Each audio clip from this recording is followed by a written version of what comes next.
Hello and good evening, everyone. Welcome to the Colonomicon channel, where tonight we are going to be doing a game I have been dying to try. I say this every freaking week. I mean, come on. But a game I have been dying to try for a while. I bought this a couple months ago. It's by one of my favorite game developers, and I've been just raring to give it a try. And I'm so happy that I have with me tonight a fantastic crew of Greek heroes of myth, of legends of years gone past, who will be helping us explore the world of Agon, a new tabletop role-playing game by John Harper, creator of Blades in the Dark, published by Evil Hat, fantastic company that makes lots of great stuff.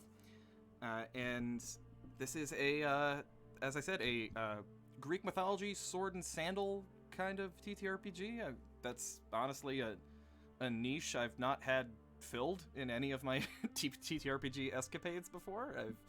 I haven't played anything quite like it. And these lovely folks have agreed to come along on this journey with me. And I would love to go around now and introduce all of them. Now, here's the thing.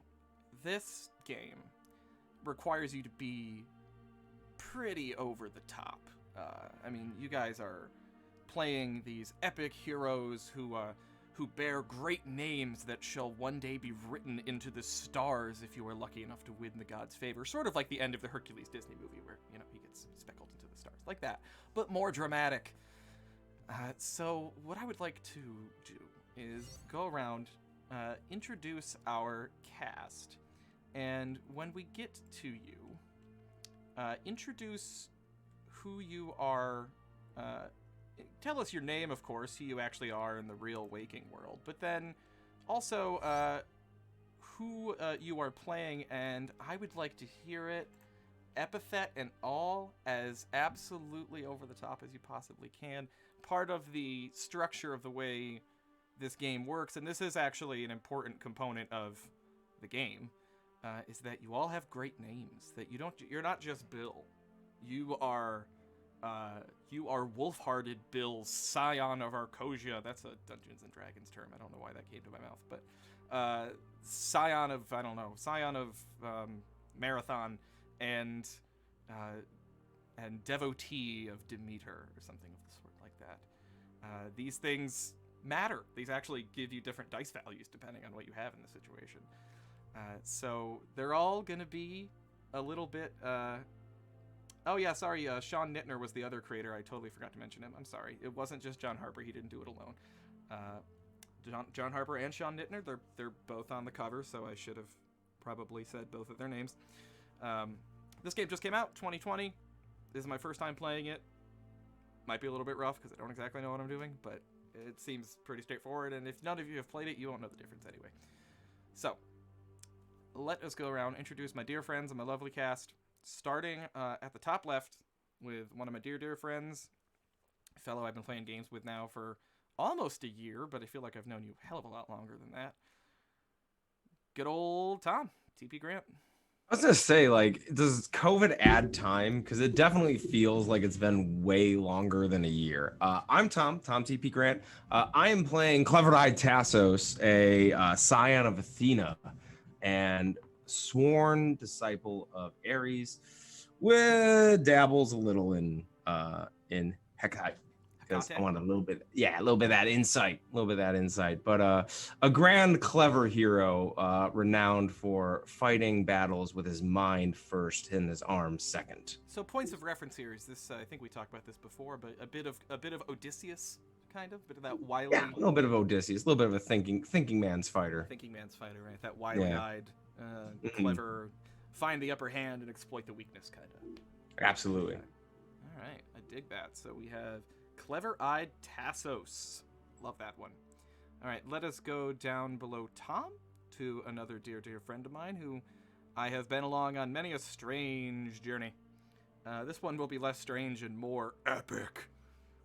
Magdalene Bloom, my dear friend Cadence. How you doing? I am doing wonderfully, and hope I can do my character justice. Who is?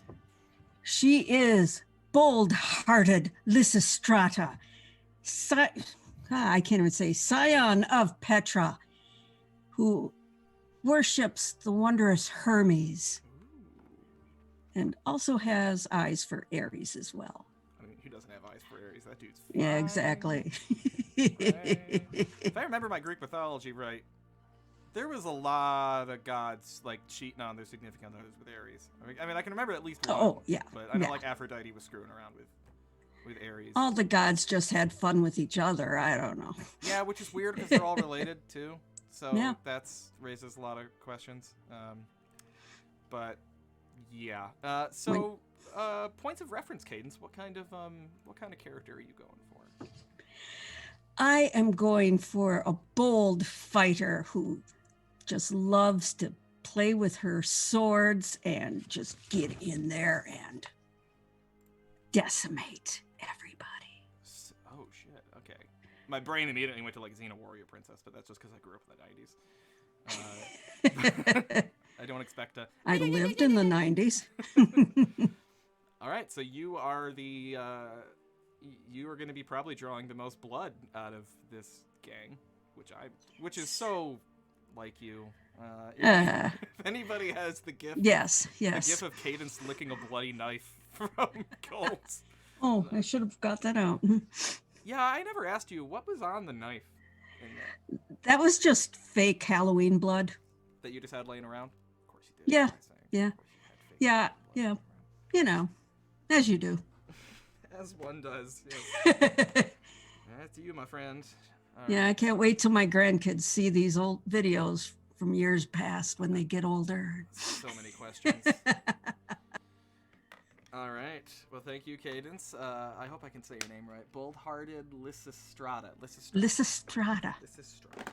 And if you want a great play, go read Lysistrata. Oh, is that like who's that by? Yep, that's a famous one. Is that one I don't know? I don't Yeah, know. it's old. That's all I know. It's about the women who didn't want their husbands to go to war, basically. Yeah. And went topless, you know, as you do. Aristophanes. Thank you, Anna. Someone in the chat said my audio, Geek Dice, you said my audio was low. Is that better? Feel free to chime in if that, I increased my gain a little bit, so let me know if that's okay. All right. Bold-hearted Lysistrata. Love it. Could be a bit more, you say. Sounds good. My mic is further away than it normally is, so I may have forgotten to adjust that. All good? Give me a thumbs up. All right. And to my right, a fellow I've not played with in quite a while. Last time I played with you, we did a weird-ass one-shot over on the Kobold Press channel when they asked me to do a dungeon crawl, and then just that was the entirety of the direction that I got, was to do a dungeon crawl. So, okay. So I made up a dungeon that really was more like a shitty theme park than a dungeon. Oh yeah, you're muted, Johnny.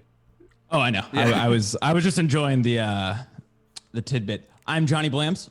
Today I will be playing the hot-headed Ladonis of the sea and jester of the troglodytes. He is a scion of Palimon, who is a deity of shark god and aquatic things.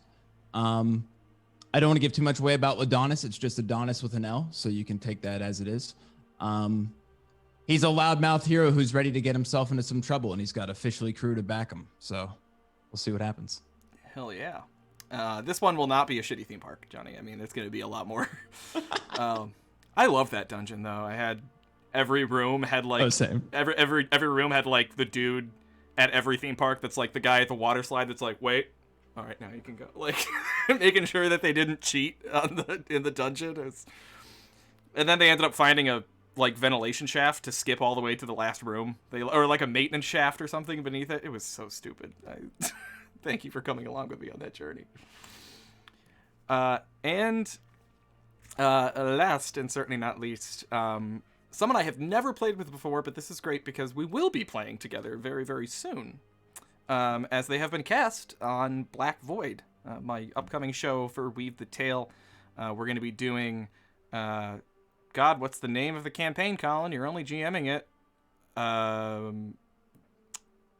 It's not Under Oblivious.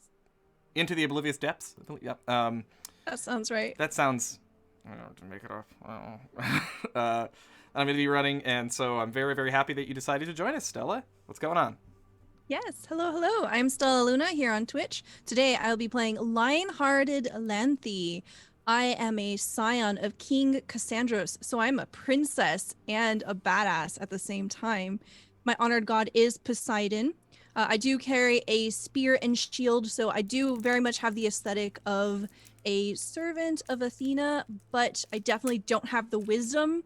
I'm more of an intuition, gut, and just stab things until they stop moving sort of character.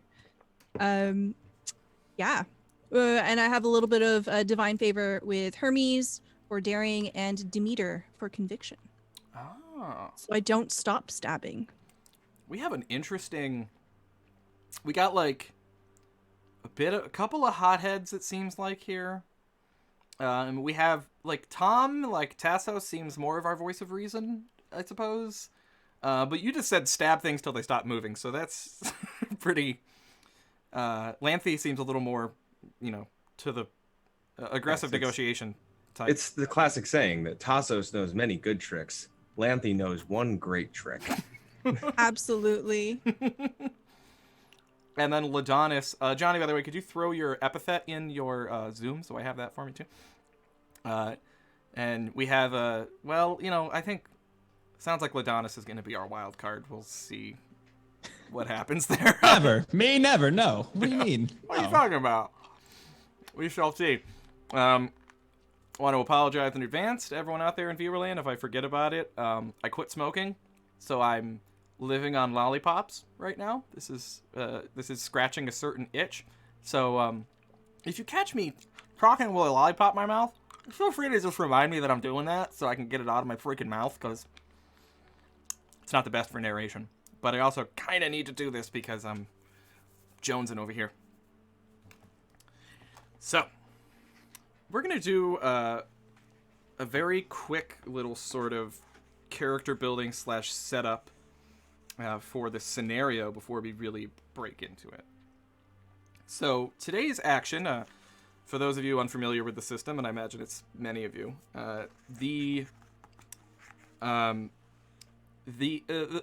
Agon takes place always on islands. It's a game of sailing, going on voyages from island to island, and encountering strife, as they call it. Every island is afflicted with some manner of strife. And our heroes sail from island to island, curing the land of whatever plagues it. And this takes many, many forms.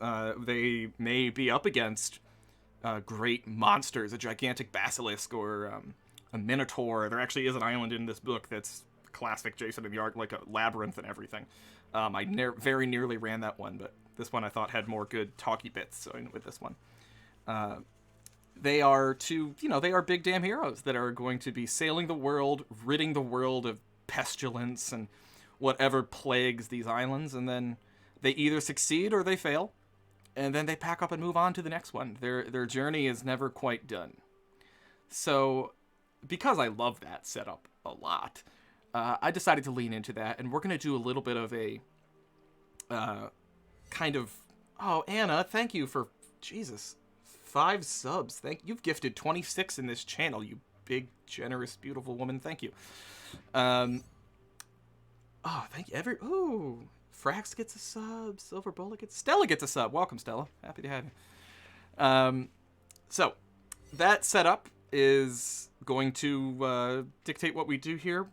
And I'm going to do a little bit of kind of Odyssey-style setup.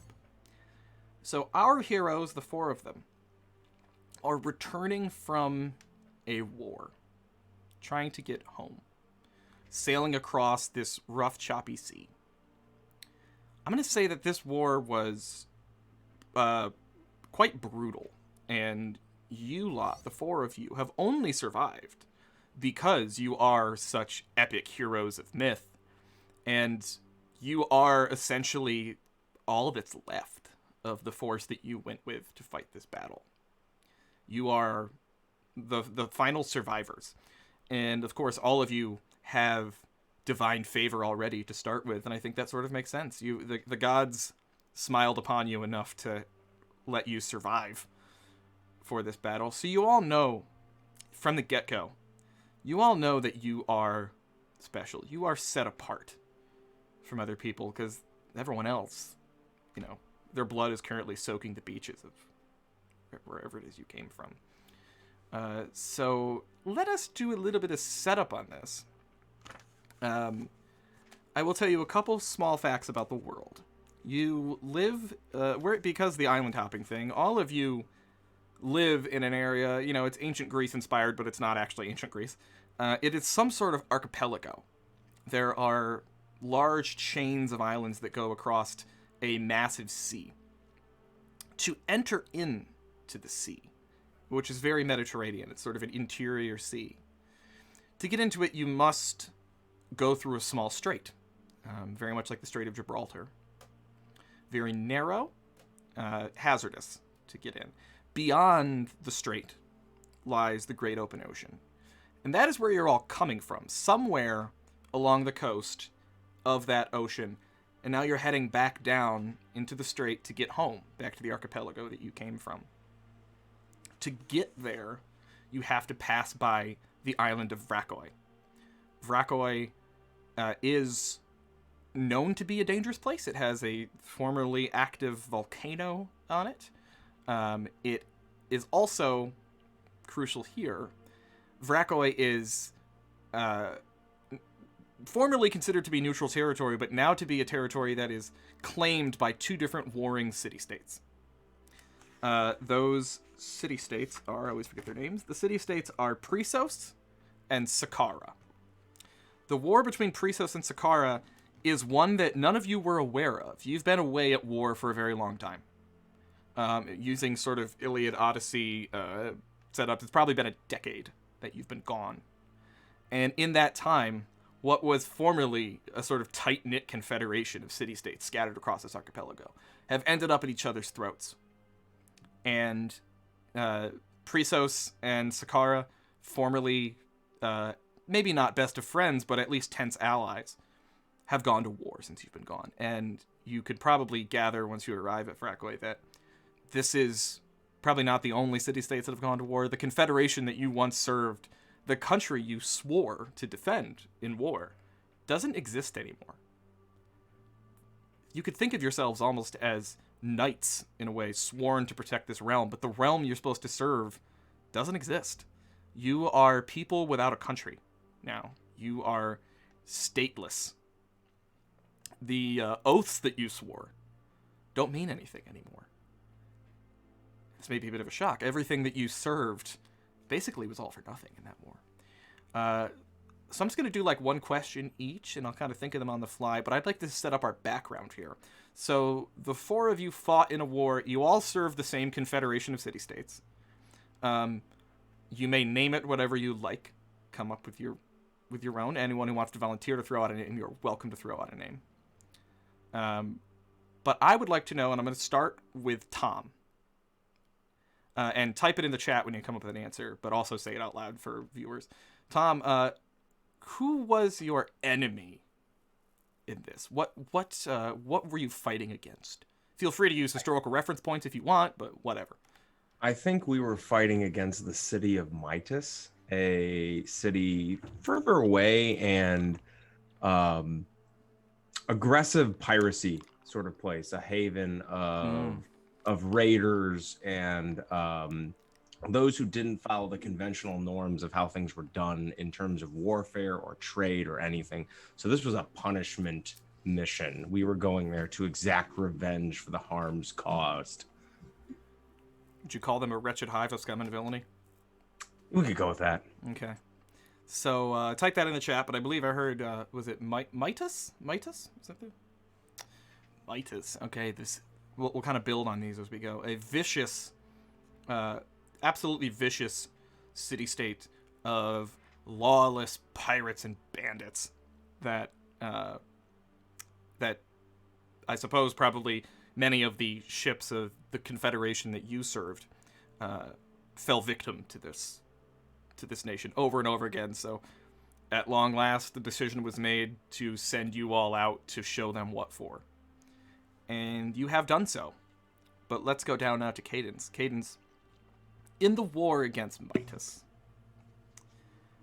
you went to war alongside a great hero, a champion of your confederation, an Achilles-type figure. But sadly, they fell in battle. Their name is now written in the stars. They will be remembered as a figure of myth and legend for centuries to come. Who was that hero, and how did they die? That hero was...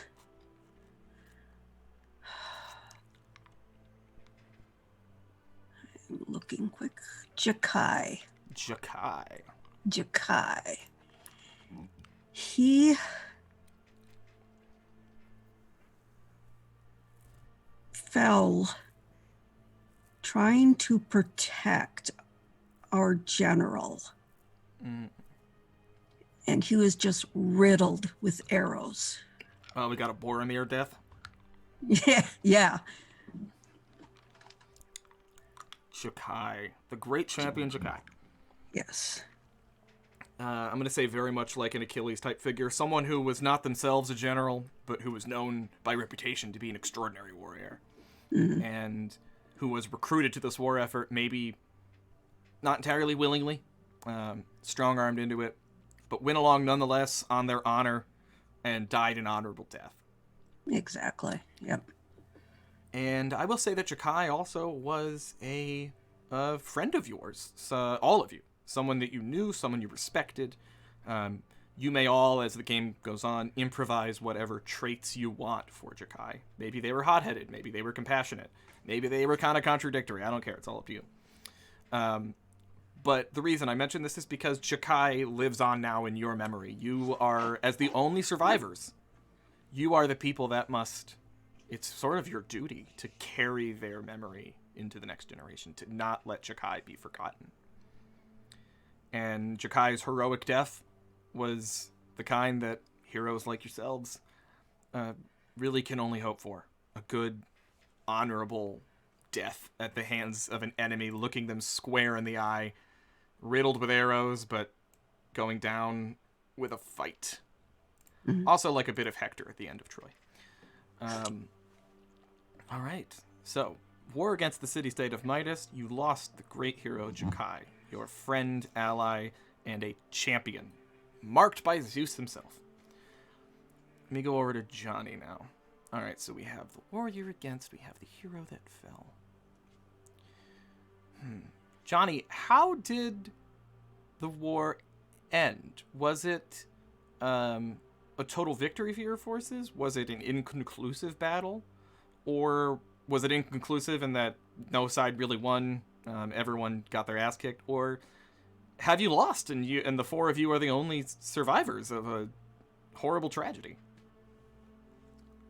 I think that Jakai was just such a dominant warrior and that his death really led to the defeat of our forces. The morale was so low after Jakai had been slain that our army was decimated. And I think I like the idea of we're the last four, last band of defense, the survivors. That. So it was a rout, essentially.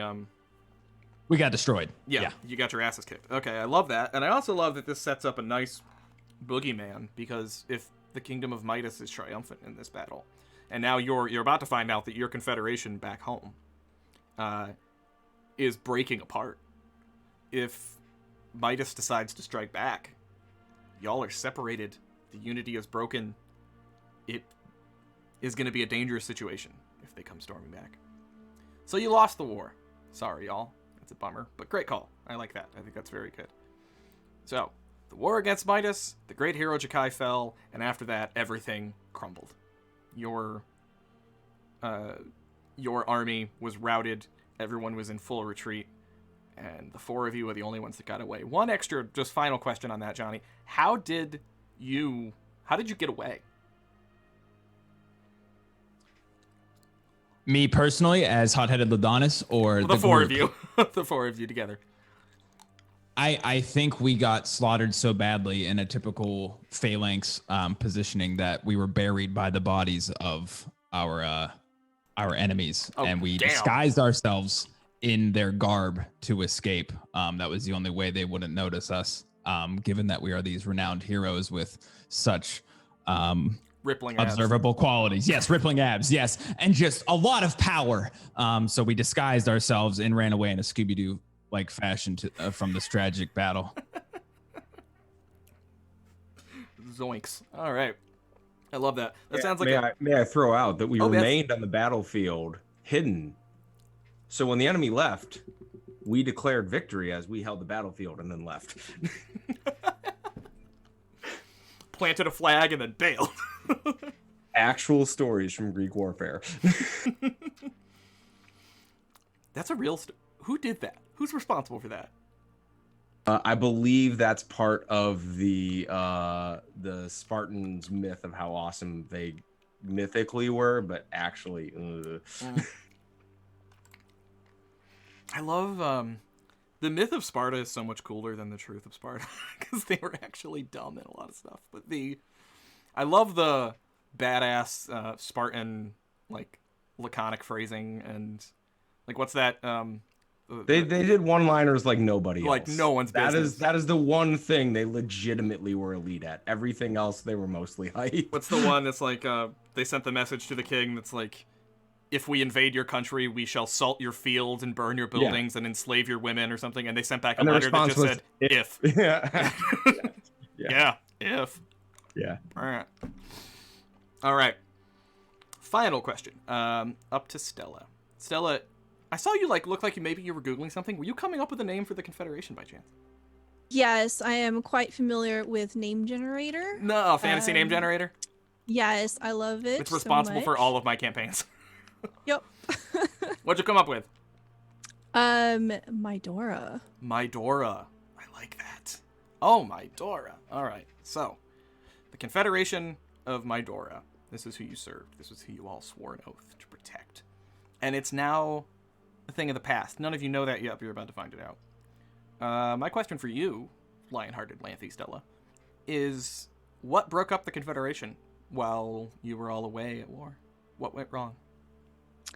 Oh, it's got to be something really petty and stupid. It's got to be like some dire miscommunication. Maybe we took too long and there was some growing insecurity that just led to the downfall. Maybe someone thought that we were betrayed from within and that's why we didn't come back in time. Ah, yes. Away too long at war, and the belief started to be they're never coming back. And this is, all of the best fighting men and women of the entire Confederation were away, and without them, surely the game is lost. And then I can see, because it's individual city-states, I can see extrapolating from that then they start pointing fingers at each other. Like you said, betrayal from within. Someone's responsible. Somebody was working with the enemy. There's a reason why they haven't come back. It's your fault. No, it's your fault. No, it's your fault. I'm going to say there's dozens of city-states that make up your confederation formally, but the only two that are going to be at issue here today are going to be Prisos and Saqqara, which I will put in the chat for you.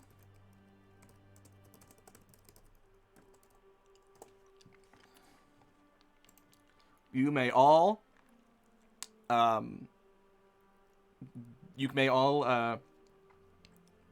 whatever attributes you wish to, I don't have a lot here. Like, the way that these are written is pretty scant, and they're designed to have a lot of things filled in. So anything that you say that you know about Prisos and Saqqara are true. You may add whatever truths you want to the world. Tom and Johnny look too happy about that, and I'm wondering if I just stepped in something. So you may feel free to riff whatever you like about the Confederation of Mydora, about the Nation of Midas, about the Great Hero Jakai, about Prisos and Saqqara and your former Confederation. Whatever you want, it's all true. And of course, it's a one-shot, so go nuts. Any of that will be true. Okay. Let me get some slightly dramatic music.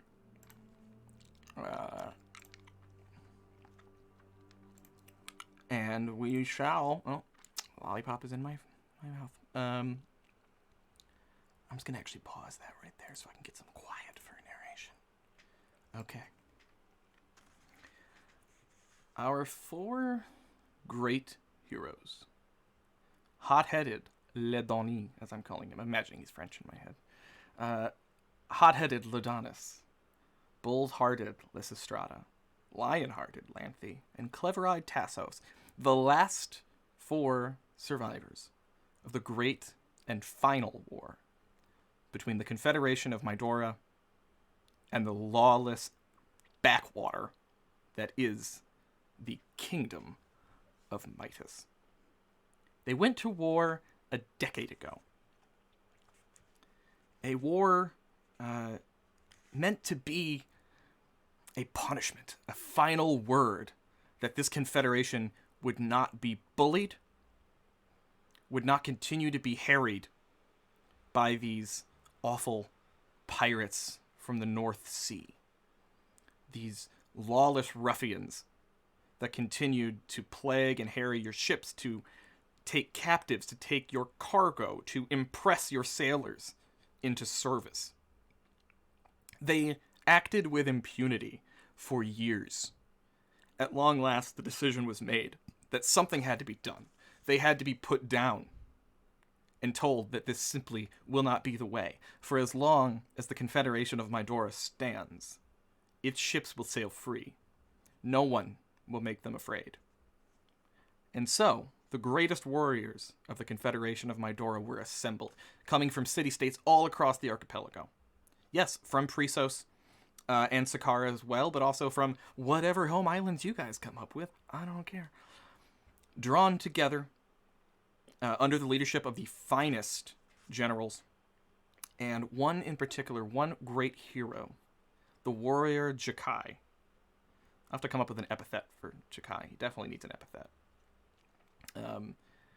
Jakai, known for being an unconquerable hero who has slain countless foes on the field of battle, but also for being compassionate in victory, kind. Definitely got to be Jakai the Great. Yeah, he's totally Jakai the Great. Thank you. Yeah, very Alexander. Known for being clever, a brilliant tactician, a great orator, lovely singing voice, great falsetto, but also magnanimous, kind in victory, good to his defeated opponents, the kind of virtuous person that every warrior hopes to be one day. You all sailed out of the inner sea, past the strait at Vrakoi, and north along the great ocean, keeping to the coast, as to go out further, well, there be monsters. At long last you reached the fields of Midas, and there, for years upon years, you waged war in a great siege. On a field of battle, a final conflict with the hoplites of Midas, you were crushed. Jakai fell in battle. The remaining soldiers fled for their lives. And the 4 of you were crushed beneath a mound of corpses, essentially, left alone on a battlefield, left to rot in the sun and be plucked by the ravens. But with a bit of clever maneuvering, you stole the uniforms of your opponents, snuck away, stole a ship, and made your way home. The day was lost. The field of battle was technically held, but only technically. And you technically doesn't count.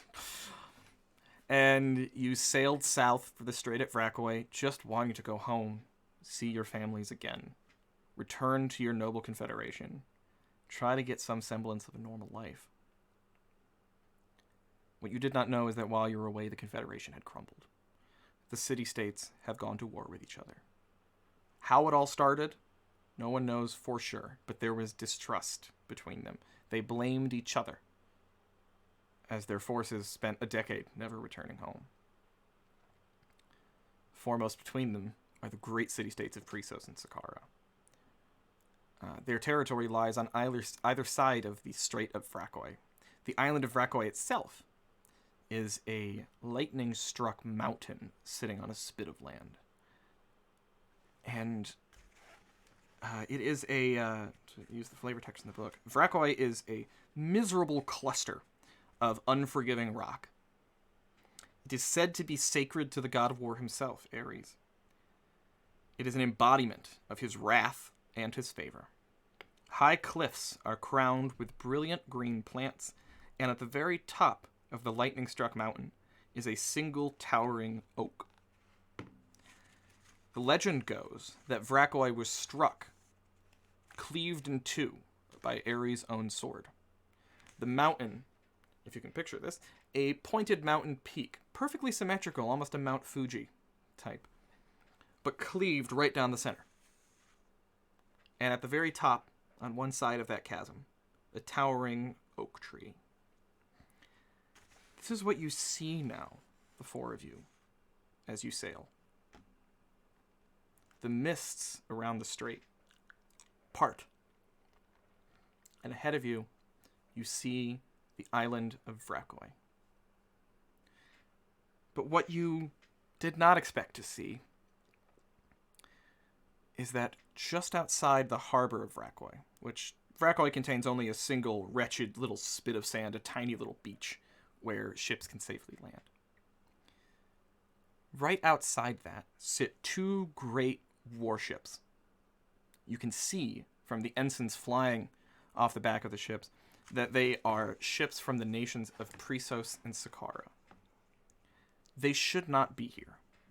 This island was long considered to be neutral territory, and yet here they are, circling around each other in a formation of combat, ready to open fire. You can see from the names on the sides of the ships, they are the Golden Galleon, a tall warship adorned with gleaming brass and rune-inscribed cannons. Yes, I did say cannons. We have cannons in this world. That is belching white fire. To the left, the Kitos, a three-hulled ship made in the likeness of a blue-scaled serpent. It is quick, and it is weaving figure-8 patterns around the Golden Galleon as it tries to train its cannons on the ship. These two ships are clearly engaged in combat, and of course, to the four of you, none of this makes sense. These nations should be at peace with each other. They are part of the Mydoran Confederation. Why are they in combat?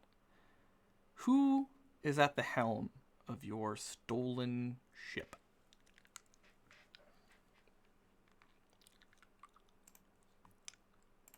I kind of feel like it would either be Ladonis or myself, potentially. Tassos, clever-eyed Tassos will be the one navigating, and I assume Ladonis is handling the important job of dramatically posing at the front of the ship. Near the ram, of course, the most important position on the entire boat. But as we approach, I see the cannons spewing fire. And in a moment of confusion, turn down and say, "What? Ladonis, do my eyes deceive me? Are those two nations not friends?" I was under the same impression. It seems we're mistaken, Tassos. What shall we do? This is clearly a misunderstanding, and I think requires intervention. Agreed. I shall steer between them, and our mere presence will prevent them from firing. Excellent. I'm going to take the ship as, yes, going between two ships spewing Greek fire at each other. This is a great plan. Flounder just said that Ladonis is the ram on the ship. Yeah. The two of you are on the top deck, Clever-eyed Tassos and Ladonis. Down below deck are Lanthe and Lysistrata. When you hear them shouting of these ships engaged in combat, what do the two of you do? And what are you two up to below deck? Let's start with Lysistrata. I'm taking care of the cats, apparently.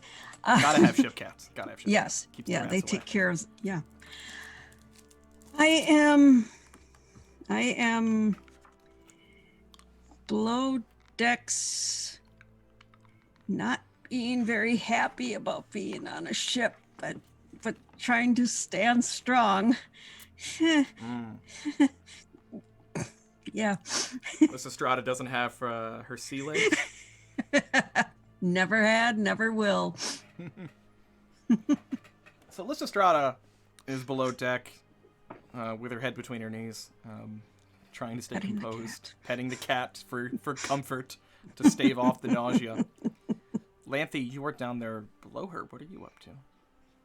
I think perhaps, if this is okay with Cadence, Lanthy is pretty much just barking out suggestions of like what to do and kind of like being quite bossy about it and saying it very matter-of-factly. Being a servant of Poseidon, Lanthy is very at home on a ship and is very much rolling her eyes. I think she's also like taking stock of like our supplies and just making sure everything's in place, especially because I think we would know that we're like generally approaching.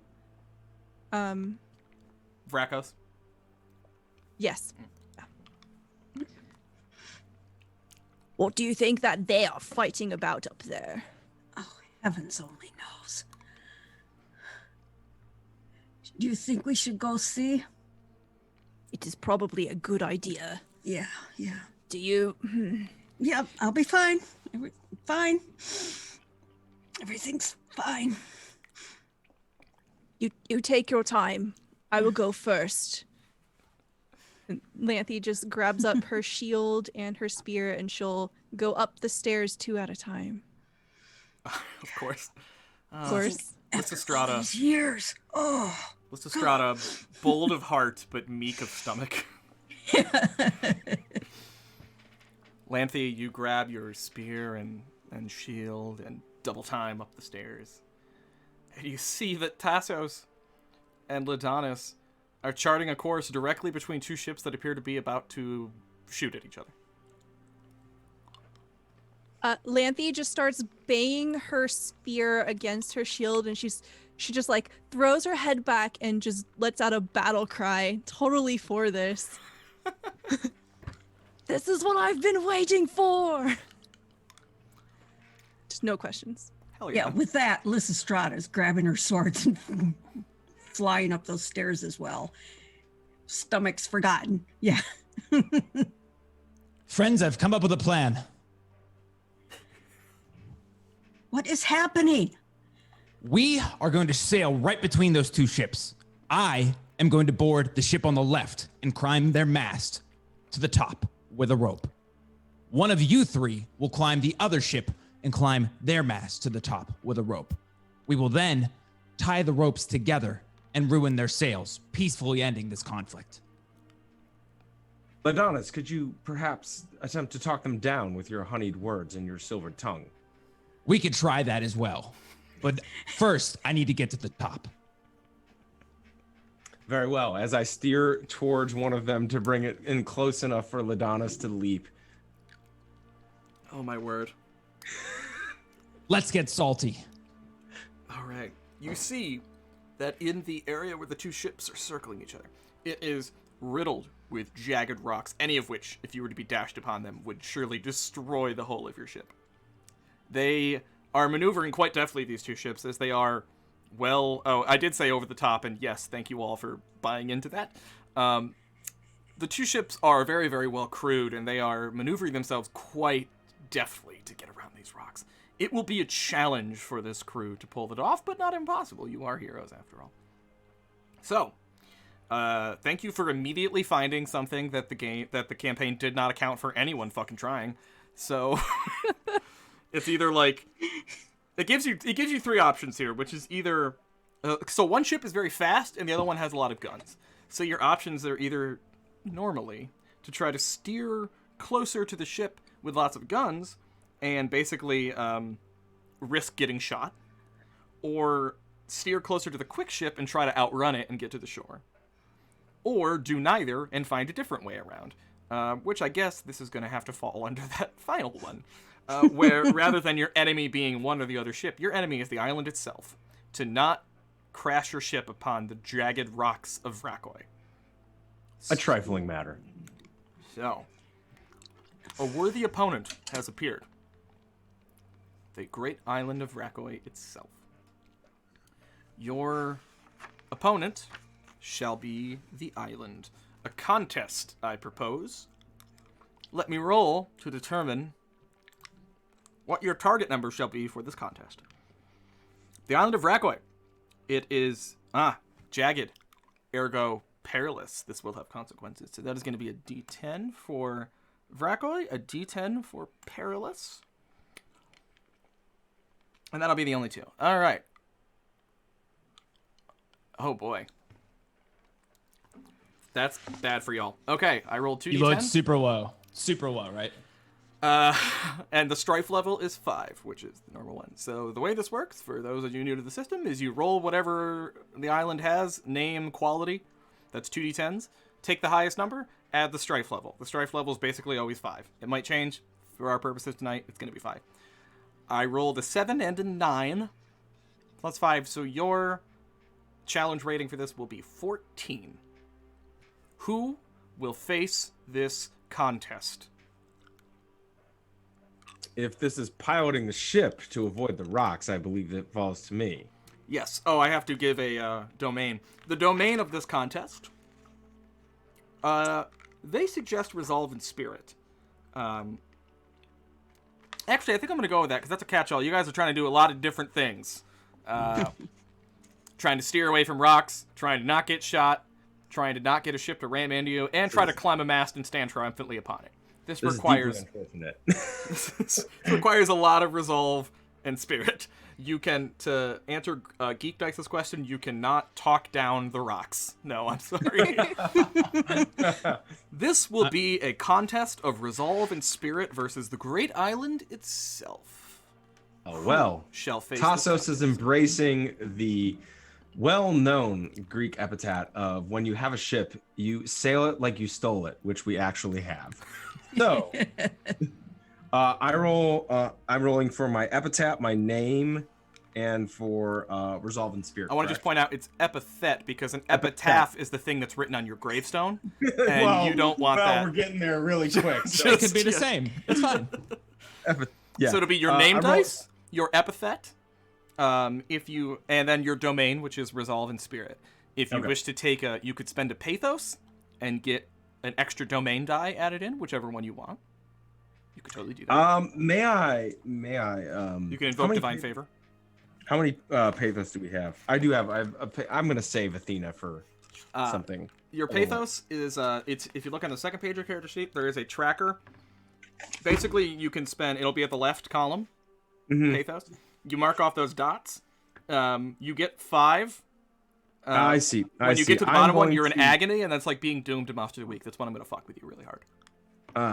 Well, goals for a one-shot then. I'm going to attempt... Tassos is going to attempt to feel the wind, eye the course, and cut the most cunning route he can between the two ships, and I'm going to bring in craft and reason. As he attempts to calculate the best route in his mind and bring in another. And now I'm adding 5 to my highest roll, correct? No, that's only for me. With you, you add your 2 highest rolls together. Oh, okay. So you have your name, your epithet, resolve and spirit, and you're also adding in craft and reason. I got 3d6 and 1d8, so maybe. Add your 2 highest together. Maybe. And by maybe, I mean mathematically impossible. I roll. Oh no! I rolled a 10. Wait. No, that's a 13. That's still. Yep, just missed. 14. You could invoke divine favor to try to get up over that.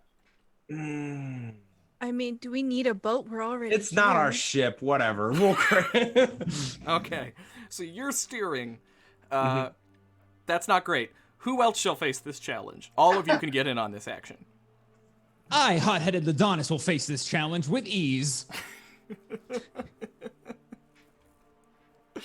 All right. It's a resolve and spirit test. Maybe not with ease.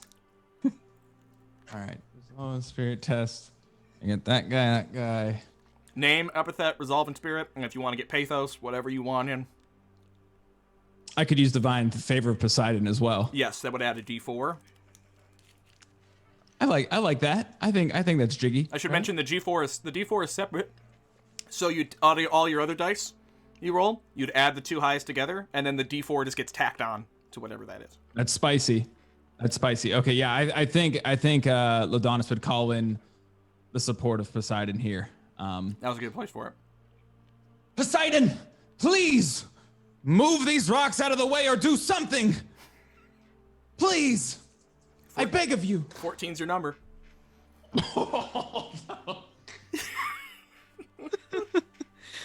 We got a whopping 6, so that was big. The rocks get bigger, maybe? The rocks got bigger. Is that adding the D4? Yeah. Oh, yeah. What did you roll on your dice? Three twos, baby. Oh, that was tough. God. That was bad. Bad roll. Lysistrata and Lanthy, you want in on this action? We didn't sail the ships on the way here. We're just pointing that out.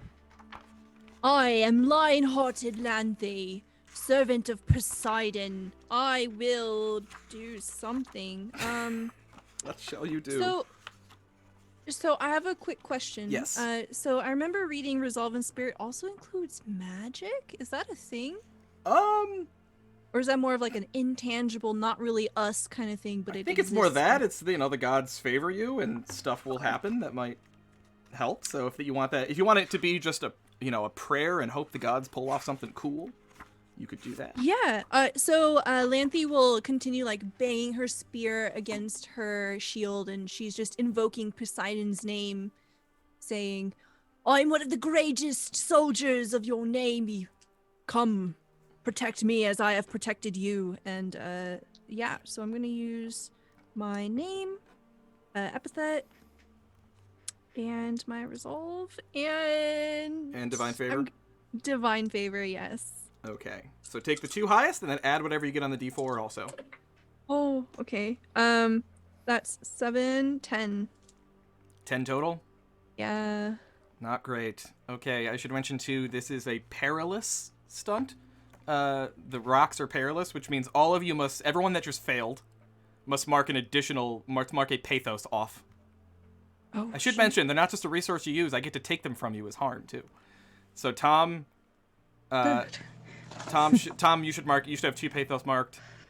Ladonis and Lanthy should each have 1 pathos marked.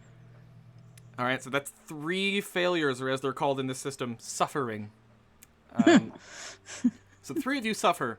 Lysistrata, you're the last hope. Right.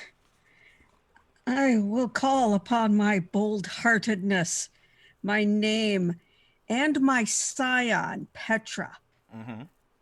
For he was a grand sailor and taught me everything I should remember, but I don't. Should. The conditional is great there. Yeah.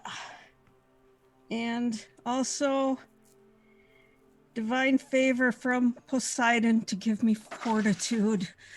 All right, so that's name, epithet, resolve and spirit die, and a divine favor unless you're adding a pathos and you want to get another domain in the action.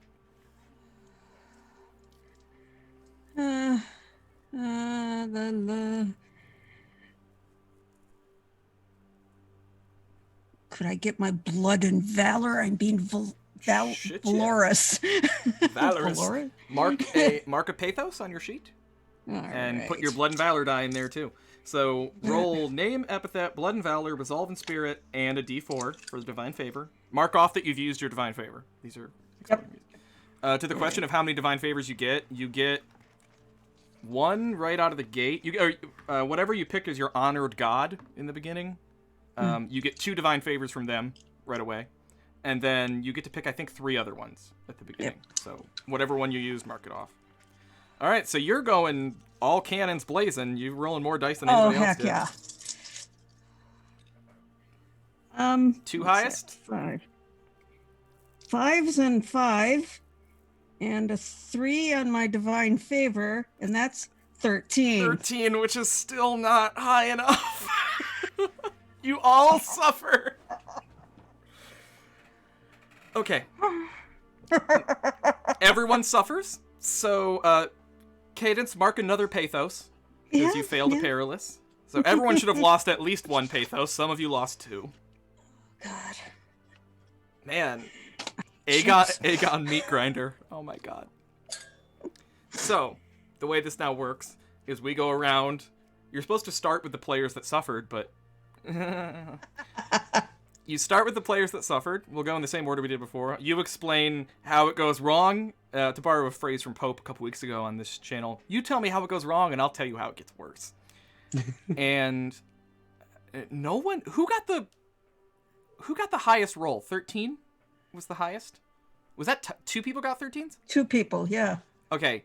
Lanthe and Lysistrata, both of you roll your name die, just a d6, and tell me what number you get. Oh, I did not roll the highest. I got a 10. You got a 10. Okay. There was a 13. I thought there was a 13. That was me. All right, Tom and Cadence. Yeah. Both of you roll your name die. Or was 6. 6. 4. Tom.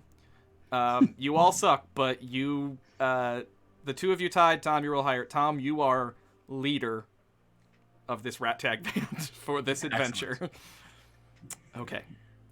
Let us go around, tell you how it gets worse, and then I have a question for whoever goes last, which I think will be Cadence, so we'll get there. Tom, tell me what you tried to do and how it fails. Well, Tassos clearly saw an absolutely perfect route, and as he said it, a gout of Greek fire coming from one of the cannons caused him to suddenly swerve, rocks before him, and at this point it was really more of a crash landing situation. He had to try to soften the blow as much as possible, and cleverly uses the rocks to stop the ship. Yes, and the Greek fire, the spout of Greek fire from the ship, now that you are a sitting duck atop these rocks, catches the bottom of the hull and starts to creep up, and your ship begins to catch fire. Next, I believe, was Ladonis. Ladonis, you want to jump to one of the ships and climb the mast heroically. Tell me how that goes wrong, and I'll tell you how it gets worse.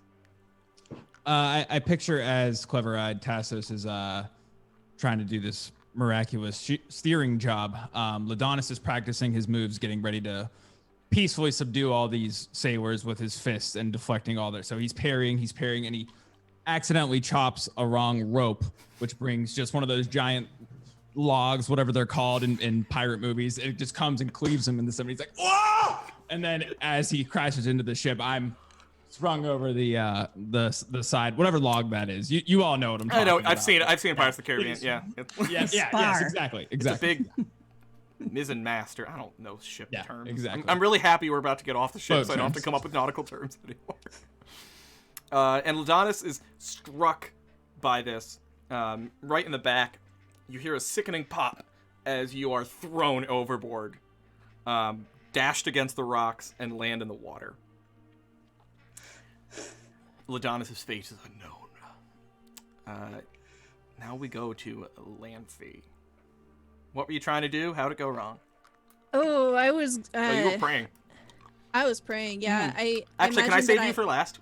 Because I think that'll go. Oh God. Mhm. Oh God, I'm scared. Okay. Yes. All right, Lysistrata. Oh, gosh. Rocks falling overboard. It all went wrong. As we're closest to the ship with the guns, I just shout out in my loudest voice, "Stop! We are on your side. We are peaceful. What is happening?" And what happens? And after that, as I was using my stomach muscles to shout loudly, my stomach decided to No!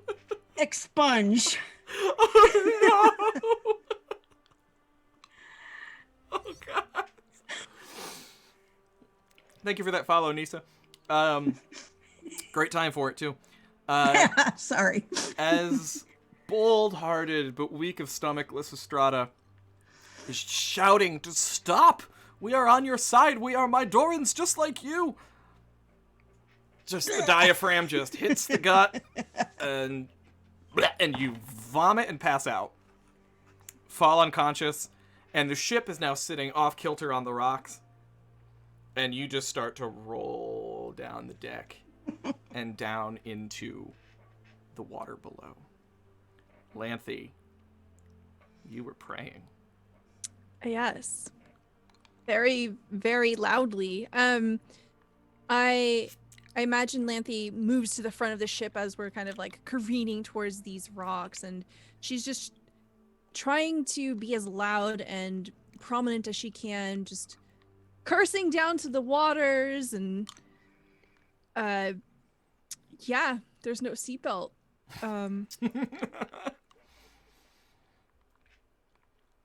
And shouting for Poseidon to show you mercy, to give you a boon, a blessing.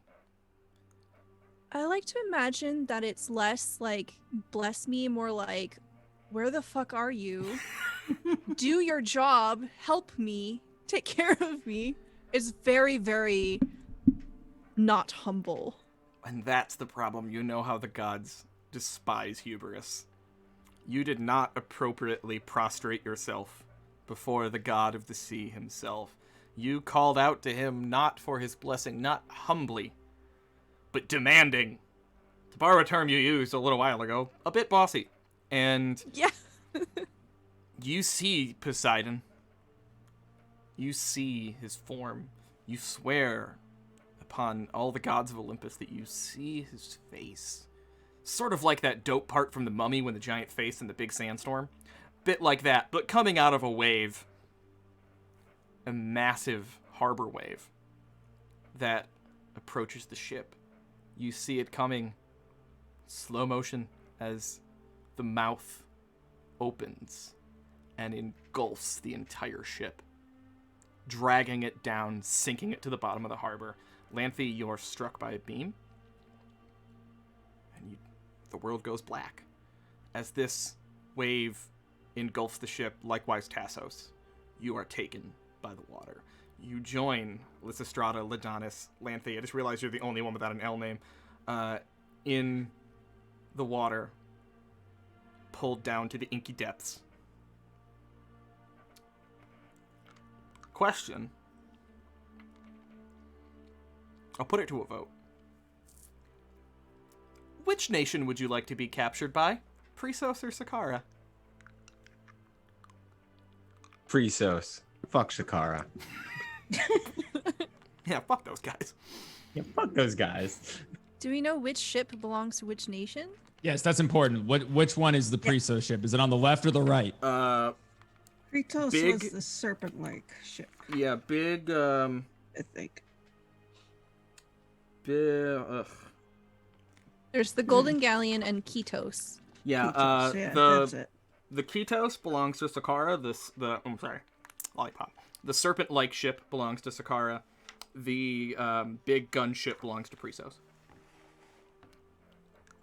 Yeah, I'm fine with Priso, so let's go with that. Yeah, Prisos. All right, They majority. got the big guns. Good old Athenian democracy. Oh, Cooper the Wizard. I'm sorry I don't know you, but thank you so much for that very, very kind compliment in the chat. That's very, very nice of you. Well, you came at a great time, Cooper, because the four of them are washed ashore. The world goes dark. As we go around very quickly, starting with Ladonis, as you're sinking to the bottom of the sea, just like that, feeling water start to fill your lungs, and knowing that after everything you've gone through in the Great War against Midas, the final war, as it's now known in the Confederation, it was all for naught. You failed, and now you will die here. Not heroically, like your hero Jakai, pumped full of arrows.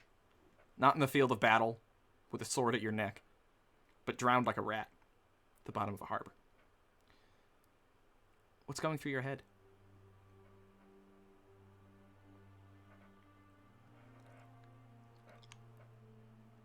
What is my porpoise?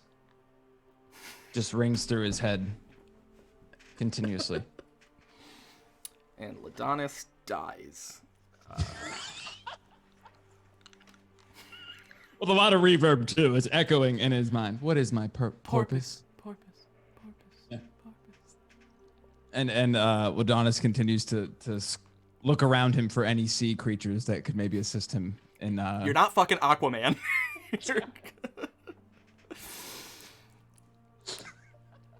And yeah, as Geek Dice said, you die, but you look great doing it. You leave a pretty corpse. Let me go up to Lanthy. Lanthy, you are tumbling off the ship. You see, as the wave... No, you got hit by the wave. You see the last glimpse of the sky before it is engulfed by this great wave. And then you begin to sink down to the depths. What are Lanthy's, as far as you know at the time, your final thoughts? I always knew it was going to end this way. Wait, one too many curses. Bottom of the sea to be my final bed. I think there's a bit of embracing it in a way. She just kind of accepts it. She knows she's mortal and she's been among demigods, and she knows that she's just a plaything to the fates. Oh, I love that. Love that. I just love the recognition that, like, man, I'm kind of an asshole to Poseidon sometimes. This was probably always the way it was going to end. Poseidon was going to get his one day. Yeah, this is right. This is right. She's kind of looking around the bubbles and stuff. Yeah, okay. You feel yourself sink. Lysistrata, what goes through your head as you are tossed, you just vomited, and roll off the ship? As you roll off the side of the ship, your head strikes against a rail, and it knocks you out of your trance for a moment, and you have a brief moment of lucidity as your body hits the water. What goes through your mind? I hate ships. At least I'm dying at home. Ooh. Am I to understand that you are from Vrakoi? Sure. Right on. She thinks of home as she sinks into the blackness. And finally, Tassos. You are tossed. What goes through your mind? Anger passes through as he's thrown, and Tassos feels almost cheated in that moment of, like, it was perfect. Why did the gods put that fire there? Why did they abandon me? And in that moment as he's going down, it's just kind of that, like, almost the other side of the coin of Lanthes, of knowing that I'm the gods' playthings, but not accepting it in the same way, just being like, kind of like, fuck. Yeah. You always knew that the gods were capricious and that they give and take their favor as they see fit. But why now? When so much was at stake. Why so ingloriously? Why water? Why did it have to be water? Very Indiana Jones. Okay. Oh, I'm so glad you picked Prisos. Okay. And the four of you fall unconscious as you sink into the water. Time passes, how much you can't say. Days, weeks, hours, minutes. Really don't know. But in due time, you find yourself all awakened in a tent. Okay. You are in a red tent. Red pavilions. Earthen floor. There are 4 posts stuck into the ground. Each of you are chained behind your back, your arms wrapped around these posts. Right around the same time, you all begin to come out of it. You awaken. The light begins to fill your eyes. It's still daylight. Is it the next day? A few days later? The same day? Don't know. But the bright sun is still shining through the small opening in the tent. And standing in the entranceway to this tent is, where the hell is she? Is a woman clad in gleaming brass armor, a bronze sword at her side, a plumed helmet with red plumage, and a deep crimson cape hanging from one shoulder. Her arms are crossed. And as you begin to come to, she says, "Rise and shine."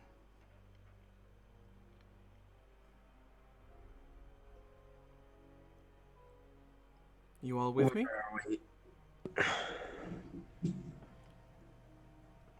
Where are we? Where do you think you are? Not in the ocean. Very astute. Hades. It feels kind of like Hades. No, you were spared from that. The gods were generous enough to wash you up on shore rather than drag you down to be devoured by all manner of sea creature. Must be your lucky day.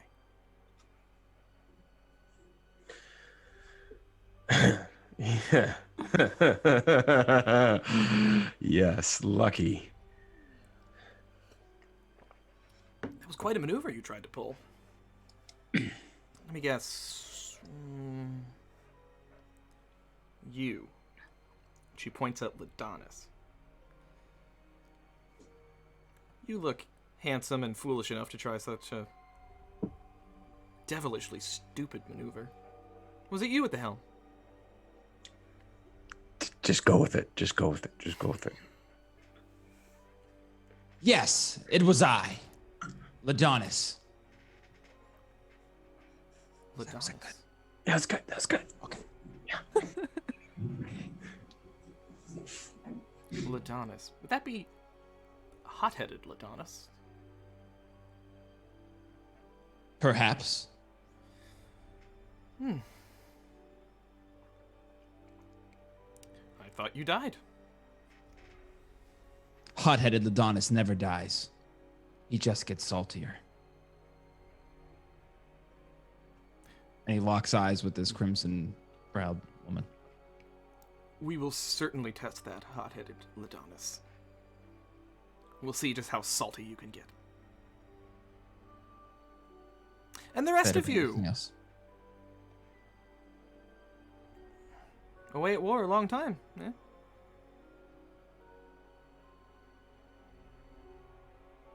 As needs. Seems things have changed since we were gone.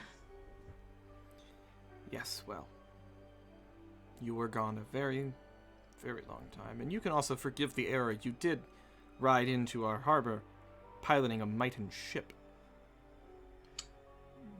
Was the only vessel available. How goes the war? You and he, and she looks to Lanthe. You look tough. You probably slew many warriors on the field of battle. I think How this was- entire time since she was conscious, she's just like literally struggling and just and then she says, "Obviously, we won, we returned." We held the final field of battle. That is the victory. Really? Enemies laid at our feet. All around us. In piles. Buried by that. You guys are trying to convince this woman that you are victorious conquering heroes. Am I wrong? I mean, Technically told no those are lies. true. It's a matter of perspective. Yeah. We have not heard word from the Mython War for some time. We Well. assumed all of you were dead. Now you have. So you're telling me that you were victorious. The Mythons are defeated. All we have told you has been true. You held the field of battle. Enemies We held laid the at your field of feet. battle. Our enemies' bodies piled around us. We were buried in the dead. We're the last to leave the field alive. She takes a knee beside Tassos and Lysistrata. And the war. Were you victorious? I feel like that answers itself at this point, doesn't it? Okay, now I'm gonna call a contest. Yeah, please do. I propose a contest of arts and oration to try to convince her that you were victorious. Oh dear. I don't think any of us have that as our favorite domain. No. It'll be fine. That's She fine. We'll be is- fine. I give you your opponent. War-trained Aketa of Prisos. Keta. Aketa. I'll put it in the chat. Oops, had caps lock on. Aketa.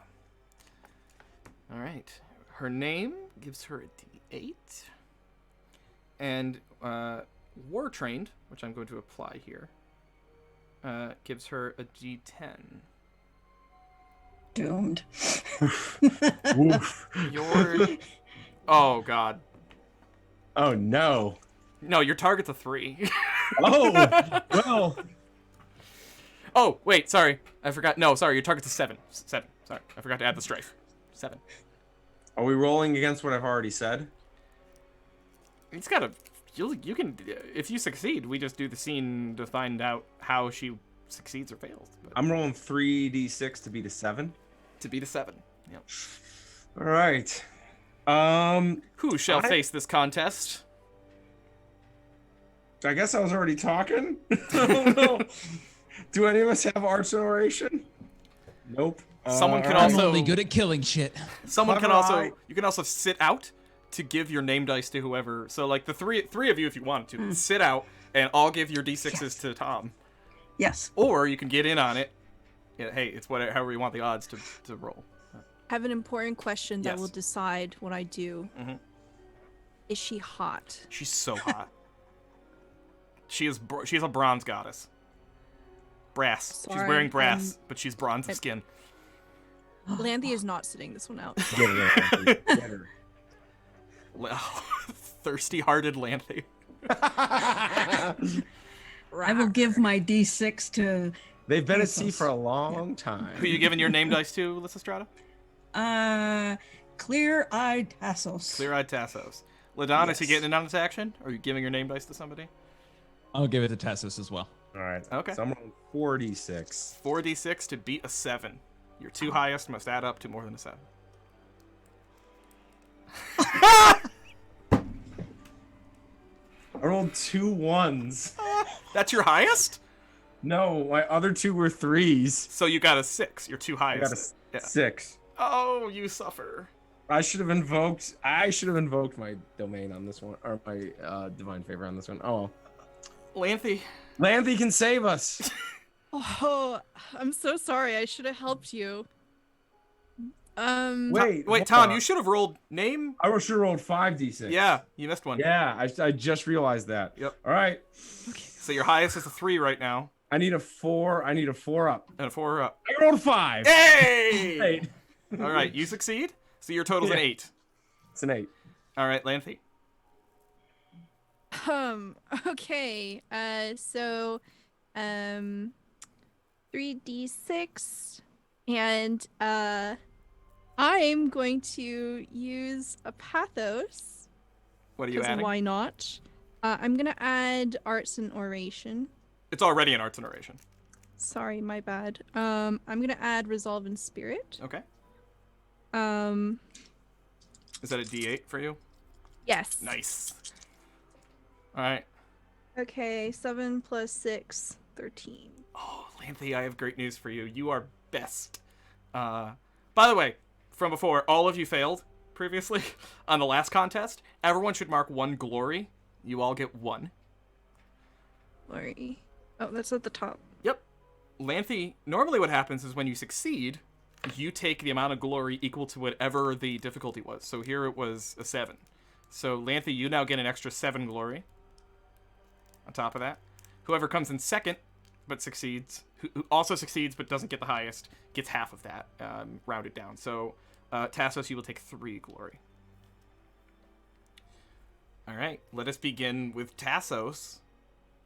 Tell me how you succeed, and then we will get to Lanthy and how you're gonna use your thirst to make this work. So Lanthy, Tassos, Tassos understands who Akita is at this point, and he finishes that sentence. And after saying that, I think I think that question has answered itself. He says nothing. He just holds her gaze for an extended period of time, as almost like verting into like staring contest, as if like contradict me. Oh shit. She holds your gaze, trying to see through you, and then backs away with her eyebrows raised, impressed by your resolve, clearly seeing no lie in you. You are a returning hero. And then she looks, almost mouth agape, to Lanthe. Lanthe, what do you do? Lanthe just kind of like relaxes against the post and she just looks very, very casual now. You clearly see that we are fantastic warriors. You recognized hot-headed Ladonis? This is clever-eyed Tassos, bold-hearted Lysistrata, and I invoke my name, lion-hearted Lanthe, scion of Cassandros. You know our names. Release us. Lanthe. She looks at you, and she bites her lip. Okay. And you get the up down. You get What's up? She doesn't say that. No, just kidding. What's your sign? Sort of probably matters. Poseidon? Poseidon? She is like, the lion-hearted Lanthe? The only one. Poseidon himself spat us back out, didn't he? If you are all who you say you are, then you may be able to help us.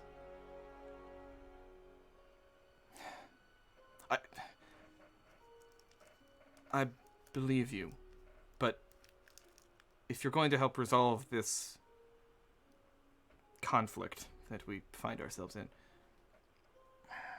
I will need for the people under my command to believe it as well. If perhaps you could all simply just show the fighting men and women of Prisos your talents, your skills in the field of battle, then they would follow you. And you can help with the negotiations. We can end this war.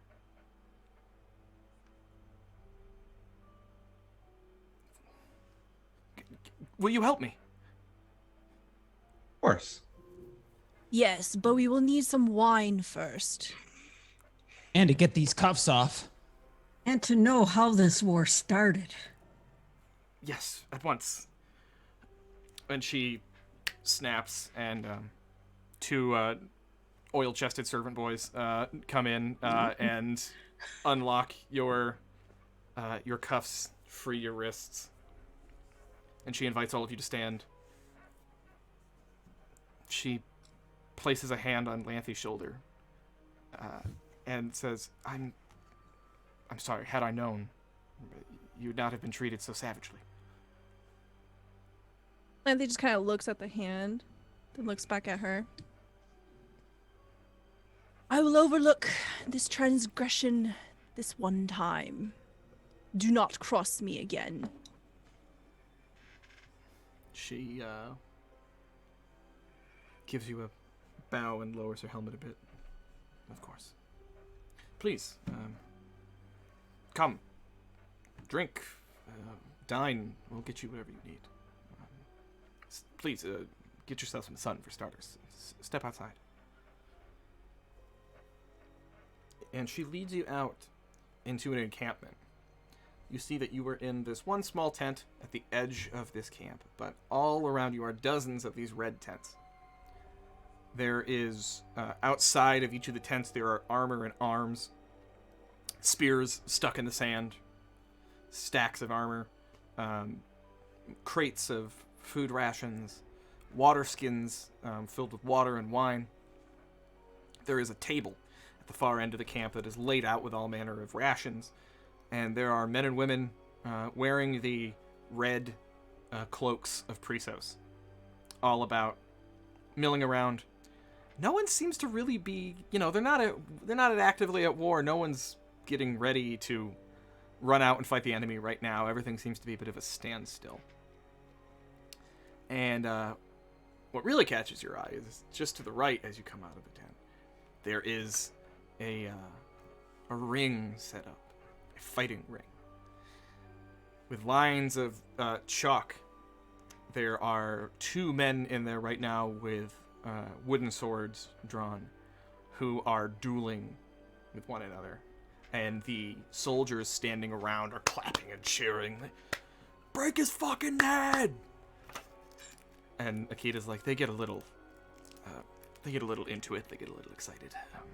But this is how we keep the men fresh. We've not been actively in combat for some time now, so we have to keep our spirits up and keep training, and perhaps this is where you could show your mettle after you eat and dine, of course. Adonis kind of looks over to the fights and says, "You do know you fight wars with real swords, right?" Akita lowers her proverbial glasses and says, "No, I didn't know that. Tell me more." Well, you see, when I train, we'd like to fight with real sharpened swords. That way there's actual risk. These men cheering are a bunch of, well, Krabby Patties. I don't understand. That must be a dialect I don't know. You are welcome to use live steel in your own combat. He starts to walk towards the fighting guys. If you wish to skip dining and drink, you are welcome to. He'll kind of just take him, sit among the circle of cheering civilians and watch them fight with wooden swords for a moment. Come, let us sit. I'll explain everything that's happened since you've been gone. And while Ladonis watches the combat, Ladonis, they are the men that are fighting seem to be pretty well trained. They're no Ladonis, that's for sure. But they are quick. The moves are very, very deft. They circle around each other, clanging these wooden swords against each other. Or clanging wouldn't be the right. Clacking these wooden swords against each other. Some very acrobatic sort of moves. These men and women are very, very they're just quick. You see jumping over strikes, spinning around each other. It's very like the unnecessary spins of any lightsaber fight in Star Wars. And even you, Ladonis, have to peek an eyebrow at this. This is some pretty well done. The soldiers of Prisos are pretty damn good. Is there anyone you want to talk to here, Ladonis? Talk to any soldiers or? After seeing these Jedi-like moves, Ladonis starts to rethink what he originally was going to do, which was similar Jedi-like moves, but every Jedi knows you only fight a smaller fish, and 2 smaller fish versus 1 medium fish won't go well. So he kind of sits there and goes, "Well, this is not what I wanted to do," and looks around for the rest of the group. They've all walked off with Aketa to the table. To Tom's question, yeah, it's Greek. They're all naked, the people fighting. I mean, why not? It's Greece. Aketa leads you to this long table that is covered in grapes and figs and all manner of honey and bread and wine and all manner of Greek delicacies. Olives, of course there's olives. There's definitely olives. There are some simple stools around, and she invites you to sit and have whatever you like.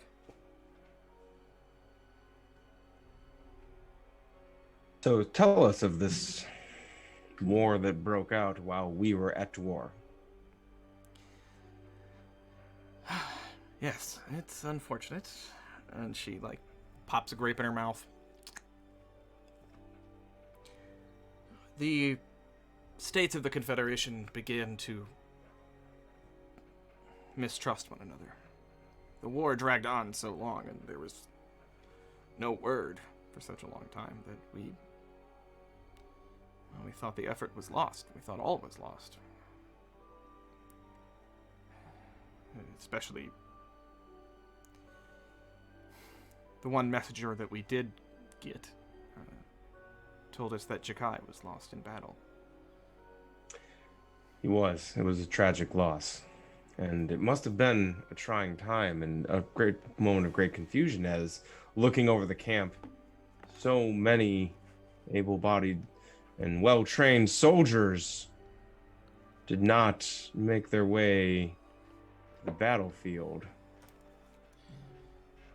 You've been gone over a decade, clever-eyed Tessus.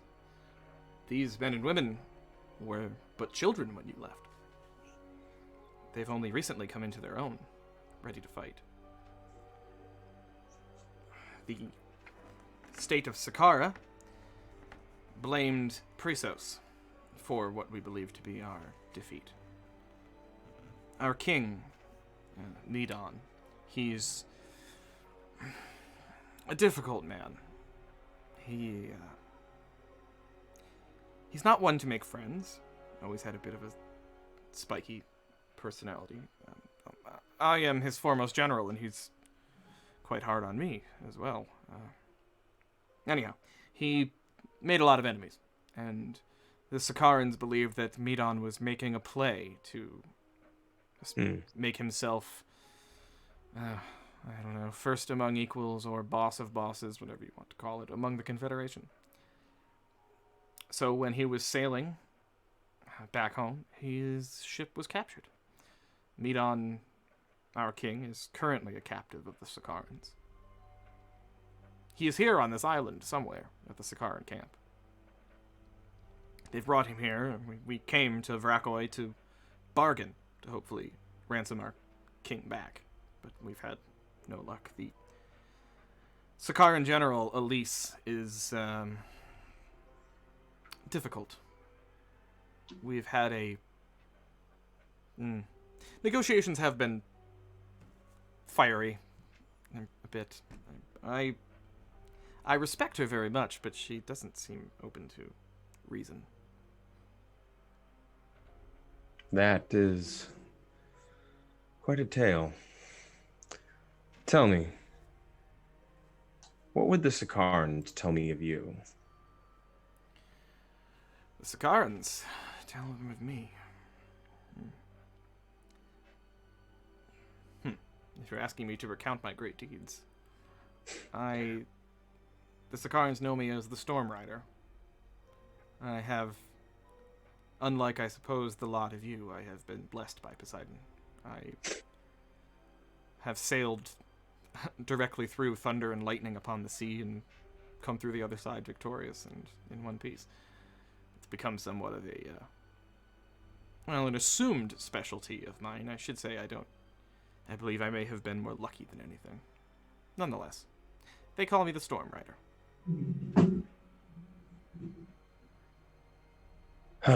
And who is sitting with me at this moment? I think it's Lanthe and Lysistrata. Yeah. Turning to them and being like, damn it, Storm Rider, that's really good. Lanthe just busts out laughing from the diaphragm. Good one. Yes. Tell me,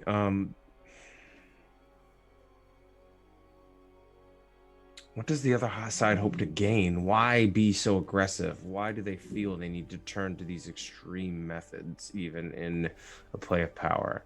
Surely there's something you're holding back, or perhaps viewing in a positive light. It is a skill of a warrior to place yourself in your enemy's perspective. How do they view you? An honest look. An honest look, huh? To be frank with you, I don't quite know why it's been so difficult. I think I've been quite reasonable with the Sagarans. I think I've done all I can to meet their terms. We've offered a generous ransom, a king's ransom, if you will, to return Medon. But something holds them back. They don't seem to want peace. It's as if they're trying to taunt us, to sabotage negotiations to stay at war. I don't know why, but And that is when Lanthe, as she's saying they seem to be sabotaging negotiations, you notice upon the ground next to the table there is piles of arms and armor and a shield, a round hoplite shield that has been split in two. A symbol you recognize, a sign, an omen of the gods themselves. The split shield, the omen of the god of war, Ares himself. And you feel deep down in your stomach that these negotiations have failed because Ares does not wish for peace. Ares wants conflict. Ares lives on conflict. And this island, you have heard the myths, is said to be the domain of Ares. They have chosen the wrong place for peace negotiations.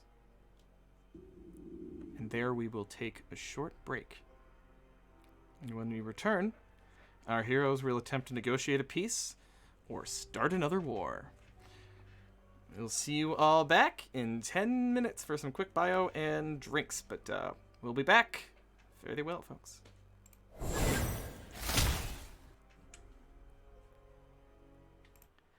Mute up. I'm going to have some music playing.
We back. Sorry about that. Tom's computer crashed. Oops, lol. Much like your ship upon the rocks, your computer was dashed. Alas. All right. For those of you just joining us, you're about to be really confused. But also, thank you for being here. We have been playing Agon by John Harper and Sean Nittner, published by Evil Hat, one of my absolute favorite game companies. They make such good shit. And what's been going on? So, Agon is a Greek mythology TTRPG, as you can tell from the badass Spartan helmet on the cover. And our heroes, in a world that they created at the top of this show, are oh yeah, Tom, your captions are flickockled. You gotta you'll have to redo the Just did. I think I'm good. You'll have Testing. You'll have to send me the new you'll have to send me a new link. Did you put in the settings I gave you? All right, yeah. So expire your previous link and then send me a whole new one, and then I'll fix it that way. Okay, so in a world that they've created, our four heroes are the last four survivors of a great war between the Confederation of City-States known as Midorans, against the cutthroat Mitons, the pirates of the North Sea. They were away at war for a decade and are now trying to get home. To get there, they have to go through this strait at the island of Vrakoi. They made it into the strait, but didn't get very far past it. Let me just fix Tom's thing here. There we go. At the Strait of Vrakoi, they encountered two ships, one from Prisos and one from Sakara. These nations are supposed to be allies. Frax, that is dope what you just did there in chat. These two nations are supposed to be allies, but apparently since they've gone away, the Confederation has broken up and the city-states are at war with one another.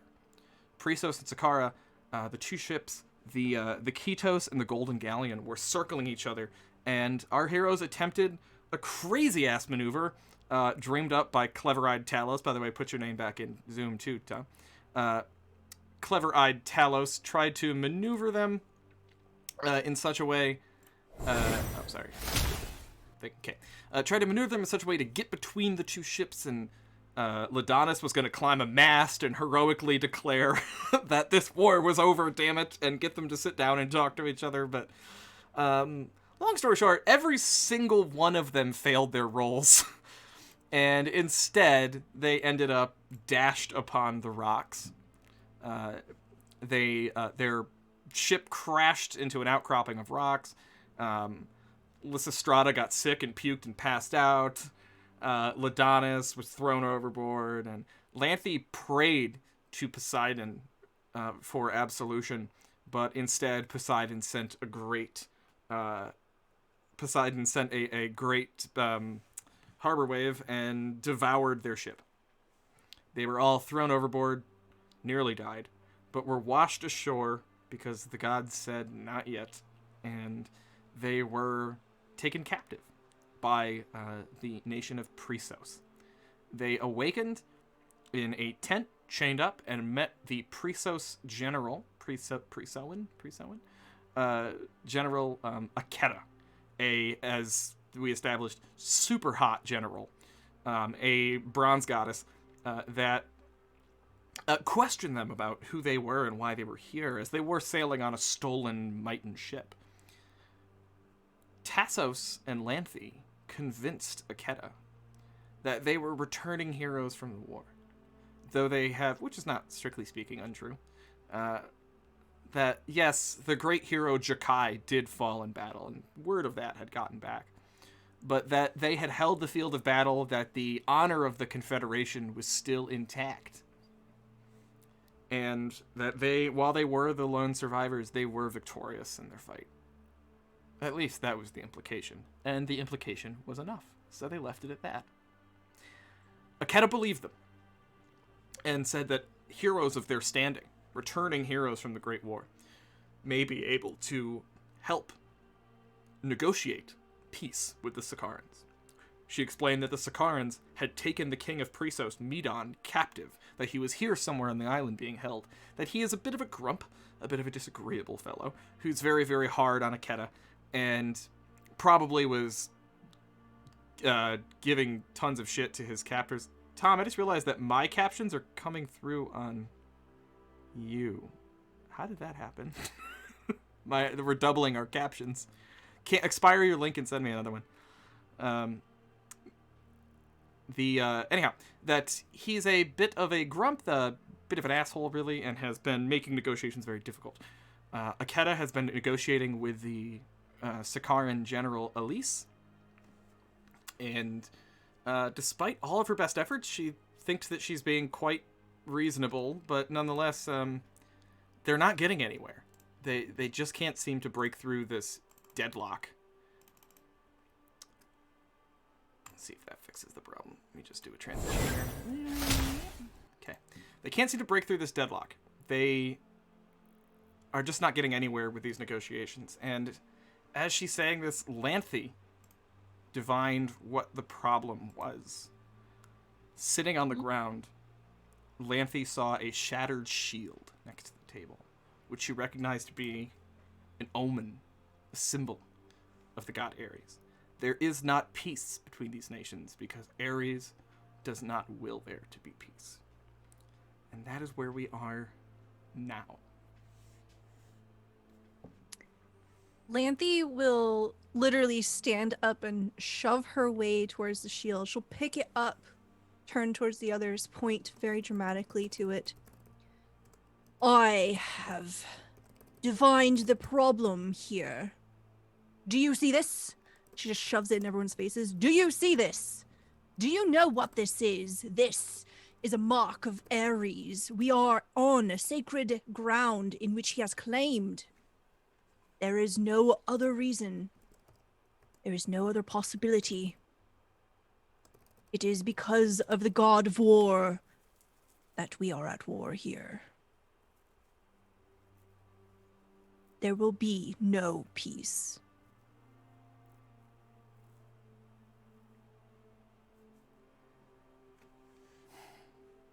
So that's it. Our headwind is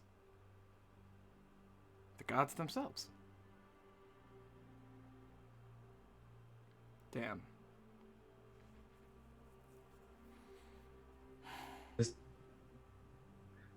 This is an excellent point, Len.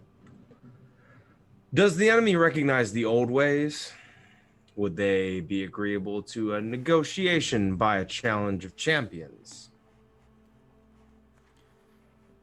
This would surely satisfy Ares and provide a minimal bloodshed. Just so happens that you have 4 outstanding heroes amongst you. It might satisfy Ares. I had not offered those terms.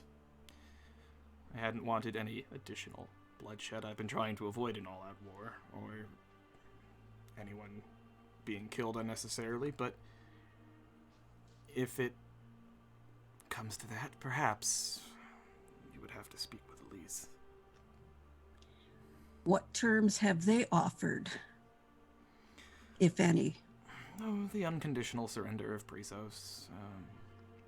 That they would ransom back our king in exchange for our lands. Obviously, I can't accept such an offer.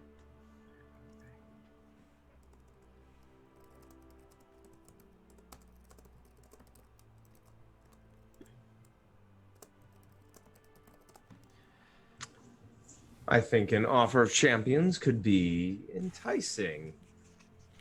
Surely they have some among them they think worthy to stand before the likes of Lanthe, whose prowess is unmatched. Need you demonstrations? I'm sure they would be able to provide you with some. Yes. If I am to allow you to negotiate on behalf of my people, then we shall have to prove you before my people. And the only thing that the fighting men and women of Prisos respect is prowess in the battlefield. So, while I believe you, Lanthe, if you'd, or any of you, if you'd be so kind as to step into the ring, perhaps we can show these folks just how tough you are and worthy of negotiating on behalf of the nation of Prisos. Lanthe will slap a hand on Lysistrata's back and say, "Have you found your legs yet?" At the thought of being able to go into that fighting ring, oh yes. Bloodthirsty Lysistrata. Johnny, what did you just get? What? Were you grabbing a prop weapon? Is that what I No, did? definitely not. It's definitely not what was happening. Kat says flirting through combat. Yes, absolutely. That's totally what's going to happen. You can all see, I'm not going to bear the lead here. You can see that whenever Aketa mentions the General Elise, there is a bit of a wry smile. She said before that she respects Elise greatly. There's something else going on there, though.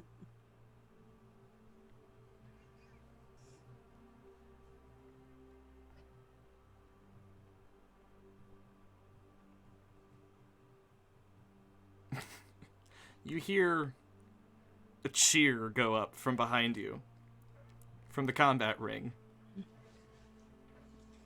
There are folks standing, hands over their heads, applauding, and you hear a loud grunt as a body is tossed out of the ring and crashes into a tent. You see Ladonis in the middle of the ring. Who else will fight me? He walks over to the band, as is canon to all Prisos fighting rings, and he grabs 2 drumsticks from the drummer there and says, "I'll take on all of you." And he's waiting for more wooden sword armed men to fight him with just 2 drumsticks. I need some good... I wish I had that marked. I want some really good hard drumming music. Let me see if I can... Oh, there we go. As the band picks up the remaining drummers, the one guy, of course, who just had his drumstick stolen is like, hey. He doesn't have an extra pair. He's just standing there not playing. He's like, oh god, who's this asshole? He's just the So he's just the pterodactyl from Flintstones. What? It's a living. And everything in comedy after that moment was a mistake. To me, one of the funniest things in the world. The drummer walks away. Fuck this guy. And the rest of the drummers pick up a pulsating beat as Ladonis engages in combat. And Aketa looks amused. I see your friend is already getting ahead of you. Mm-hmm. Hot-headed Ladonis is quite impulsive, though peerless in battle. You might want to give one of your soldiers a live sword to have even chance. Yes, he did mention before that he wished to face combat with live steel. Yes. Would the rest of you be so bold as to take that challenge? Of course. Always. You have your choice. We have swords, spears, any weapon you like. And she stands up and pulls back a tent, revealing an armory. Lots of shiny bronze weapons. Large spears, short swords, kopeshes, and other things. If you want it, it's there, pretty much. As long as it's not a fucking gun or something. There's any manner of bladed weapons here to choose. no gun hammers. No gun hammers. How dare you? How dare you bring that up? There's no Keyboards? cannon. No cannons. Oh. No gunpowder weapons. Just blades. There's even bows if you wanted to do that. But any manner of blade and blunt weapons too. Maces, flails, tridents. There you go. And Aketa, gestures. Oh, gun blades. I do love gun blades, but no, sorry. Akeda gestures and says, pick your poison and step in the ring.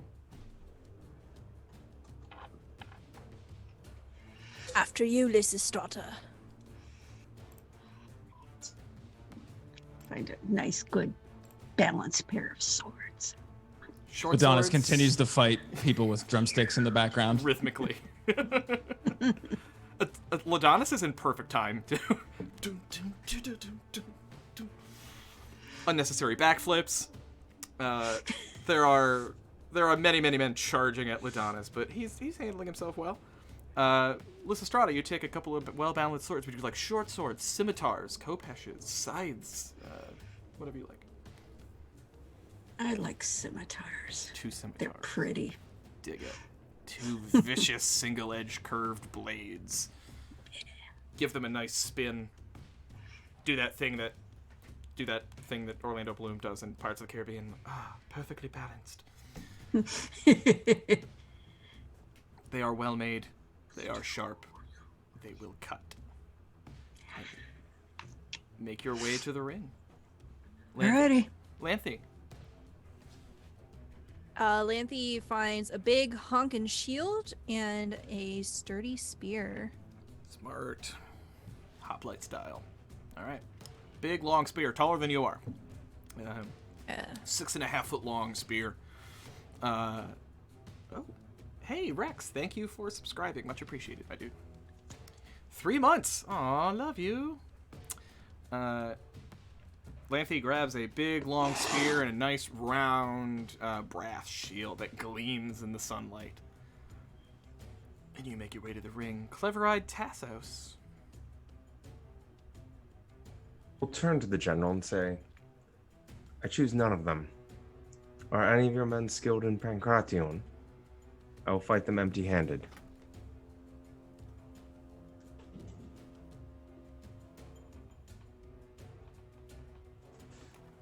Yes. Do it. Let's do it.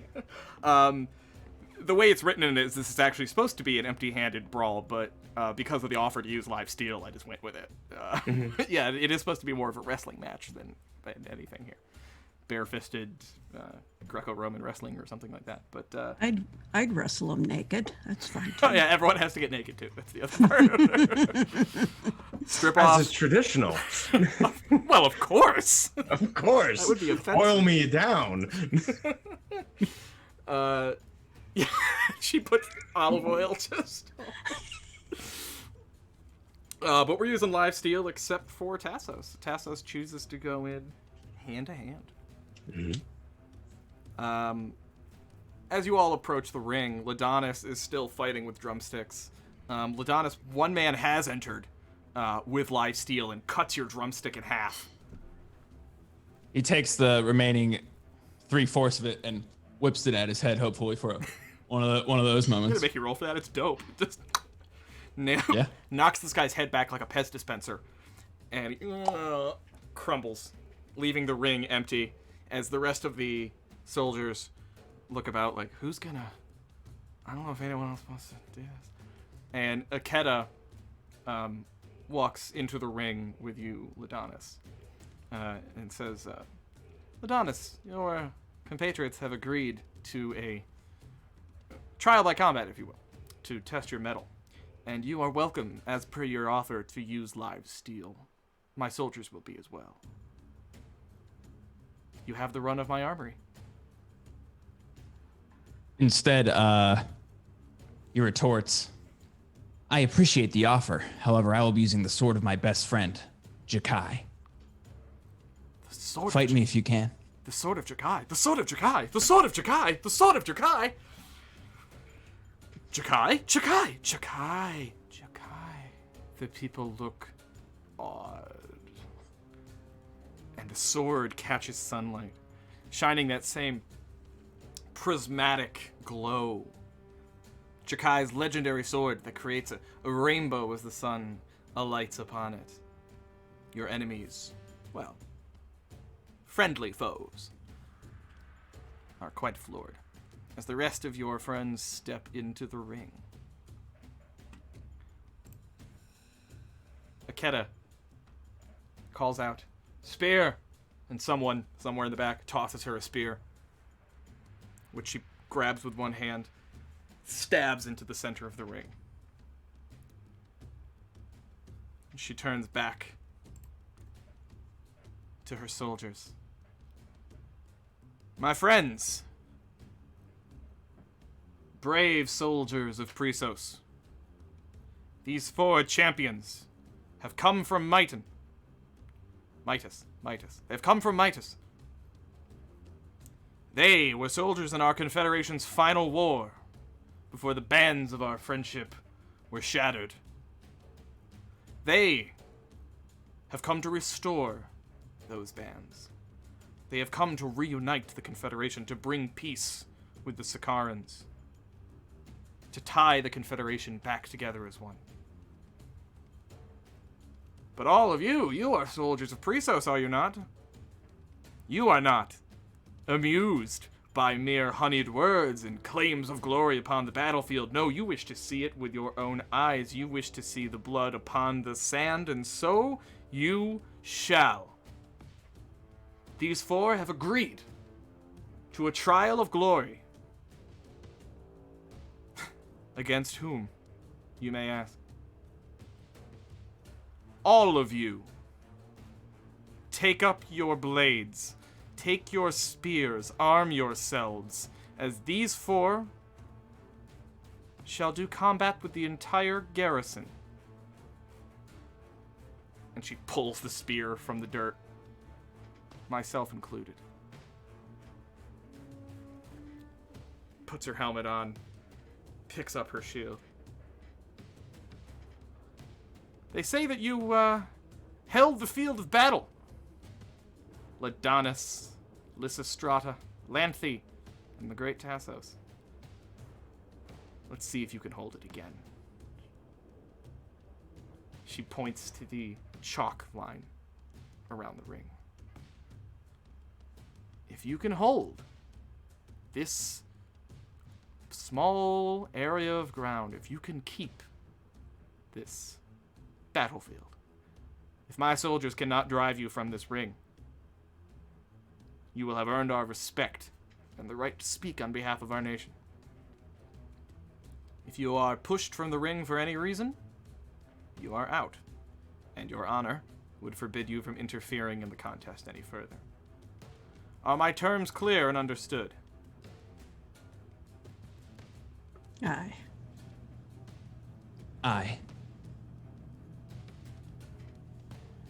She looks to Lanthe and Tassos.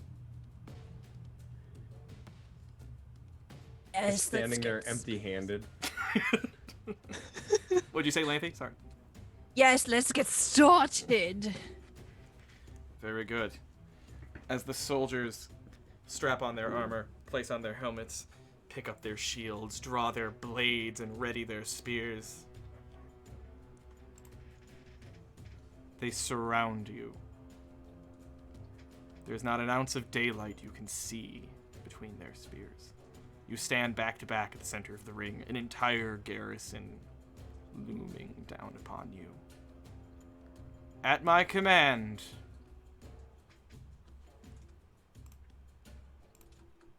time stops a moment. You can hear birds chirping overhead.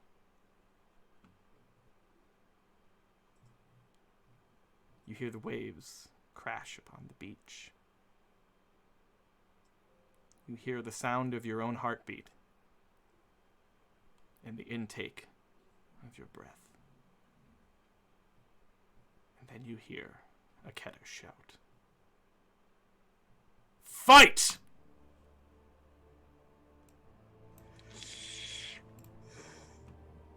Let's roll this shit. So, Aketa. The soldiers are kind of wieners, so they are only going to contribute 2d6 to this. Aketa is going to contribute a d8 from her name. War trained, 10. And because of this particularly dangerous situation. I'm going to raise the strife level to 6. So, I think that is all she would contribute. There is one other thing. You are attempting to negotiate a peace. That displeases Ares. I will be adding a wrath die to this pool as well, as you have invoked the wrath of the god of war. Wrath die range from a 6 to a 12. I'm going to be nice and make this only a D8. Even though he is pretty pissed. So... Ones.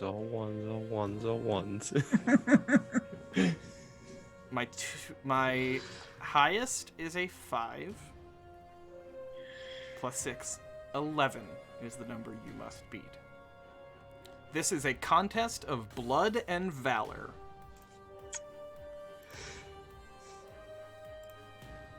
Anna said Mortal Kombat, and I totally resisted the urge to do a Shao Kahn fight. Contest of blood and valor. Who will face this contest? Oh, yeah.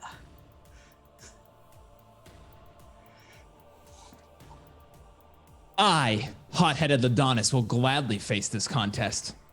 Without breaking a sweat. Ha! You would so anime. Watch my brow. It'll be dry by the end of this. So I roll... Your name. Yep. Your epithet. Your blood and valor. And then from there, yeah. if you wish to spend a pathos to add something else, or invoke divine favor. I will call upon the god Hermes for a very daring and bold fight. Please bless me and my sword as we embark on this battle. And he starts to run at the first soldier he sees and to attempt a kick backflip to connect with the chin, obviously. So we got one more D6. The divine favor gives you a D4. That's what it is. Yep. Spiky triangle guy. Come here, you. So take your 2 highest and then add the D4 to whatever.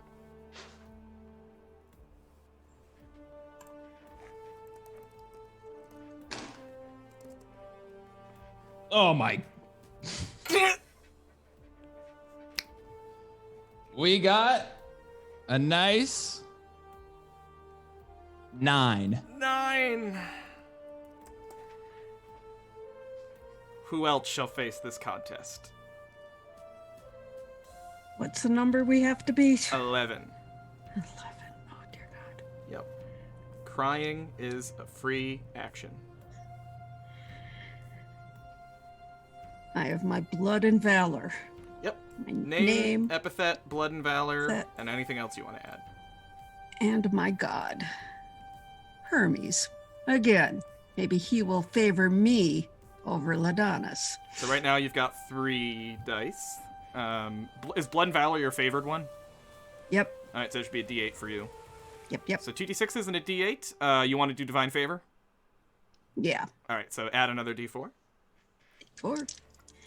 Quick question, mechanically. Yes. As they're rolling, the D4, does it stand alone as its own Yes, dice, or does it stands add? alone as its own. So you Okay. take your name, epithet, domain.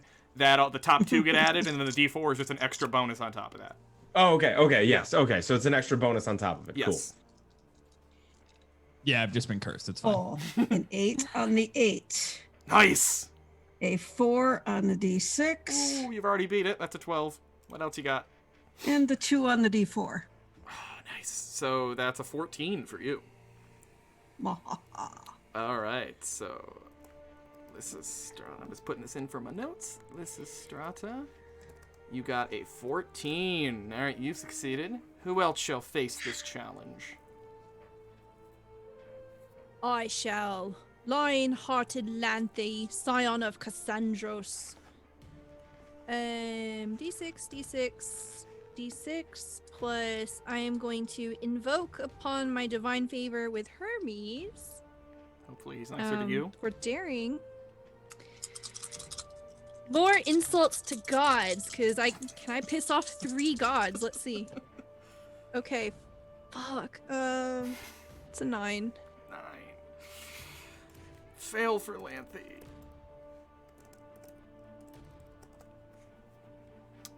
Alright. Who else shall face this contest? Clever-eyed Tassos, standing there, arms wide, bearing his empty hands, is going to stand there and wait for one of them to be Are you doing the foolish enough to come Morpheus, attack like the him. Morpheus and Matrix thing? Like the... Oh no, he's standing there just arms out, just like clearly showing he has no weapon. Oh, all right. So that is a I rolled a 1 on the D4, but that is going to put me at a 12. 12. Alright, you succeeded. Mm-hmm. Tassos got a 12. Okay. We begin with those who fail. Ladonis, tell me what you try to do and tell me how you fail, then I'll tell you how it gets worse. So Adonis charges into battle with the Sword of Jakai, sprinting, going for his signature move, the backflip kick. Try to say that 5 times fast to the chin. He goes, as he's running at the first soldier, starts to do the backflip, and right foot Charlie Brown slips. At the same time, a small pig escapes from the stable, miraculously timing, and lands and smashes Ladonis right in the spine as he comes back down. And he lets out a ah! And then I assume the way I picture is the soldiers that were charging him kind of stop and just like look at him as he's just been basically Just reverse humbled. suplexed onto this pig, and they're like, that's just sad, just looking at the renowned hero writhe in pain off of this pig slam. It gets worse for 2 reasons. 1, you just failed a contest against Aketa was in this, and she has the perilous thing. So you have to mark another pathos. Yes. And so what does it put you at? 3 now you used? 2? 2 divine favors. No, pathos. Yeah, we're 2 pathos. Okay, yeah. All right, so you've marked off 2 pathos. You crack your back against a pig, and as you fall backward, the Sword of Jakai slips from your hand. It sails through the air and is caught by Aketa, who then swings it at Lanthe. Lanthe, what do you do? Oh my gosh. I think Lanthe is like currently engaged with someone else, keeping them at bay with her spear. And she turns around just as Aketa comes down with the Sword of Jakai. And I think it splits my shield in half. I was going to say that too. That's badass. Yeah. And then just the blow of it just kind of like throws me back and I just lose complete balance. Yep. She brings the Sword of Jakai down. You do not see this blow coming. And she splits your shield. You get your arm away enough that the blade doesn't sink all the way into your flesh. It just kind of nicks a little bit on the other side. But then she lifts up her leg and kicks you square in the chest, sending you careening backward, falling out of the ring. Meanwhile, the guys that were standing over Ladonis, like, just pick you up and hoist you out of the ring. Just throw you out like bouncers tossing you out of the bar. Get the fuck out of here. Aketa turns, points her blade at Tassos, and heads toward you, spinning the Sword of Jakai, the prismatic glow from the sunlight reflecting in your clever eyes, throwing you off a little bit, but you recover, and you... She leads her cut with her hand a bit. Tassos noticed this earlier when she cut at Lanthe. He stands there out and steps in and slaps the blade aside, taking the wrist, going around, wrist coming across her face, turning her jaw, and clasping hands and just staring at the troops with her face turned and having her in a face lock, just sitting there just like, should I break her jaw? I love having a real, actual MMA fighter in my games. You have Aketa, her arm pinned, her face locked, her chin all the way to her shoulder. The sword of Jakai falls from her hand and lands in the sand. And you hear her mumble, "Fight on!" as the rest of the soldiers charge at Lysistrata. Lysistrata, you have at least a dozen surrounding you with swords and spears. What do? Piece of cake. Just start spinning and slicing and twirling and doing all the fancy stuff that I wish I could do in real life. This is cool. Definitely seeing this as one of those things that became really popular in action movies a few years ago. That's like the one long continuous tracking shot, just like following you through a battlefield, as you duck beneath spears, slicing at ankles, flip up over his shield, land on a guy's head, elbow him in the back of the skull, knock him down, use his body as a shield, toss him into a gang of people. They all fall out of the ring. And Aketa, Tassos, you have Aketa in this lock, and you can see, looking at her eyes are just widening, watching Lysistrata tear through her men. And Lysistrata spins away. In the melee, Lysistrata, both of your scimitars are eventually knocked from your hands, but you nonetheless carry on with hand-to-hand combat, judo flipping people out of the ring until you take up the sword of Jakai itself that has landed in the sand, draw it, slice a man's shield in half, just as Aketa had done to Lanthe minutes ago, and kick the final man out of the ring, and you stand alone at the center of the ring, pointing your blade, seeing if there are any more challengers. The rest... Satisfied?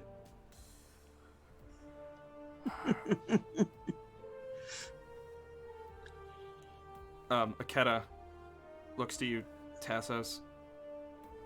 Push me from the ring.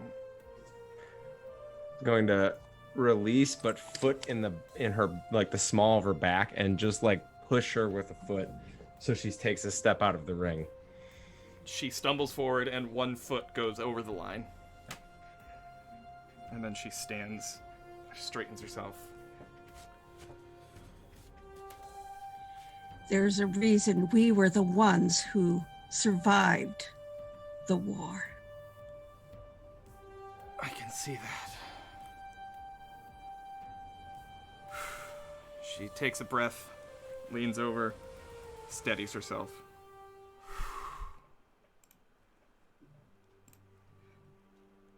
And she looks around to the rest of the soldiers. Any questions? And you see,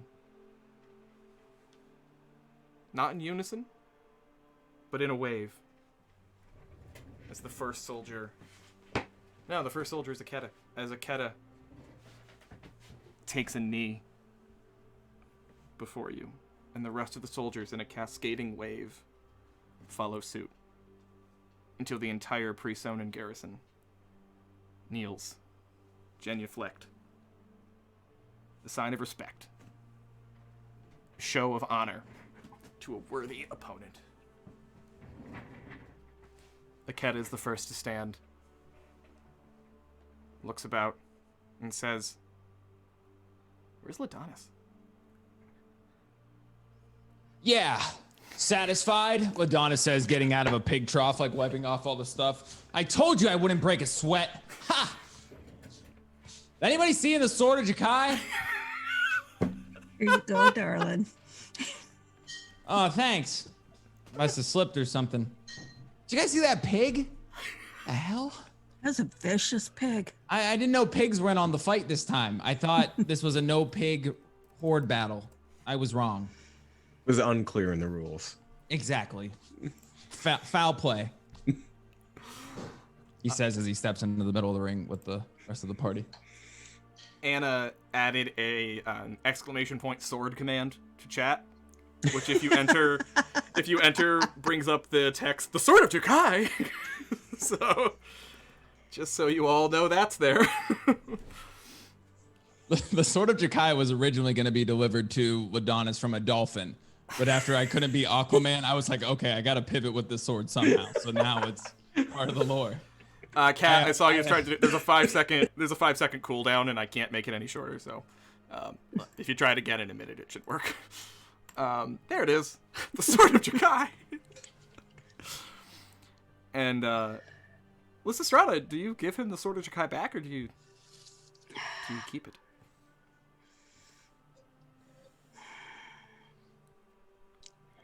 I'll give it back. Thanks. Otherwise, I was going to have to settle for the shuriken of Jakai, and that's just very disappointing. It's almost as good as the sword, but I appreciate it. Maybe you want to attach like a little leash or something so it can hang on. As you're talking to him, you notice his focus already starts to like dwindle as he's looking at the sword of Jakai, and he's like spinning the shuriken like, oh yeah. Lanthy, you should also mark a pathos for failing. Okay. That's your harm. How's your pathos looking, Lanthy? I'm 3 out of 5. Awesome. Full disclosure, I rolled a pathos without declaring it, so I'm knocking it off of mine. So I've used 3 also. Okay. 11 was the target number, so Lysistrata, you take 11 glory. Mark that. Holy crap. Tassos, you take 5 glory.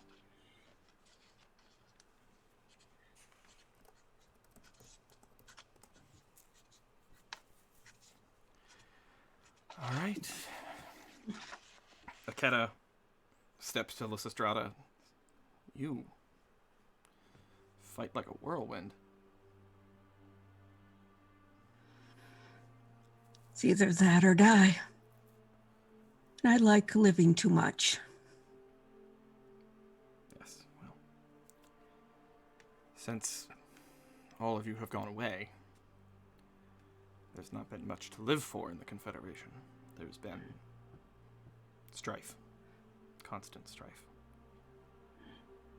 But I believe now that you are all worthy enough, powerful enough, convincing enough, if not by word, but by sword, to bring about a peace.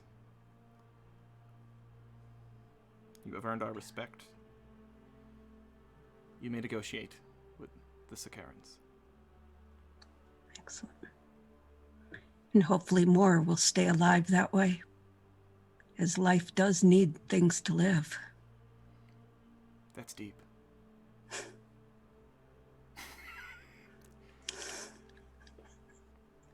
We shall... Sorry, not sorry. The Sakaran camp is just on the other side of the island. King Medon is there somewhere. If you could return with him, then this war would be over. Elise is difficult, but I think you all can do what I could not. I wish you all the best.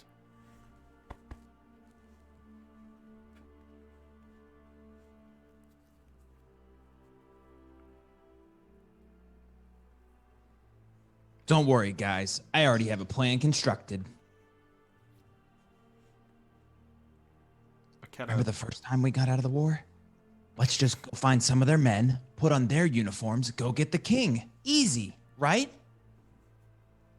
That's not a terrible idea, Ladonis. I'm really proud of you. Exactly. Wait, what? Proud? I have all the plans all the time. Why do you think we're here? Duh. Of course. What was I thinking?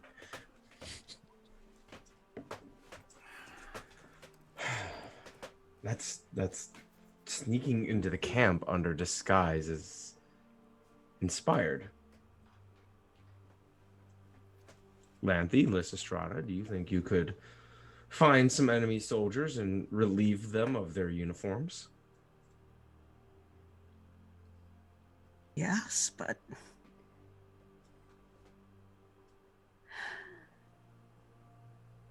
if you're certain this plan is going to work, because we're only going to get one shot at this. It is a one. Don't all my plans work? One way or another. Exactly. Lanthy, what do you think? Well, I don't think we're going to be able to broker peace between the peoples if we commit this act of war, though Ares perhaps will not be so on our back, so to speak.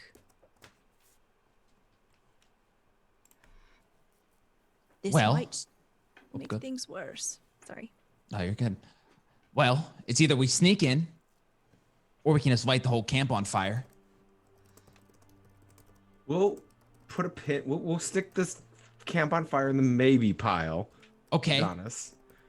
And we'll just keep coming up with ideas. But that was good. I do really like the fire idea. Catapult. Launch me in. I blind him with the sword of Jakai. He's blind. Then I'll bring him in here. Negotiations complete. I Out of do the three like the plans. idea of using Ladonis as a distraction, to be perfectly honest. How about something more unique? Something we have never tried before. I got it. Walking boldly into their camp and talking to them directly. They So won't crazy. expect it. It just might work. Or we dress up as entertainers and we are entertaining desert people for the night that sing songs of merriment and legend. Bards, if you will. Another disguise plan. Most of my plans end in disguises. I see that now. Yeah. I think you missed your true calling.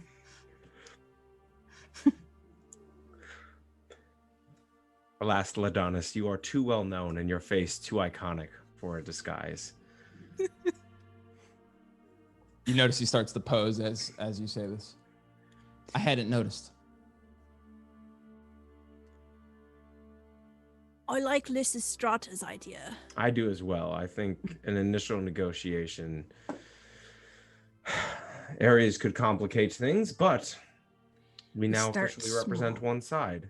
Yeah, start small, and if that doesn't work, then we can do one of Ladonis's plans or something. Little more. Catapult. Yeah. Fire. Yeah, the mate will go to the maybe pile. What if we set Ladonis on fire and throw him with the catapult? Everybody knows I can't burn. Poseidon's too strong within me. My blood is basically water. Silly idea. That's Percentage-wise. insane, Ladonis. There's no water in people. That is not one of the humors. Aristotle would have told us if that was true.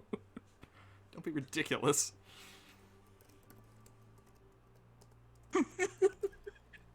Ooh, can I throw away my broken shield and then grab that shield that was sundered? Ah, yes. Yeah. Throw away your broken shield in exchange for a different broken shield. Yes. Yes. Awesome. The symbol of Ares. You may, of course. Thanks. Tassos is going to pick up a shield, sword, and spear because, as fun as it was to engage in unarmed combat, not going to do that again. Ladonis will walk up to the drummer in which he stole the drumsticks from and hand him back the one drumstick that lays in the sand and say, "Sorry about the first drumstick, man." It's cool. And hands. That was pretty sweet. Sorry about the pig, by the way. That was mine. Keep your pig in the pen, man. He gets rowdy. I just wanted to let him out, get a little bit. I wasn't supposed to come in the ring. That was. Sorry. I was gonna do a whole thing. I was gonna do my signature move. No, I could tell was you were gonna- totally about to do a thing. There looked Yeah, like a I was whole- gonna say the catchphrase. I was gonna be like, "I am Ladonis," but that's Wait, that's the catchphrase? Just I am Ladonis? yeah, that's what we do. You scream your name in the middle of battle, so everyone knows who you are. Oh. How else do you spread your? It's marketing, man. Come on. Well, my name's Chet. Ah, Get rid of that first if you're gonna become a hero. No one wants to scream, "I am Chet." No one's gonna scream that. Good, try it. Try screaming, "I am Chet" in a battle cry like way. I am Chet. Yeah, it doesn't work. Yeah, sorry. You're right. You're right. See, stick to drumming. Chetacles. Just get rid of Chet altogether. Like, I don't know. Chetalicious. Chetalicious. I am Chetalicious. Yeah, that'll do. That'll work. Yeah, you'll be a great adventurer. And as Ladonis turns, he like looks at the group and he's like, "Get a load of this guy. Thinks he's gonna be a hero." Miracles do happen. Chet All right, walks so we're off walking to shouting this his guy's name. camp. I'm Chetalicious. No, I'm Chetalicious. We now have a exclamation point Chet command. Oh no. Excellent.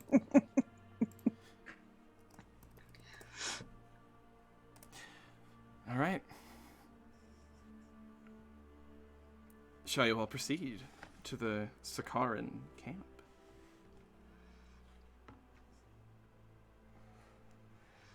All right. Yeah. The island of Vrakoi is, as I said, a miserable spit of rock. Just very, very rough landscape. Really, there's a good reason why it's neutral territory, because no one, well, at least it was, no one really wants it. There's nothing really there. Like, there's one fucking tree on the whole island. It's at the top of a cliff. There's really nothing of note here. And as you walk along the beach, just the waves crashing upon the rocks, pulling the sand out. The tide is starting to get higher. Poseidon remains displeased, it would seem. As you, deuces, Poseidon. As you walk along the shoreline, the ground begins to slope upward. You walk along a ridge line at the edge of this sundered volcano at the center of the mountain. The sun is beginning to set now. You have been, whatever day it is, you're still not really sure. It's now getting later on. The sun rests large and orange upon the horizon, casting everything in this amber glow, making Ladonis's hair look super cool with this nice lighting. At the opposite side, the south side of the island, you see the Sakaran camp. But you smell it before you see it. The tents here are a beautiful royal blue, impeccably maintained. Even in war, it seems the Sakarans take great pride in their appearance. Everything, every tent seems to have been impeccably cleaned, not a spot of dirt upon them. Even though, much like at the Presoan camp, there are soldiers engaged in combat. These don't look like any shrinking violets. They are tough, hardened warriors, but take just great pride in being sort of well done up. And there are these braziers set about in between the tents that are burning some kind of wood that is giving off this sweet aroma, a perfume. And the whole place just seems to set you at ease, as if this smoke is some sort of medicinal extract of some kind that keeps the men engaged, but also calm, and staves away the anxieties of war. And while you do see, what was the hot general's name? Aketa. Question for Tom. While you do see that there are soldiers engaged in combat, they are keeping up their skills. There are artisans that are sharpening blades, polishing armor. There's also a much larger than the Presoan camp. There's a large contingent of soldiers that are living it up and having a good time around a bonfire, drinking wine, eating, smoking, just loving life a bit more. And of course, this is either the conduct of the nation of Sakara as a whole, or perhaps this is simply the conduct of a nation that realizes that they have the upper hand in negotiations, that they are in the position of power, because somewhere in this camp, they have the king of Presos himself, Medon. chained. They know that they negotiate from a position of strength. And as you reach the periphery of the camp, some guards step forward. A band of hoplites in gleaming brass armor, much like the Prisoans, but wearing these royal blue cloaks upon a shoulder, their spears lowered. At their back is another woman, dressed in gleaming brass armor. She has long red hair that flows behind her as the sea breeze catches it. It waves behind her like a red flag. She approaches you with arms folded, a large great sword at her side. No, at her back, actually. It would be stupid to have it on your side. On her back, arms folded. State your business. See, I told you we should have went with the disguise thing. Damn it. Our business is peace.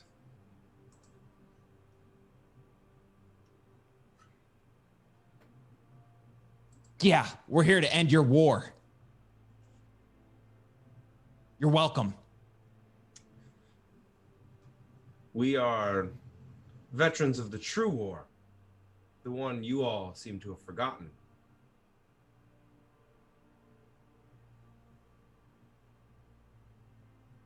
We are here to help negotiate this conflict.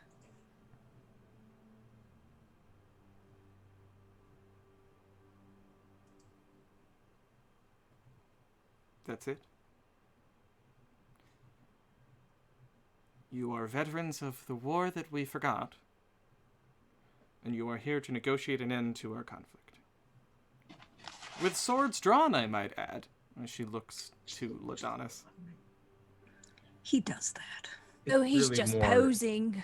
Yeah, it's more of an effect. It It's- looks great. It's lost on me. Most things with him. It's okay, Ladonis. They just don't understand. Well, you're clearly not here to fight. You would Not yet, anyway. mind your tongue or lose it. You're not here to fight. Yet. You would be a fool to rush into this entire garrison and think you could survive. You are here to negotiate. Very well. You negotiate on behalf of the Prisoans, I assume. Assume correctly.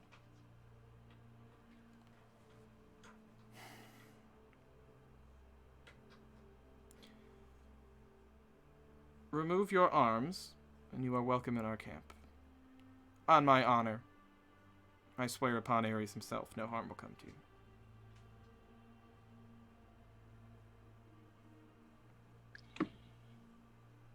Will our weapons be returned to us when it comes time to leave? On my honor, they will be. If you think I'm gonna leave a great weapon like the Sword of Jakai just in the hands of some nobody, then you're insane. The Sword of Jakai? The Sword of Jakai? You hear like the other side of the camp? The Sword of Jakai! See, that's why you pose.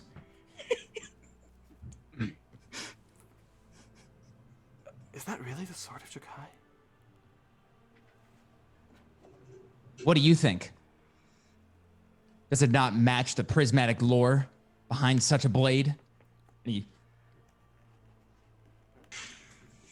that really is the Sword of Jakai. The Sword of Jakai? The Sword of Jakai? The Sword of Jakai? Sword of Jakai? Then that only impresses upon the need further for you to leave it behind. Such a dangerous weapon cannot be left in the hands of a strapping young lad like yourself. Not just any lad. This is the hot-headed Ladonis you are speaking to. Not just a lad, but a Ladonis. Oh, fuck. Wow. Colin, how much psychic damage would you like us to take from that one? To quote our friend Susie, take a d12 of shame damage. Yeah. Lodanis, I've heard tale with you. Sheath the yeah? sword. Sheath the sword, hot-headed Lodanis. He puts it away in his sheath. Did you just drop it? No, it's right. Swinged it on my desk. Sheathing it into the floor. into his chair. It's sheathed. Welcome. What about the shuriken of Jakai? Yeah, also can't have the shuriken. Please stow or hand me the shuriken. I promise you'll get it back. How about I just leave it here? And he like walks over to a rock and very clearly puts it in like his underneath his sandal. 'Cause that's what all Greek I can both heroes- see and hear you. I totally saw what you just did. If that's the shuriken of Lodanis, it should have no problem piercing that stone. It's a fake. Oh, the shuriken of Jakai, Okay. excuse me. It's a fake. The sword was all I could take from Jakai's clothes to make it comfortably. As he walks over to the party, he goes, "No, it's the shuriken of Jakai." Onward. And you are all left wondering negotiations. if it really is the shuriken of Jakai. We weren't there. We didn't see it. Known only to the gods. Come, Yes, let's. sit with me. She brings you to the bonfire, where the soldiers are sitting about, drinking their wine, smoking their smoke, eating their various salted meats. It smells like they're smoking some dank shit. She sits you down and says, "Soldiers, we have guests. I know one of them is the mythical hot-headed Lodanis. Who else do I have the pleasure of breaking bread with?" Bold-hearted Lysistrata. Really? I've heard you're quite adept with a blade, Lysistrata. They say. And you? She looks to Lanthe, looking through you. She's also super hot. Okay. I am lion-hearted Lanthe. And I was gonna say, and I've pissed off 3 gods today, but I decided not to say that out loud. But I am thinking it. It's thought bubble. Lion-hearted Lanthe. Bold in the face of battle and bold in the face of the gods themselves, so the rumors go.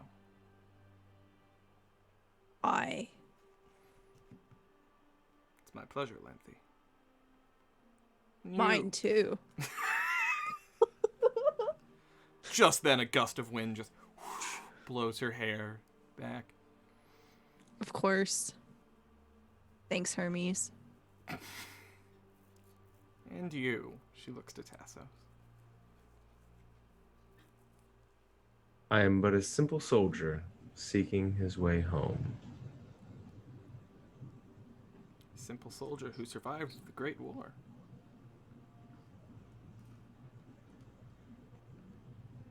Not so simple then. He's just being modest. He's the best captain you've ever seen. Look at the guy. Gift that. Someone gift that. No, what have I done? Anna's in the audience. Someone gift that. Cats. From a distance, you hear someone yell, "And I'm Chetalicious!" So, you've all survived the Great War against Midas? Tell us then. Our soldiers have been here some time. We grow weary. They haven't tasted real combat as these negotiations have dragged on. They would be delighted to hear a tale of your exploits. Revel with us, my friends. Tell us of your conquests in the Great War. This is going to be a contest of arts and oration. You shall have to impress Elise, the general, as well as her soldiers. The soldiers will be contributing 2d6 to this. They are but simple folk. And they rolled like ass. And Elise will be adding... Elise will be adding a d8 from her name. And she is known as Daring Elise of Sakara. That will add a d10.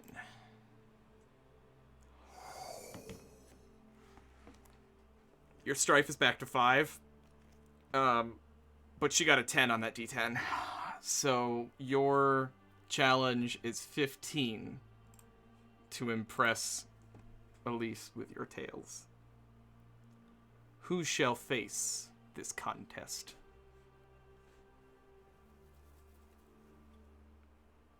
Again, nobody has arts and oration. Oh yeah, she's right? also perilous, so if you fail this, you will lose a pathos again.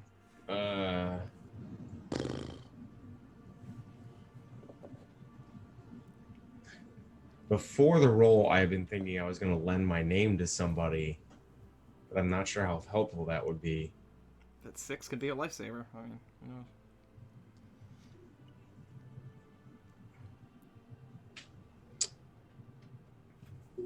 Not to table talk, but like, does anyone have a divine favor that kind of comes into play here? No. They don't have to, like, it doesn't have to really fit. You could use it for anything. You weave that in narratively how it works. Okay. I'm sorry, Stella, you had some? Yeah, I have conviction with Demeter. Yeah, you can make that work. You just weave it into your tale. You just have to just tell a story.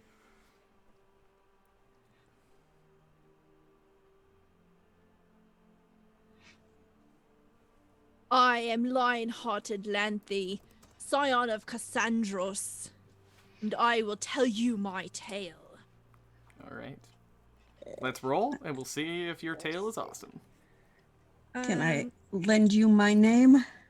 Yeah, if you want to sit it out, you can lend a name. You could Yes. also, Lanthe, you could also spend a bond to get the... Don't forget you can do this, y'all. You can Oh, spend a gosh, bond to get the forgot the benefit of bonds. their name without them sitting out. Yeah, I will do that. I will use my bond with Lysistrata. All right, so you'll get her d6 name die. Extra one, okay.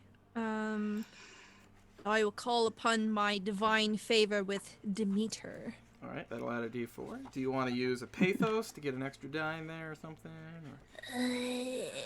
No, because then I'll be really fucked. I only have 2 left.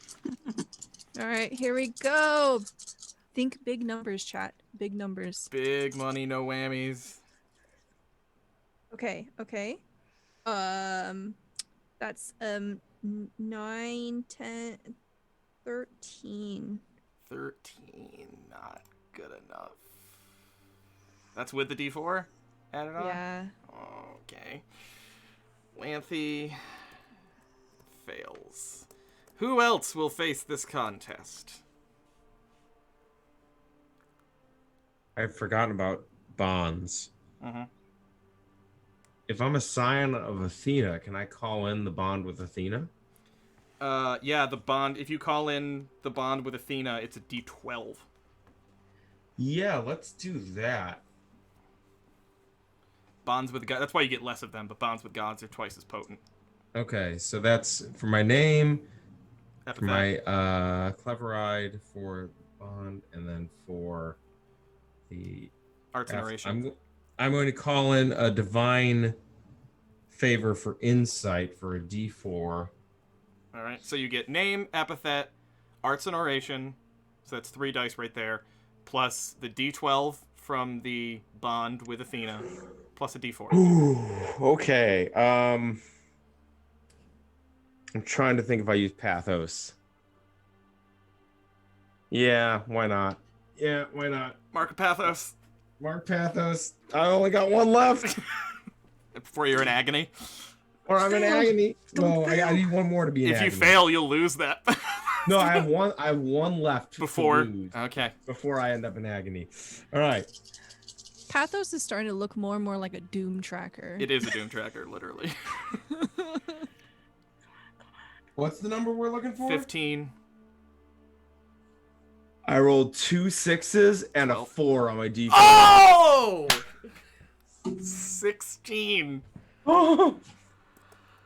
All right. Woo! So now you get I'm one gonna- more. So you've used 4 Pathos. Yep. Tassos got a 16. Oh no, that was so badass that Lanthy oh no, you're back. Okay, everyone froze for a second. Oh god. Okay, who else will face this contest? Oh, your heart, your poor old heart.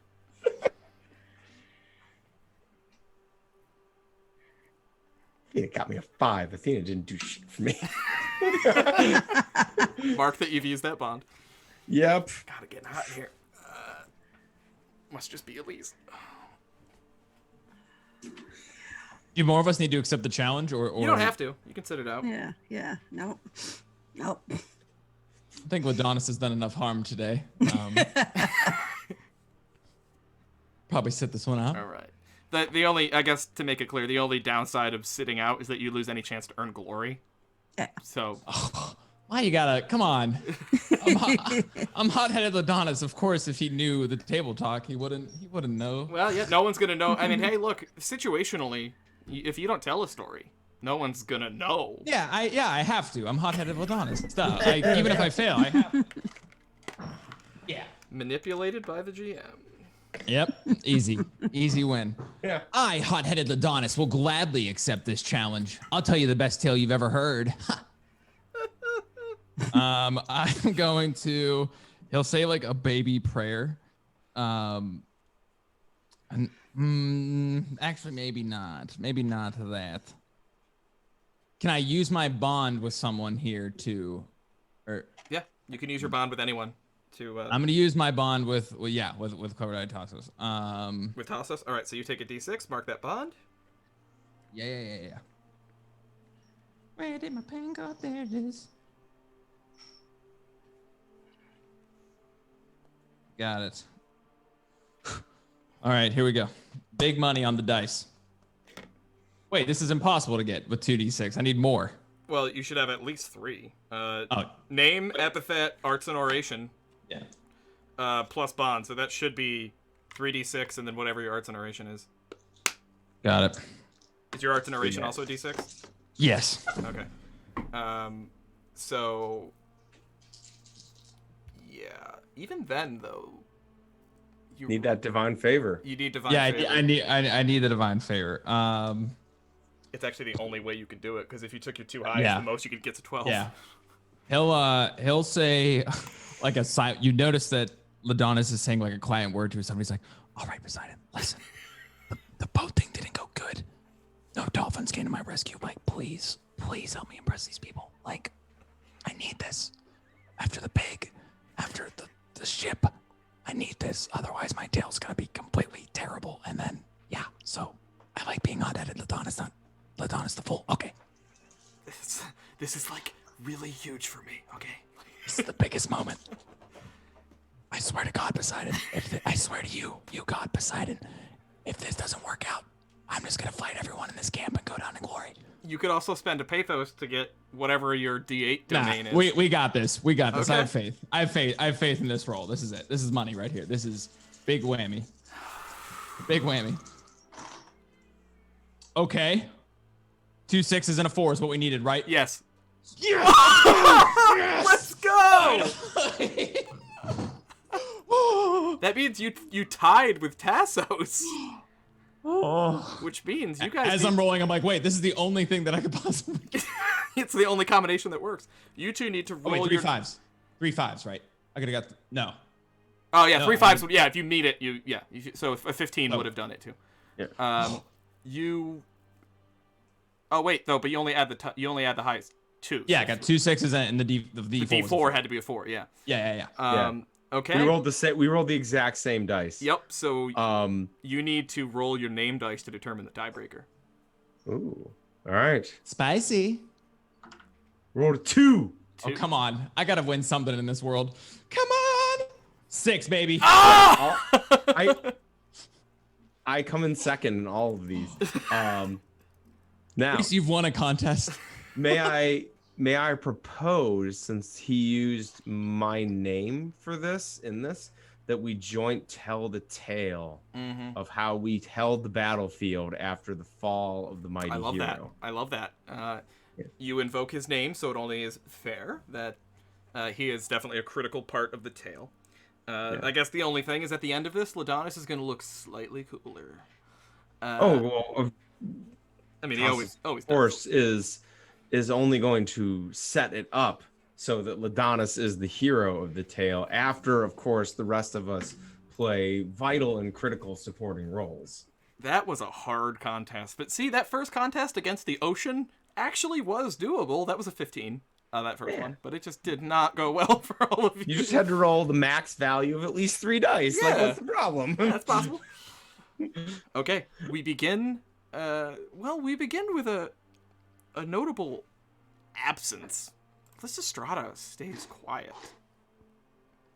And Elise looks to you, Lysistrata, having heard such tales of your prowess with a blade.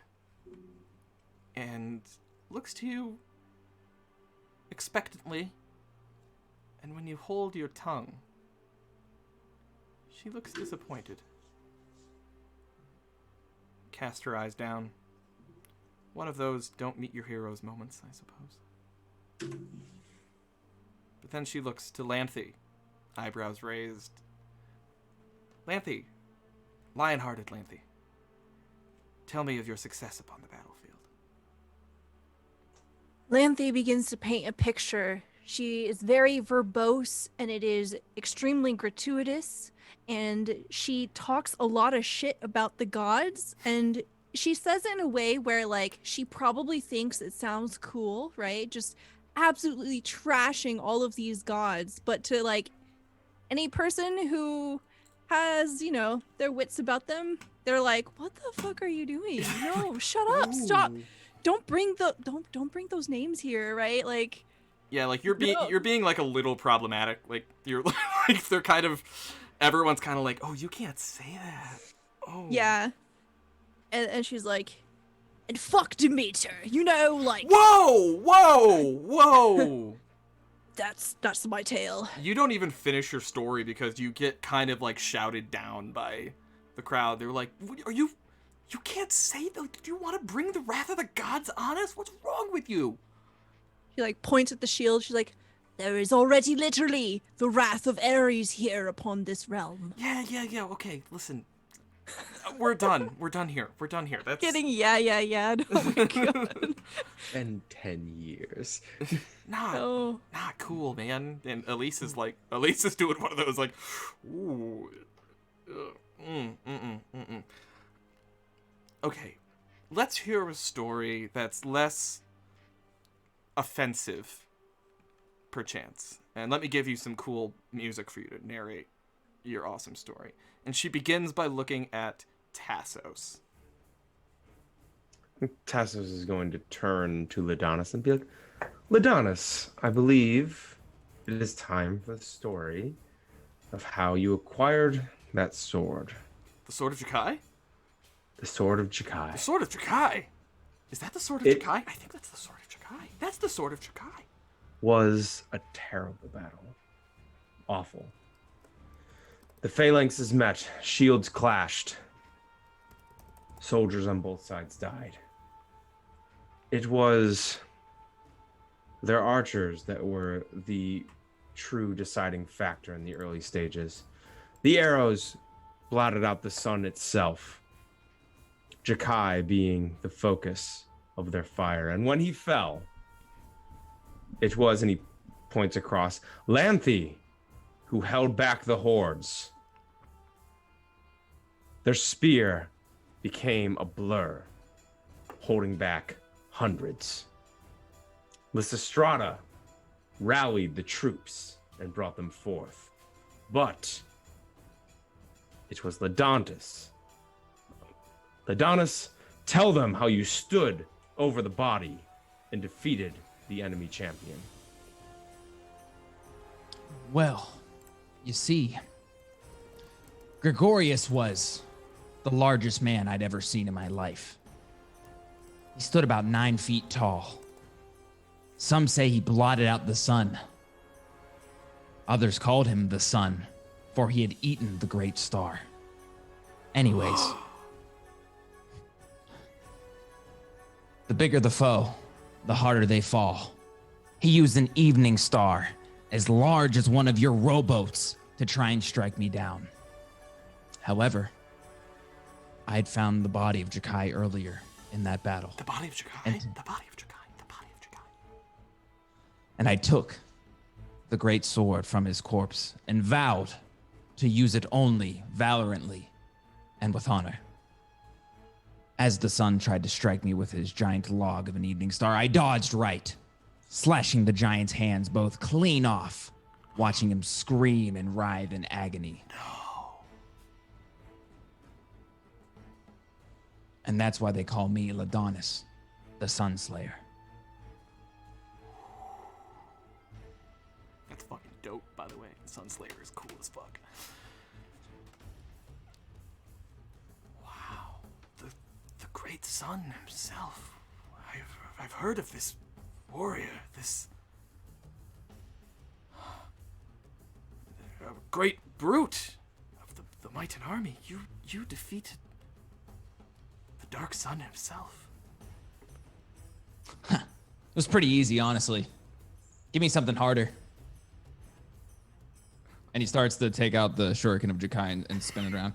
As you say, give me something harder, you see a pig walk by in the background. He has a moment of PTSD flashback, like, and he's like super freaked out. It's fine. It's fine. You are victorious in this contest. Ladonis, mark 15 glory.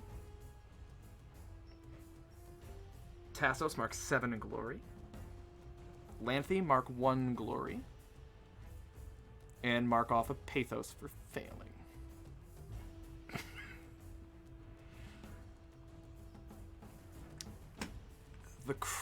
Oh, it's a little blurry, but I'm guessing. Oh, you're close. Oh, you're close. The crowd of assembled soldiers are rapt with attention as you conclude your story. They see that there is, I don't know if you're telling the truth or not, but as far as they know, there is no lying in your eyes. You hold the sword of Jakai because you took up the sword from Jakai's body, from his cold dead hands, and you slew the mightiest warrior of the Mythology army on the field of battle, the Dark Sun himself, and you have truly earned the name the Sun Slayer. Because of how cool that was, Ladonis, I'm going to give you a divine favor. You, let me see, where's that big chart of, the big chart of, oh, here we go. Where is he? Oh, that's weird. I just realized there's no, Hades isn't in here. I'm going to give you the favor of Hecate. Herself associated with the night. For you brought the dark when you slayed the sun.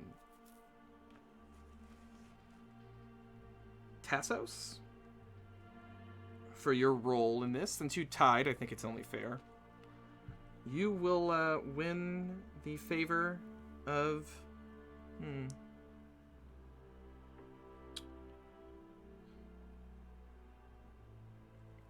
I think you were clever in battle, but you already have the favor of Athena, so you will win the favor of Artemis, the goddess of the great hunt. A noble hunter you were upon the battlefield. So mark that. And I lost my page. Elise looks fascinated by your tale. You truly... Yeah, Flounder, the glory is for leveling up, so it doesn't really matter, but whatever. It's mostly just to see who comes out coolest when this is all over. You are great warriors. This is incredible. Thank you for sharing your tale.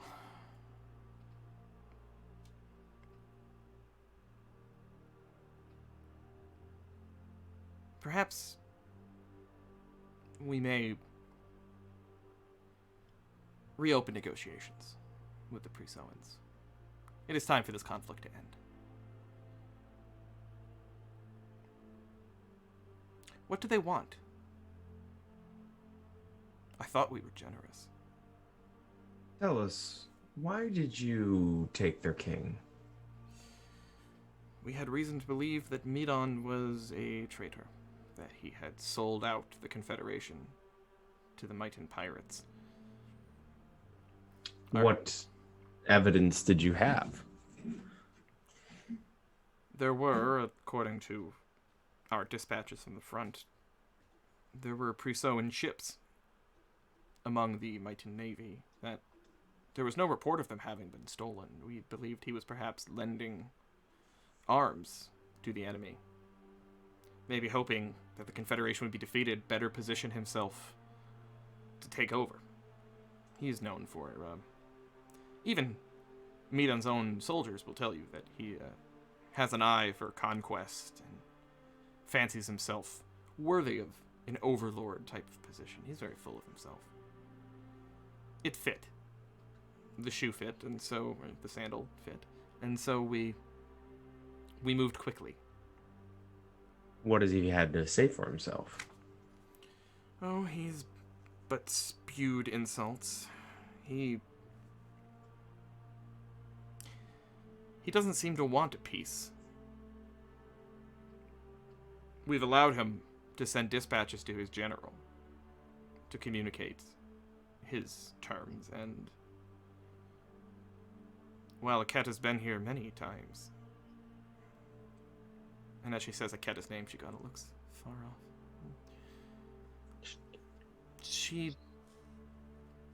I don't believe he's authorized her to negotiate a proper peace.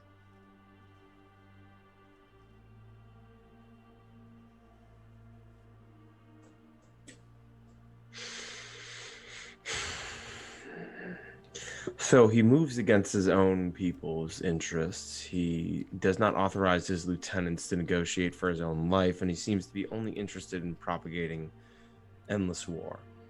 He's a bastard. Just 1 second, please. Take all the time you need. Okay, team huddle. Team huddle. Just quick. Yeah. This... Is it just me, or does this guy sound like he's working for Ares? Yeah, it kind of sounds like that. Yeah, like that really sounds like he's working for Ares. Maybe Ares has possessed him or something. Yeah, I think that's like completely reasonable. Yeah. Holding up the shield. Yeah. An exorcism? Perhaps we could Go to the baby pile. turn some of the other gods against him, draw his attention away.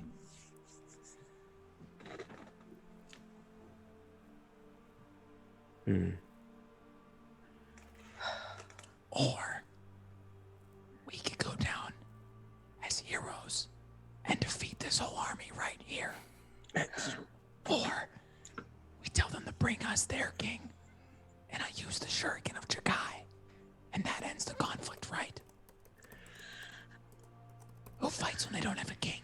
So, Adonis, we're just gonna put that in the maybe pile again. Yeah, okay. The ever-growing baby pile. it's more of a bin at this point. What if we made a common enemy so they work together? What if we piss off both sides? Whoa, whoa, whoa. Yes. Okay. Whoa. Yes. I like where this is going.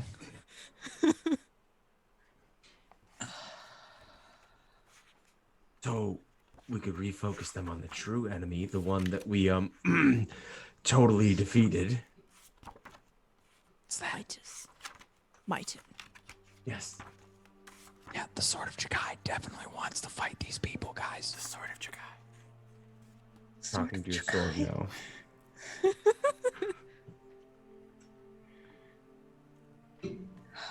But Adonis, I thought that was part of the story. Maybe. All right, Okay. so what's the plan then? I I could start going through the maybe pile. And he starts like, Should we just talk to the king? We need to talk to the king. okay, Yeah. how about this? We talk to the king and tell him if he doesn't end the conflict, then we fight all of them. What if I piss off Ares? No. Ares no, manifests, and we kick his ass. That's That's in the maybe pile. there's like about half of that is probably realistic, and then the second half of that is probably problematic. Okay. But I like where your head's at. I like the passion. Thank Don't you. lose that. Okay. So the catapult idea. I think we need to talk to the king. Okay. Talk to the king. Okay, we need to talk to the king. 3, 2, 1, break. All right.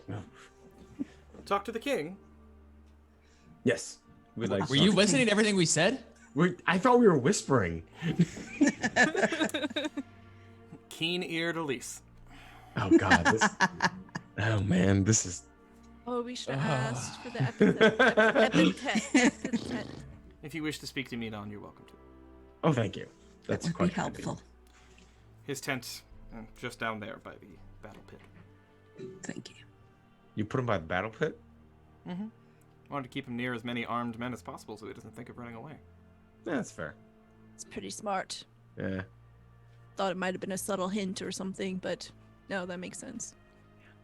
We wanted Midon to hear the clashing of our blades so he knew who he was up against.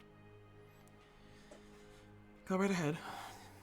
You're welcome. I can tell that you're not here to cause problems. Don't try to do anything ridiculous like spring him, though. At least let us meet first with the Presoans and negotiate. Don't try to do anything ridiculous like break him out. That would not be honorable. I would never do that.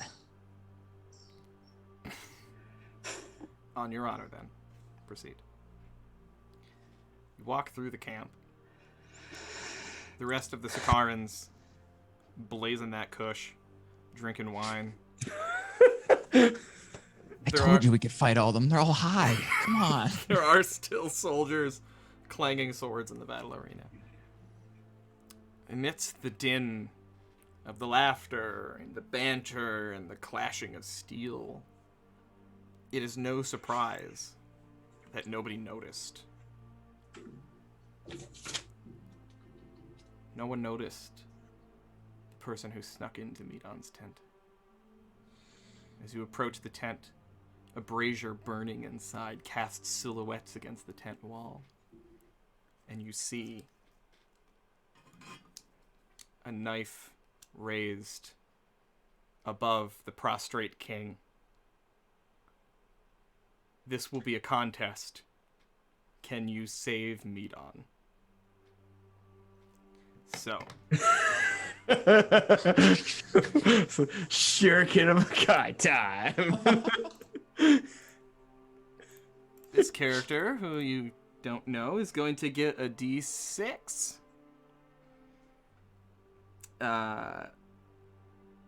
And a D8 for being vengeful is their quality.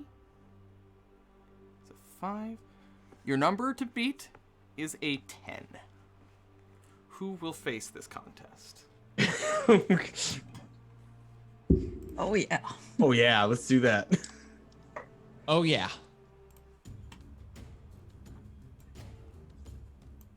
Yes, yes, yes. Who will face this contest first? I will face this contest first. Do it. With Throw the with shuriken. the shuriken of Jakai?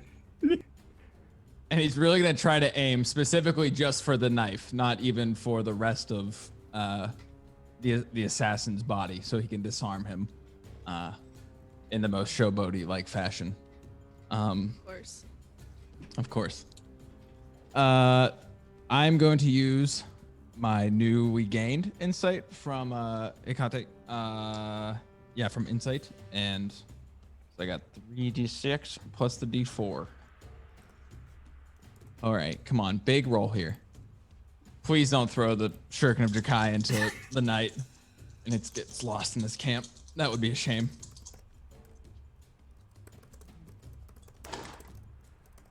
A 6, a 4, and a 1, so an 11. Oh, you use the divine favor. Yes. Well, yeah, you gotta. You gotta, yeah. You just gave it to me. I gotta use it. In honor of this moment, just a moment. We now have Oh yes. okay. We now have the Shuriken of Jakai also as a check, man.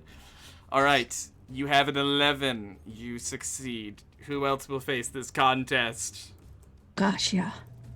Ain't gonna happen. Get that glory, baby. All right. On my epithet, on my name, on my bond with my god, D12. Oh, I should right? say it's a blood and valor. Blood and valor. Yeah, Yep, I don't know yep. if I ever And my said blood that. and valor. You assumed, I assume, Ladonis, but Yep. I rolled a d6, but I still got it. yeah. And the D12 is the bond with my god, Hermes, right? Oh, you're spending your bond? Oh, yeah. Okay. This That is too that is important. disposable to send, so mark that off. You don't have it anymore. Yep. But yeah. So, name, epithet, that should be D6, D6. Blood and valor, whatever you have there, probably a D6, I think, for you. Or is it D8. D8. And then Yep. spend a D12. Yep.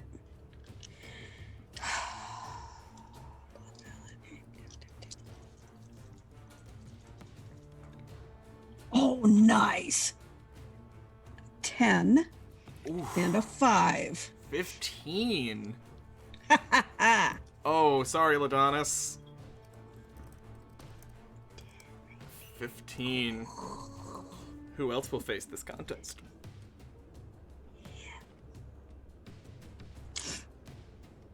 I feel like it's pretty well covered at this point. No glory so- for you?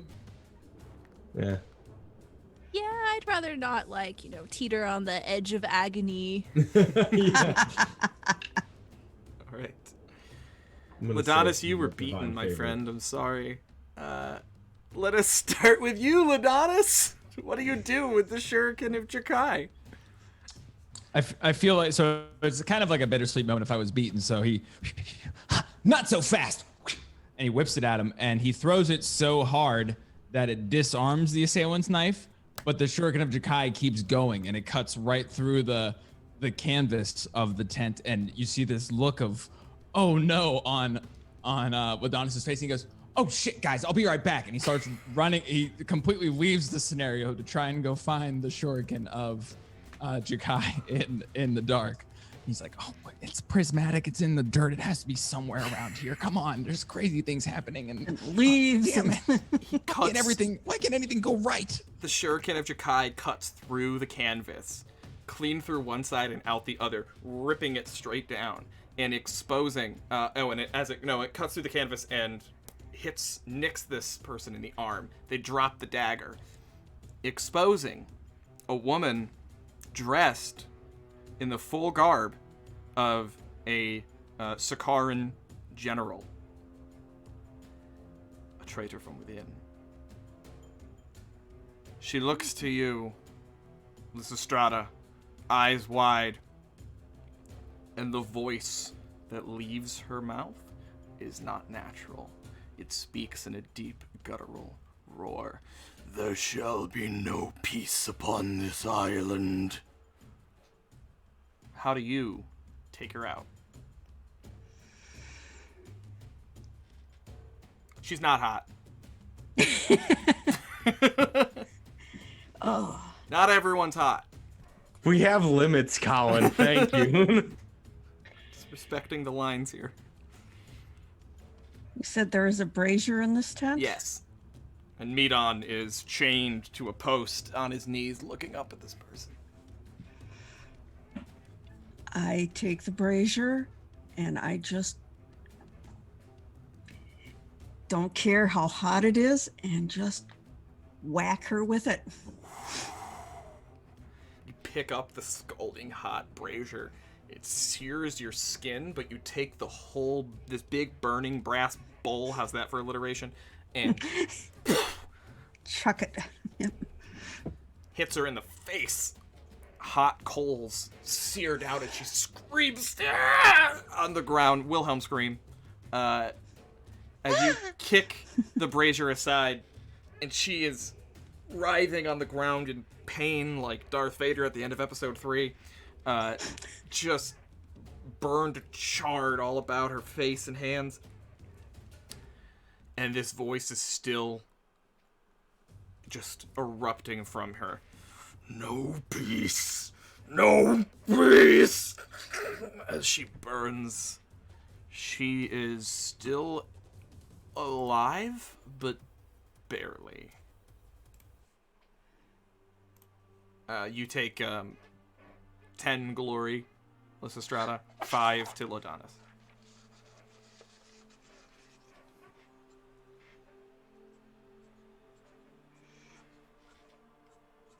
Oh, I actually underrolled her. Yeah, it's too late now. Hey guys, I found the shuriken. Did I miss? Whoa! And he looks at the woman being burned alive. I think Lysistrata just Ares, defeated get out Ares. of her. Come and face me.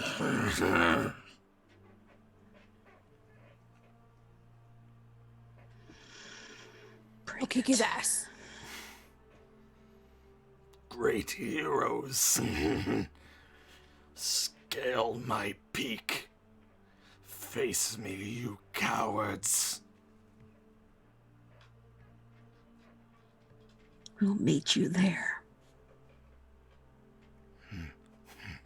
I'll be waiting at the great oak tree. As this spirit erupts from her, sailing this bright, almost like the flame that you just dumped upon her, leaves through her mouth, just a jet of fire that erupts from her nose and mouth, swirls through the air, and flies up to the peak at the top of Vrockaway.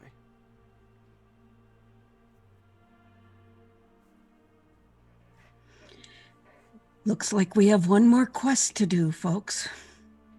Indeed. I knew it. I knew we were gonna fight Ares. Fuck that guy. Right. It's not gonna be much of a fight. Should we tell Elise about all this that just happened? I mean, That caused a bit of a kerfuffle. Probably. Yeah. I mean, like, the shuriken went flying through the camp. Like, people are gonna. Oh yeah, know. Flames. Elise comes. She's Yeah, literally still on fire. Elise comes running over, like, what the hell? She looks down at the I'm- burning woman. Who the hell? Don't is worry, it's under control. Just a little case of possession, nothing serious. We handle it all the time. I don't know this person. She's dressed in our garb, but she's not one of mine. That's very awkward for you and a serious discussion you need to have with your troops. Security is lax. Yes, clearly. My king, how are you? Medon looks up, like, opens one eye. Do I know you? Not officially.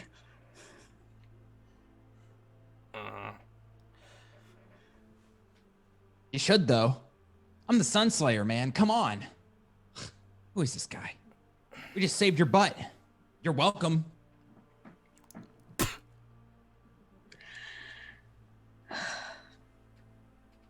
Can I help you?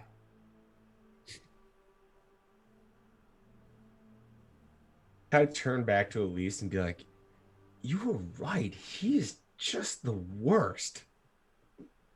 Mind your tongue, peasant.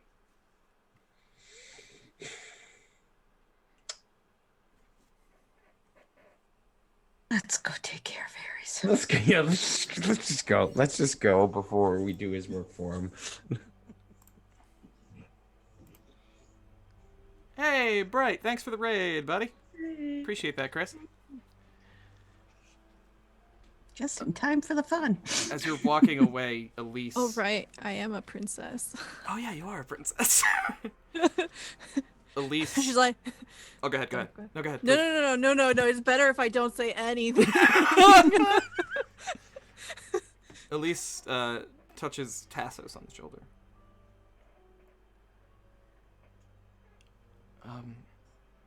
I don't really need to know what just happened here. I can tell clearly this person was trying to kill Nidon. I don't know who they are. We have an assassin in our ranks.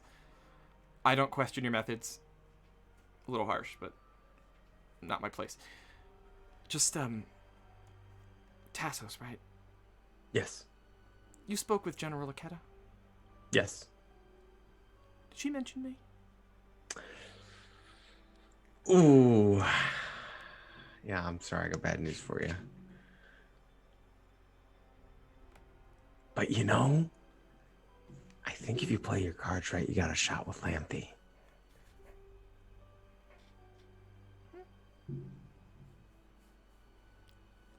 It's something. Never mind. You know what? She's too good for you. No, I don't mean any disrespect. No, it's done. It's done.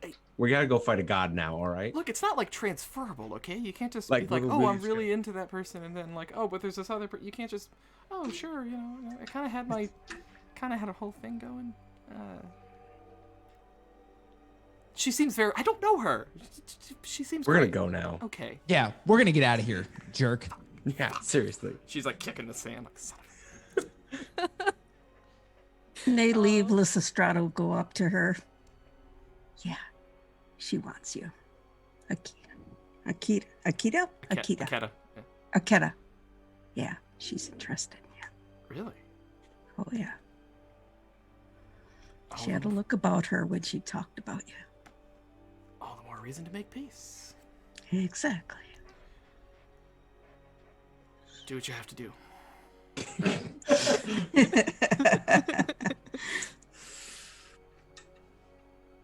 Okay. Just begin to make your way toward the peak. We are entering the final battle. This will work a little differently than a normal contest. This will consist of 3 contests in a row.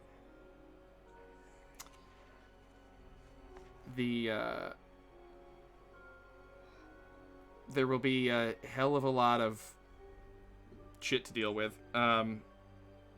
Excellent. So, I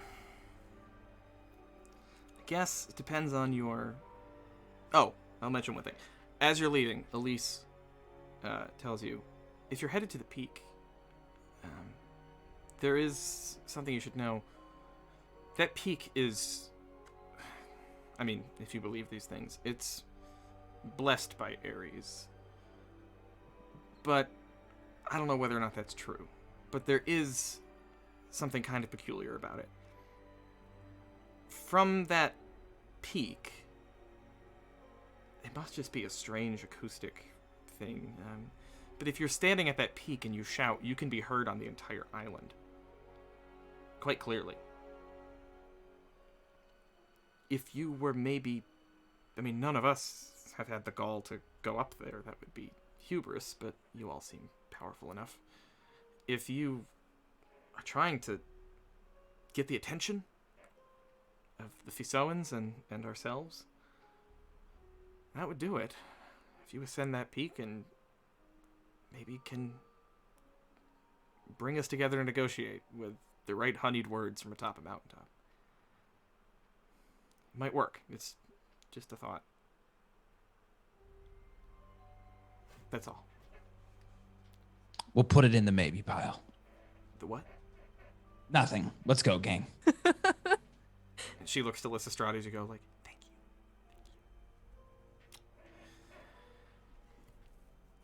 you. And you begin to ascend to the peak. I promise. Ares is displeased at your attempts to make peace upon this island.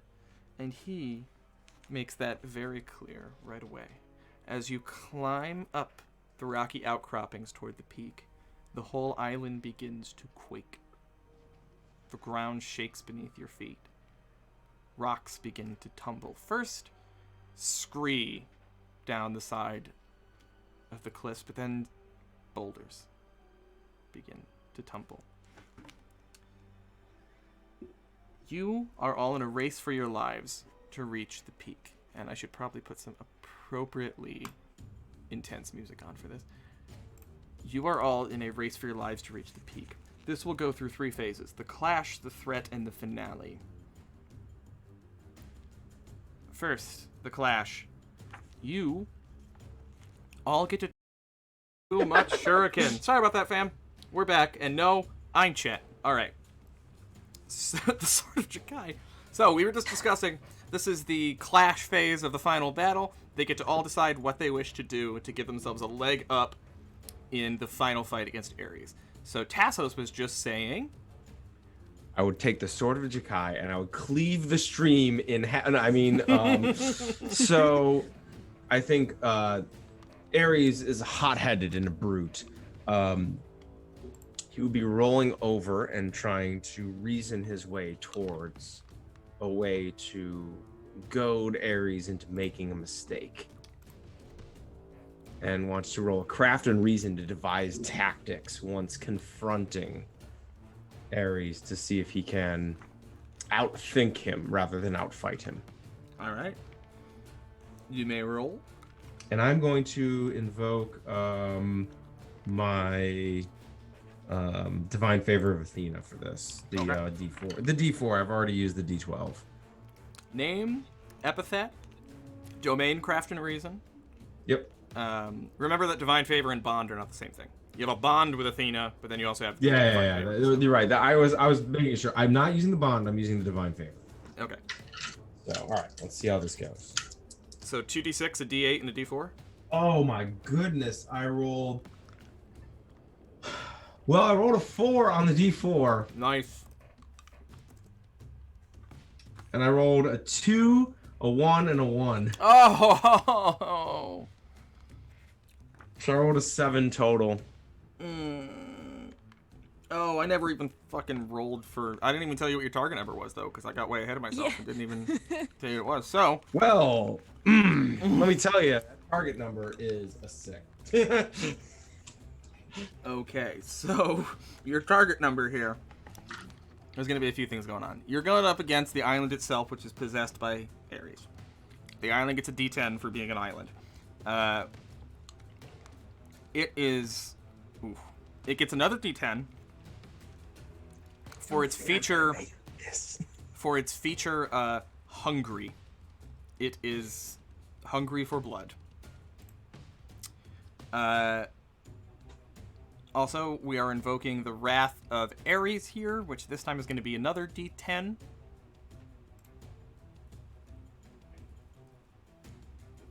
Got a 9. Oh, sorry. No. Got an 8. I rolled an 8 on one of the D10s plus 5. The target is 13 for the clash. Okay. So, Tassos, you got a big 7. I got a 7. Ouchies. Yep. Nope. We're fighting a fucking god. Tassos is out of ideas currently. Yup, and... Quietly panicking. Yeah, and let me make sure that there's the section on harm. Alright. I'm gonna save that. Okay. 7, you fail. Who else and how will you try to give yourself a leg up?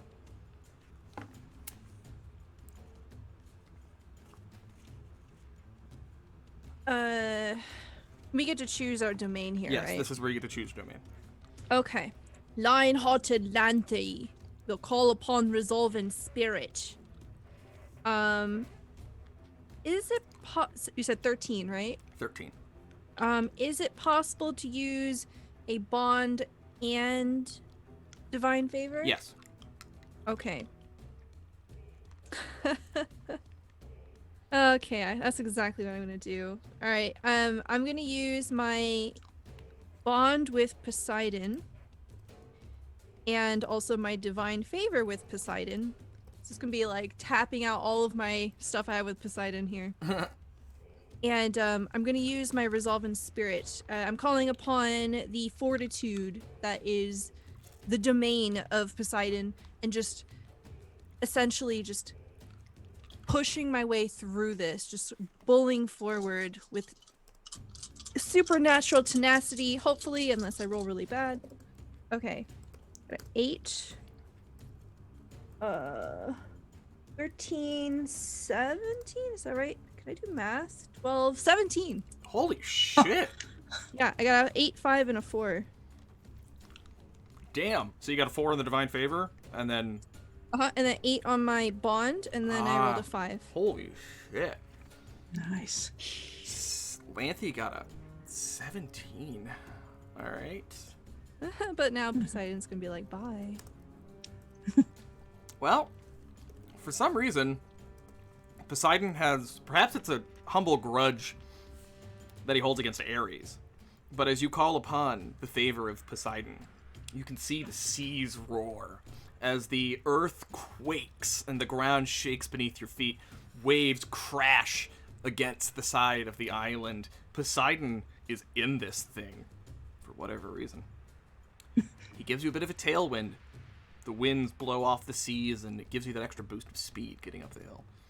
All right, you probably are going to win this, but let's see how everybody else does.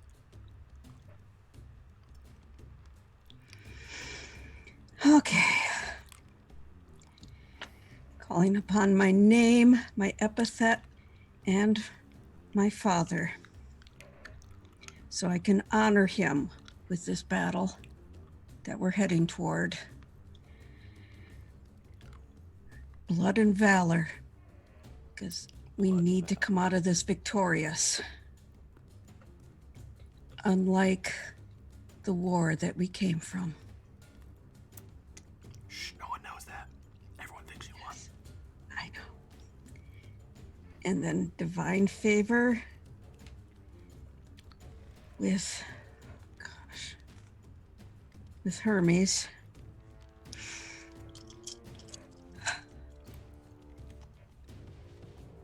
Thirteen is the number. Sending a prayer up to Hermes saying, please, I need honor. I need a win. Y'all need a win.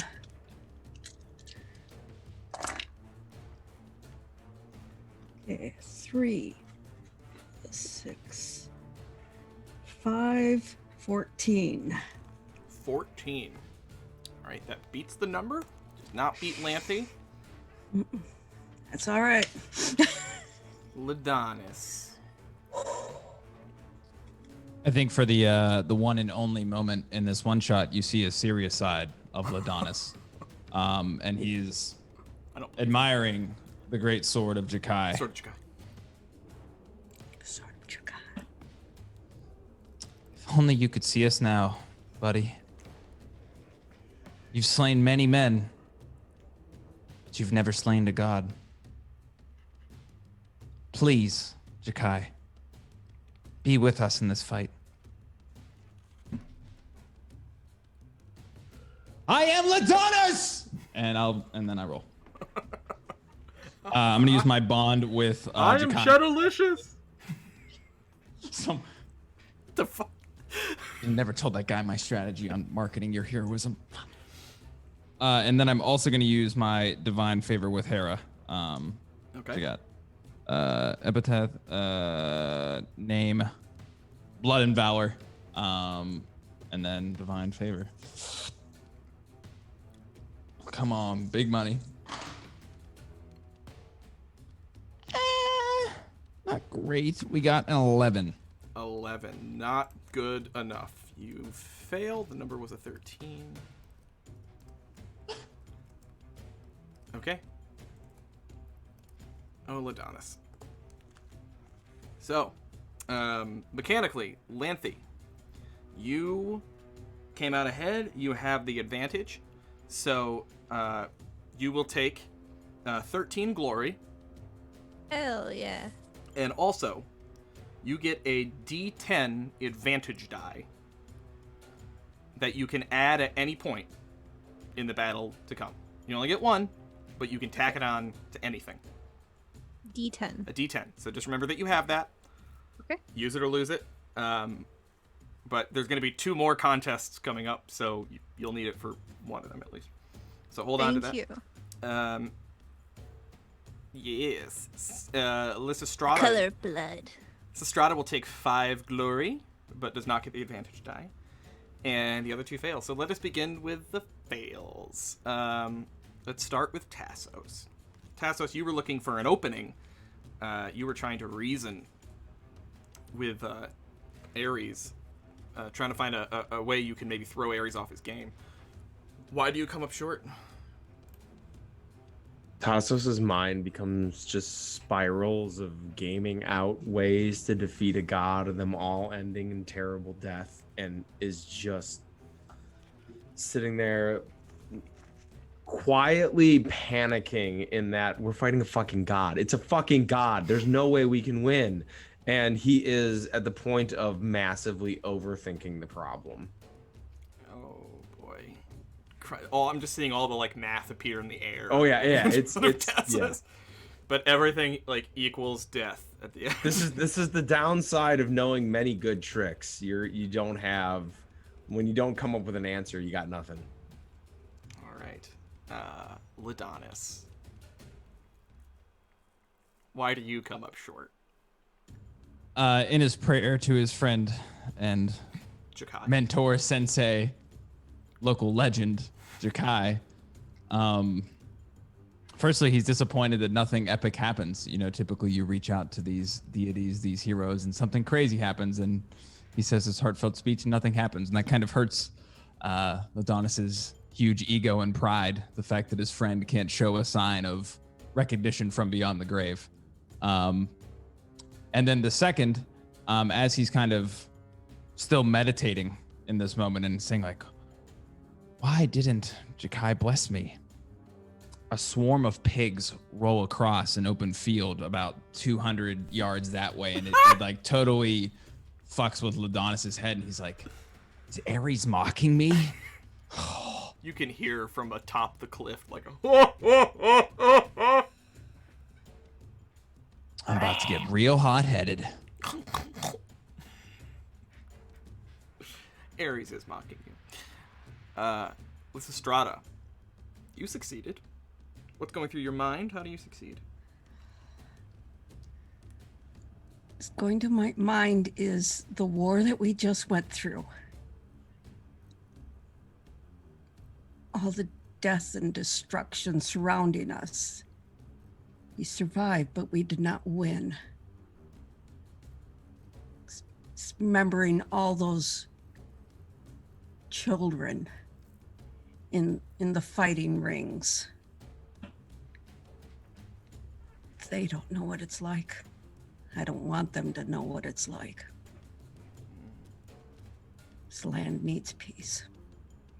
Spare the future generations. I love that. And finally, Lanthy, you get the upper hand. So, how do you succeed? Ooh. I kind of imagine that Lanthy has the shield, the sundered shield in front of her, and she's sort of just bowling forward, and like the wind is buffeting, and she just like hunkers down behind it, and like maybe like debris and rock like kind of comes crumbling down with the storm that's gathering, and she just kind of chucks it away aside, Captain America style. And I think the entire time she's just shouting like, "Fuck you, Ares!" Especially with like the crashing of the waves and Poseidon like, at her back. Yeah, she's like, Go ahead. it's like, Yeah. Poseidon hates you too. I don't know. No one even likes you, asshole. The wind is howling down from atop the mountain. Debris and rock are shooting past you. But also, Poseidon is at your back. The sea breeze is rolling against it, and the two winds are clashing. Of course, what happens when different directions wind clash? There's a fucking tornado forming. There is a vortex forming that is coming down from atop the sky and coming to close and land right on top of the peak where that great oak tree lands, sending debris and rock and uprooted shrubs and all manner of things flying all down. And nonetheless, you move forward undeterred with that sundered shield in front of you. But as you all ascend up the mountain, you see Ares himself, the god of war. Massive, clad in his gleaming red armor, carrying a massive spear in one hand, a huge kite shield in the other. He smiles as he rises above the tornado. He holds out his arms, clasps his spear against his shield, and there's another massive vibration. The whole ground quakes and shakes as massive boulders go rolling down the cliffside, headed for both the Presoan and the Sakaran camp, due to crush everyone below. At the same time, he raises his spear and throws it down the side of the mountain, and you can see that it is bound straight for Aketa, who stands on the beach looking up as the spear begins to fly, piercing through the air toward her.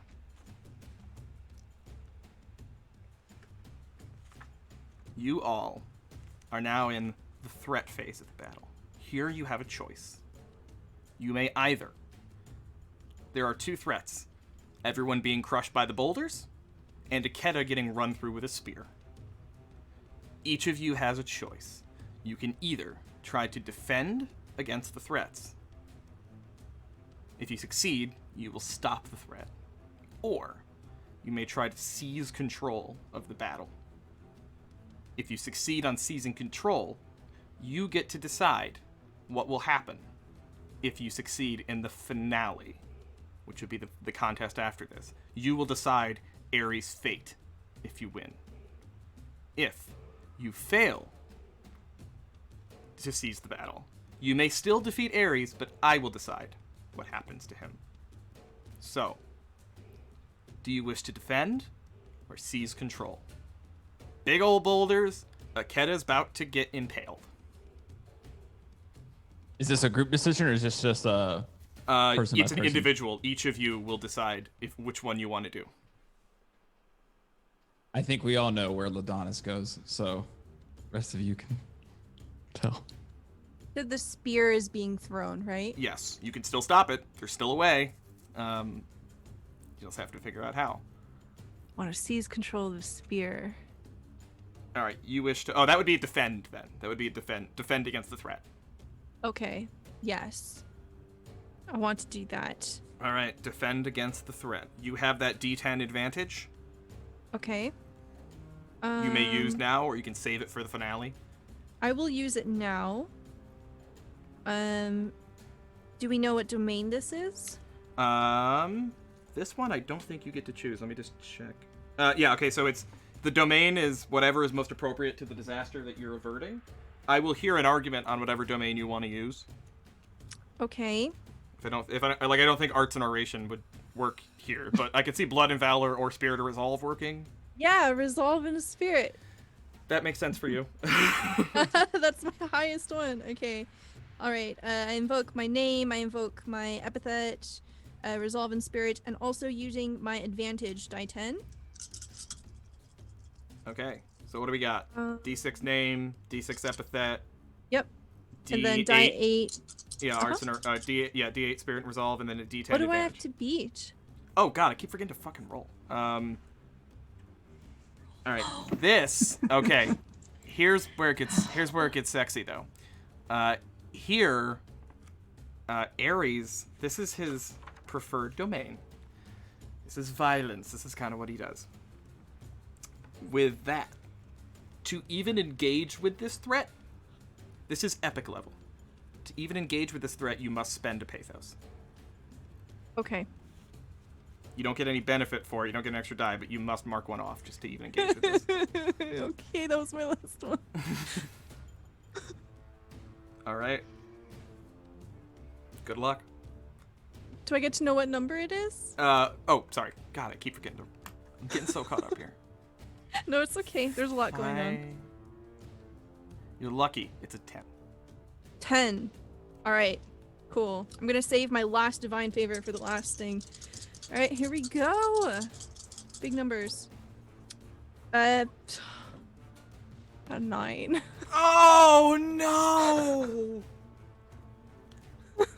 Oh, no!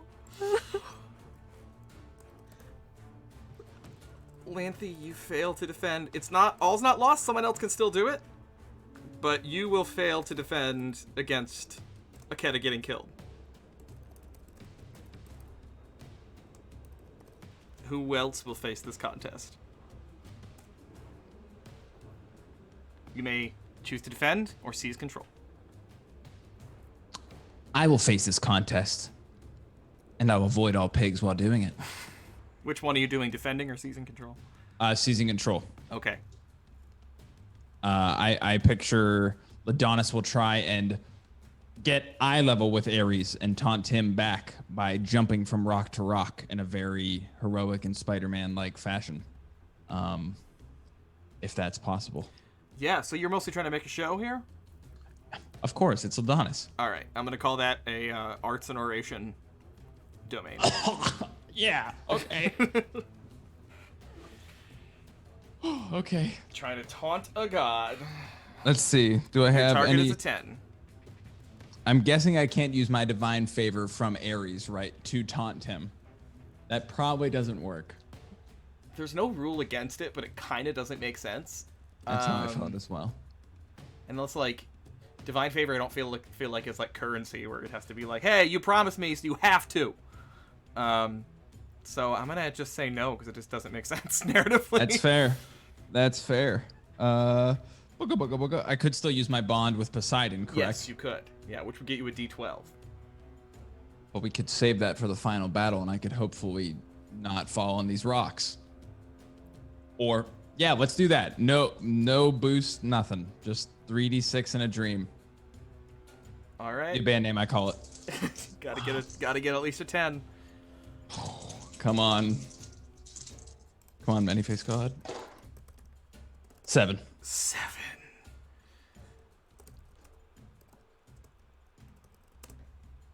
You fail to seize control.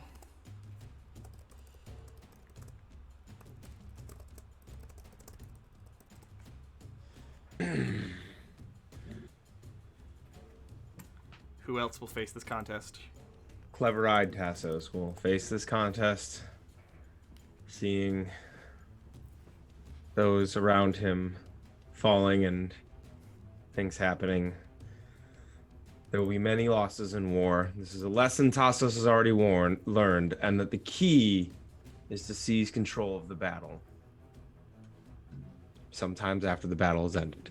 Now, I'm going to use my. So what's the domain of this? Are we selling you still, or have you decided? It's whatever is most appropriate to what you're trying to do. Yeah.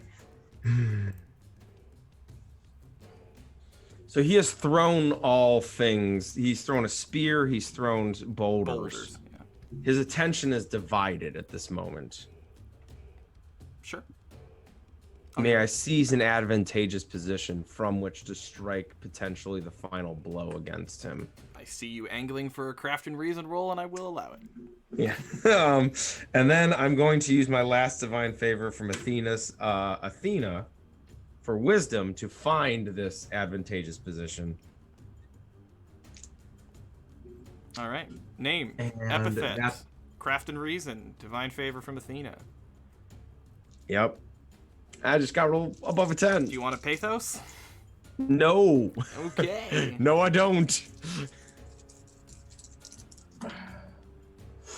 Oh. I got this. That's a 12. 12! That's huge. Yeah. Tassos succeeds in seizing control. I just wrote sexting control by accident. Well, give away my strategy, why don't you? With a 12. Finally, Lysistrata.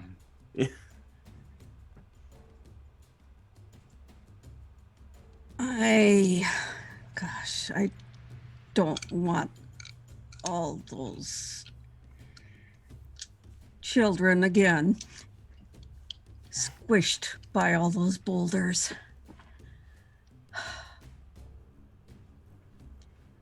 You wish to defend against the boulders.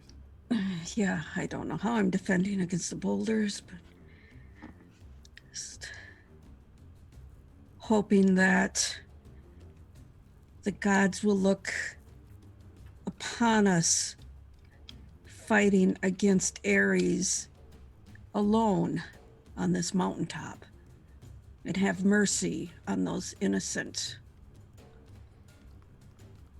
people that have no idea that death is soon to be upon them. Because that is essentially a prayer, I'm going to say spirit and resolve is your domain to defend. Name, epithet, spirit and resolve. Anything else you want to add? Divine favor, pathos, anything. Spend a bond and take someone's name. Yes, I could. Or spend your bond with a god. If you haven't already. I don't know if you did. Yeah. Still have a bond with me if you Yeah. need All right. So we got that. We got bond. All right. You going to I spend a need to- bond with Lanthy? Yeah. Okay. And I need to beat a A beat of 10. 10. And you must mark a pathos for engaging with this threat. Yes. Come on, kids.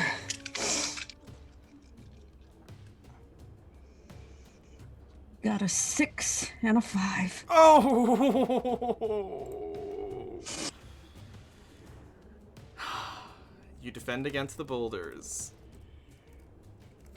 That 6 is the one that rolled a 6.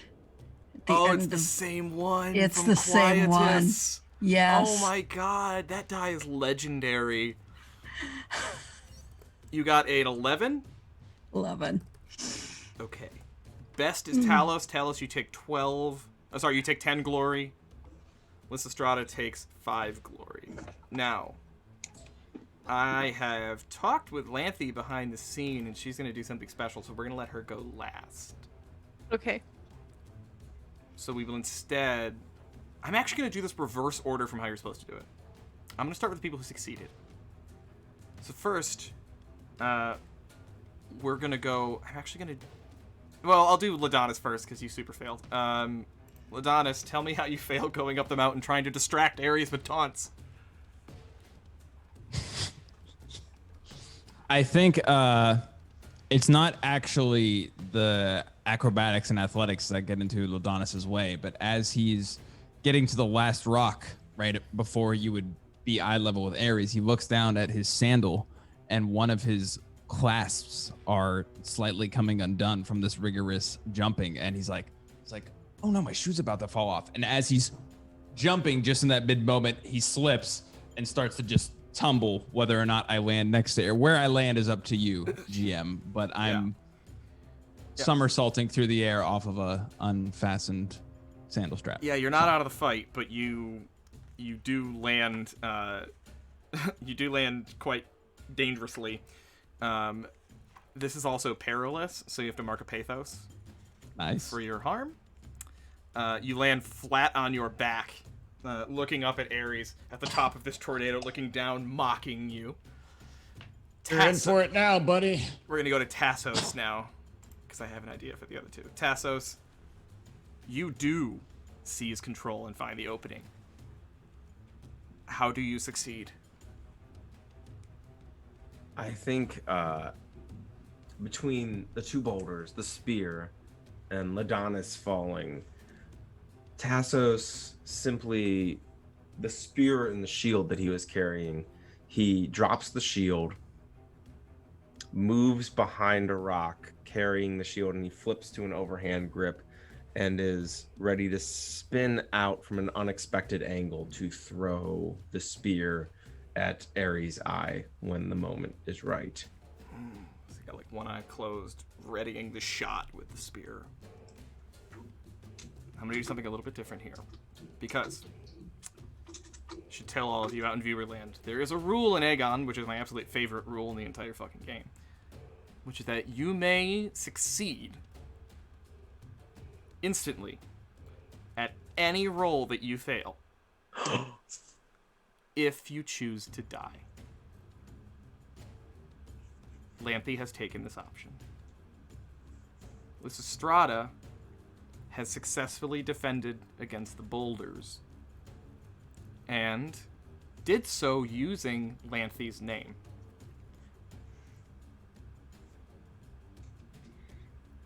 Lanthe, you see that spear leave Ares' hand and begin to fly toward Aketa.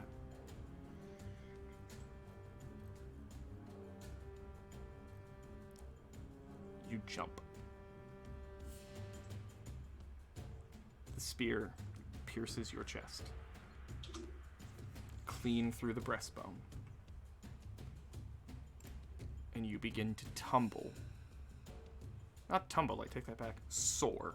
The force of this spear knocks you back. I'm going to pause the music here a moment.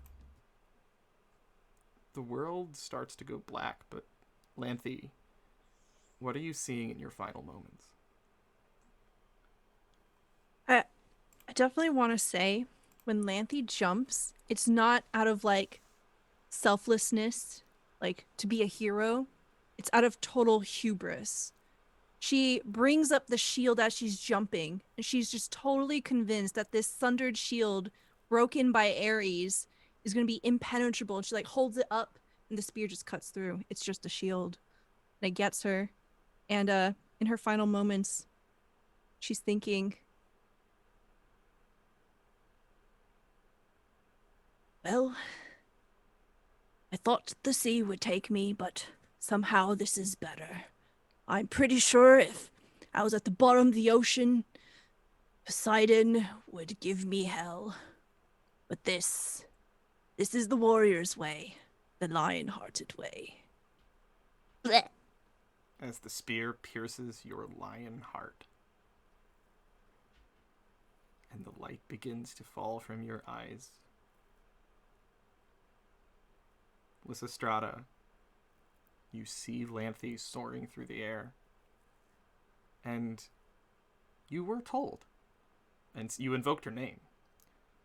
You were told before you came here that a word shouted from the top of this cliff can be heard throughout the entire island. And so you do. You shout her name.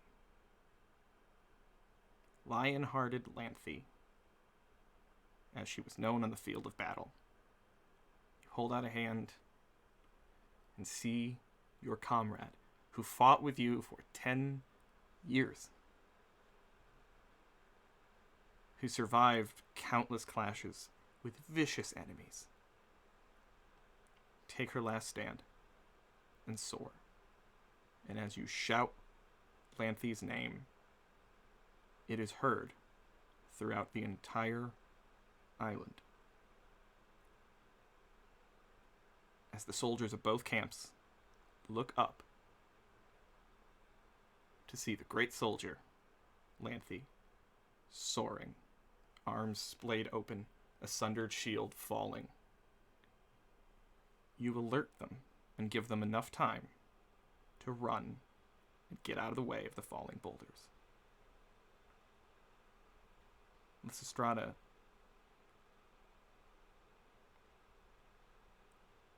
What do you think of your friend Lanthe in this moment?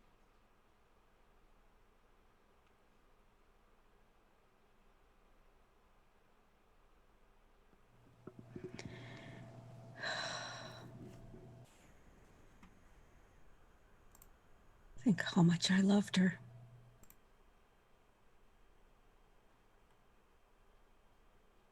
No, she will always be remembered. If I ever have a daughter, she's going to be named Lanthe.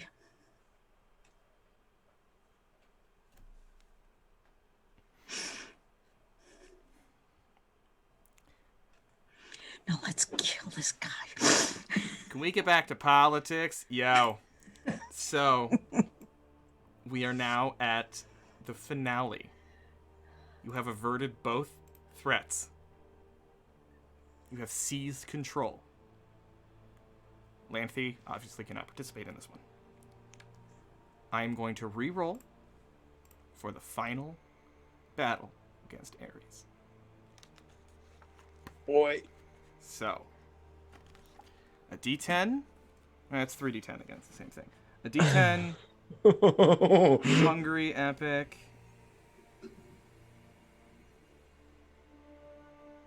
Yeah, and the Wrath of Ares. Yep. All right. Your number is... Oh, and because you're going up against a god, straight ahead, your strife level is going back up to 6. That's fair.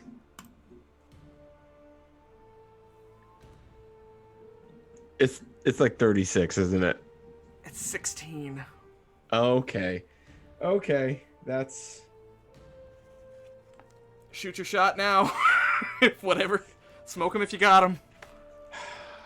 I can't mathematically beat that, I think.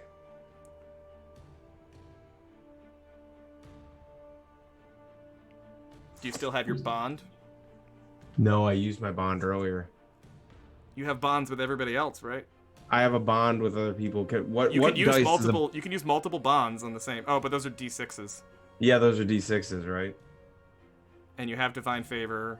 I have a divine favor with Artemis for precision, which I was going to use to throw this. You could spear. get that though. 2 D6s and a 4 and a divine favor would get you a 16.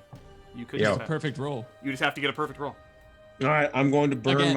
I'm going to burn my pathos also. Does that put you at agony? No, it puts me one above agony. Actually, it puts you at agony because directly engaging, you have to spend a pathos to fight. Oh, well then I'm just going to spend that and I'm So- going to roll. So I have not spent my bond with a person yet. I see Lanthe die. I see Ladonis laying essentially at the feet of Ares. And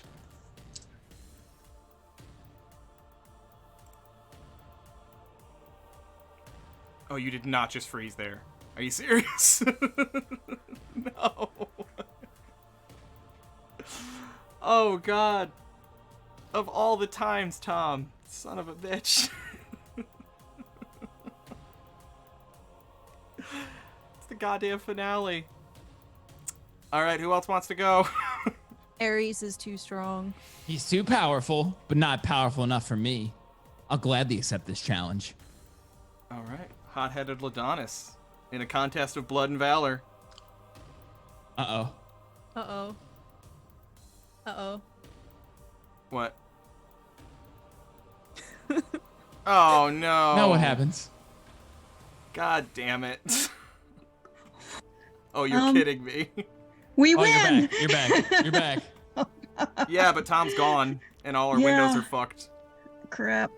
Oh dear. Are you kidding me? I'll All right, just stand we'll, up like we'll this. see you next time, folks. Oh, everything's fucked. Tom, no. Come back.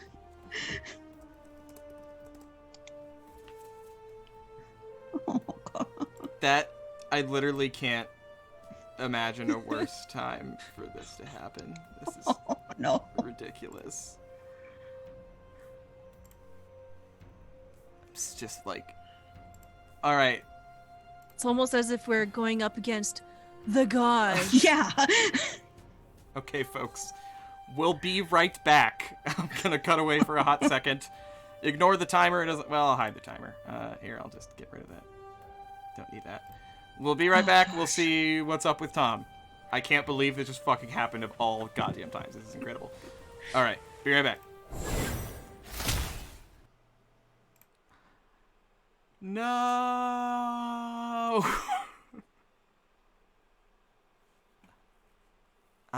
Tom hasn't said anything in Discord either.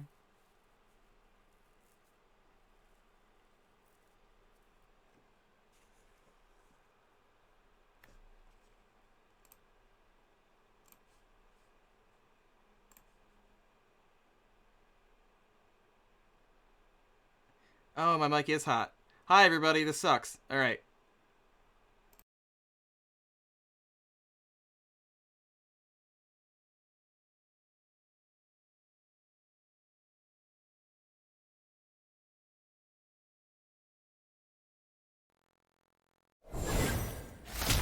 We did it! Tom's back. Tom had to switch. No, I'm Chet. Okay, God. Holy shit. Tassos, you just need to get perfect rolls. You're 16.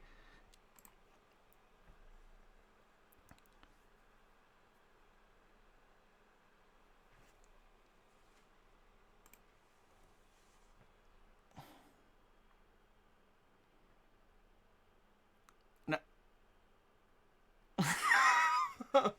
Oh, no. Oh, what was your total number? Oh, sorry, guys. Hold on. 10. I muted the audio and I didn't turn it back on when we came back. Tom just rolled like shit. Sorry, guys. That's what you missed when it was muted. Tom got a 10. He needed to get a 16. I got 10, yeah. Oh, no. Okay. Oh. Oh, hold on. I meant to send that to Tom. There you go. Okay, we'll come back to you, Tom. That is a fail for you. Who else will face this contest? Yeah. Might as. In a contest of blood and valor against Ares. Yep. I gotta roll perfectly. Yep, just gotta roll perfectly, no big deal. Yeah. And. Yeah. Okay. My name, my epithet. My father, blood and valor. And my D4 with my last D4 with Hermes. I think. Yeah, I hope. Hope I counted those all right. 16. Okay, God, you spread out, guys. I got a 3. I got a 7 on my D8. Ooh. Okay, 14. 14. God, that would be really good any other time. Yeah. All right, Tassos fail. Liz fail. Comes down to Ladonis and the Sword of Chakai. As Ladonis is laying on the ground after his Spider-Man tumble, I'm going to use my bond with Poseidon. Is it a D10 or a D12? The bond is a D12. Oh, sick. So I picture him laying down. The camera's kind of above Ladonis' head, and he goes, all right, Poseidon. I've had a really bad day. I've gotten beat up by pigs. I told a good story that they liked. I didn't stop the assassin. Let me have this one. I don't always want to make it about me. And I know I can be a little bit selfish sometimes. But this is for the good of everybody. And then he of course screams, "I am Ladonis, and gets up and charges Ares in the hopes to pierce through his armor with the sword of Jakai. So we got a D12, 2D6s, and a D8 for blood and valor. Please. Don't roll You have a one. better chance than anybody else. 18. Oh! Get it! Rolled a 12 on a D12. Holy shit. I really thought you were all gonna fail. Me too. Oh my god. Sword of Jakai, baby. That's what it's all about. I need a minute. Hold on a second. Oh my god. The Sword of Jakai. Okay. I'm gonna give you all in Viewerland a peek behind the curtain. Everyone was just volunteering to die to win this contest, but the good news is you don't have to. Ladonis, you also seized control. Well, Tassos did last round, which means you get to control what happens to Ares. So let us get to you last. Let us begin with Lysistrata. How do you engage with Ares? The same way I did in the fighting pit. Swords ablazing. Yeah. It has to end. Yes, there is a time for war, but there's a time for it to end. There's a time for all those soldiers to have families, to have peace and calm for part of their lives. They just no more. Just for a while, at least. As you charge at him, pleading for reason with the god of war, swords ablazing, swinging your scimitars wildly at him. Ares comes down to your level from off of the tornado, clashes with you. He no longer has any armaments, but he has his shield. And both of your scimitars meet his shield. He flings up, sending one from your hand. You re-engage with him. He clashes again, sending the other from your hand, and then backhands you with the shield. Clean across your noggin, sending you flying backwards, knocked out, well, not knocked out, but very dazed, unable to find your footing, as he laughs, as he revels in the conflict, having just the time of his immortal life engaging with you lot. And he even gives you a sign of respect in that regard, for you have entertained the god of combat and pain and wartime misery himself, Ares. He is relishing this conflict. And then he turns to Tassos and invites you to come at him. Tassos, how do you engage with Ares? I'm going to throw the spear that I've had at his face, and I'm aiming for his eye, but I don't hit it. He bats the spear away. It tumbles, clanking down the rocks on the side of the mountain, and then charges at you, picking you up by the throat, holding you high above the cliffside. I will enjoy watching you splatter on these rocks, clever-eyed Tassos. You should probably watch out for Ladonis. He smirks. I fear no mortal. Let's see how clever those eyes are. As he starts to mountain versus Oberyn Martell you and put his thumbs over your eye sockets and crush. Extended scream. Extended scream as the plates of your skull grind together. Ladonis. Tassos was right. Ares should really pay attention to where you are. So as Tassos is getting Oberyn Martelled, which is one of my favorite scenes in Game of Thrones, so Pats to you, Colin. He comes up similar to how he defeated the Dark Sun and goes right through Ares' arms. Right hand out reaches and catches Tassos, throws him behind, spin kicks Ares in the chest, and lunges back at him. I picture Ares deflects a couple of his strikes. They get into a little bit of a confrontation.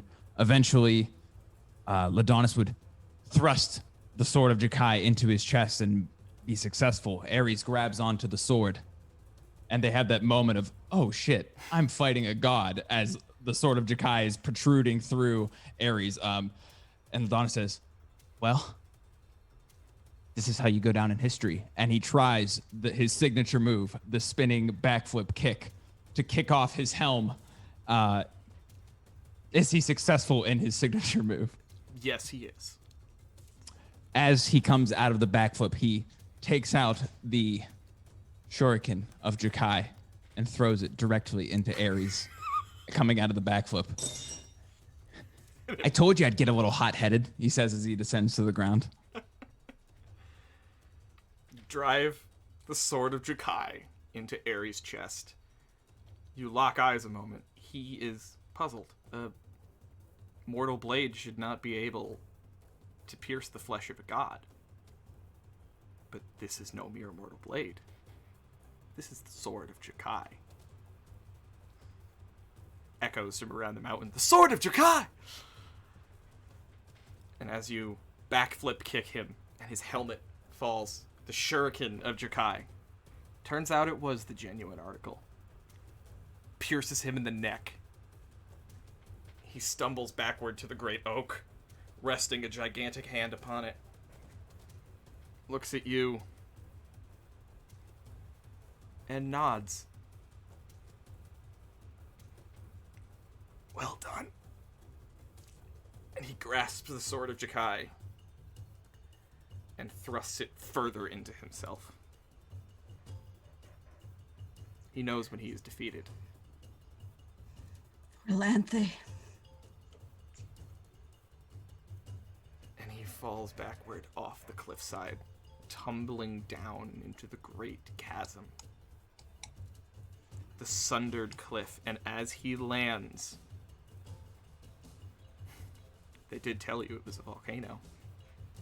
As he lands, his body explodes in a ball of flame and magma that erupts from the top of the sundered cliff. As it reaches the sky, due to fall back down upon all of you, immolating you where you stand. Lanthe had called in a favor. The seas roar. Great waves shoot up from the waters. As Poseidon grants you his divine favor one last time, neutralizing the flame that falls now as harmless pebbles upon the cliffside. You have defeated the god of war. As you head back down the cliff,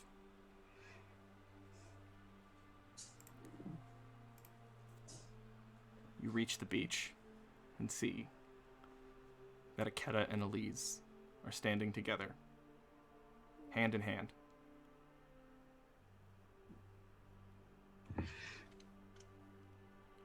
They remove their helmets, place them over their hearts, and look down, where you see Lanthe lying upon the beach, the spear having pierced her chest, nailing her to the ground.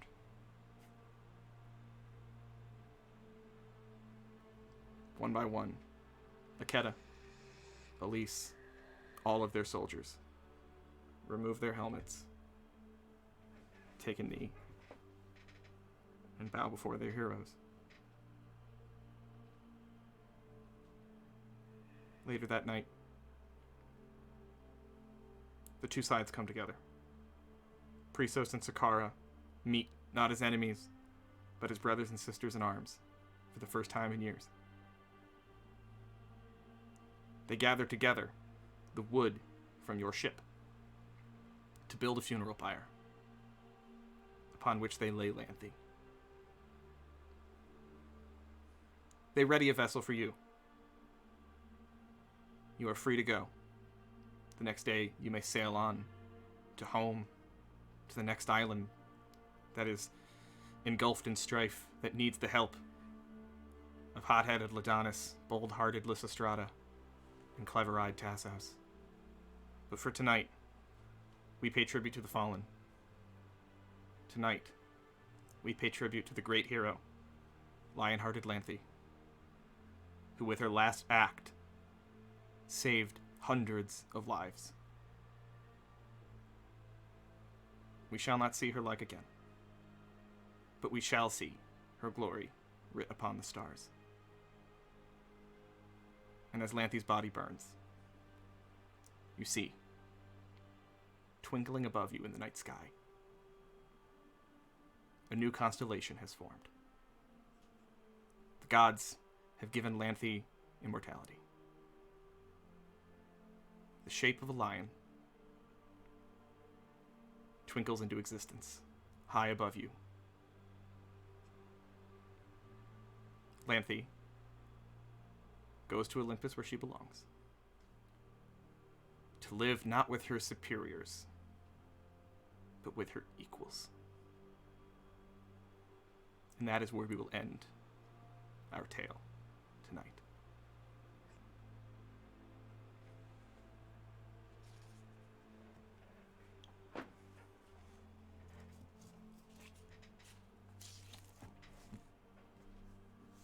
How we doing?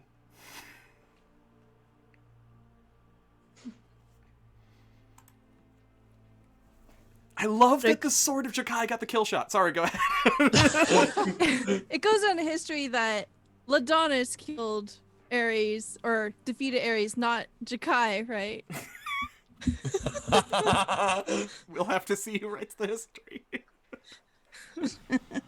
If we had an ending quote, he would definitely, Ladonis would definitely turn to Tassos and be like, next time we fight a god, remind me to not leave all my legendary weapons inside of him before I throw him down a volcano. Yeah. Now I gotta find a new sword. Oh, yeah. As it erupts, the sword of Jakai, the shuriken of Jakai shoot up, and then they fall down and land. You get your stuff back. Oh, excellent.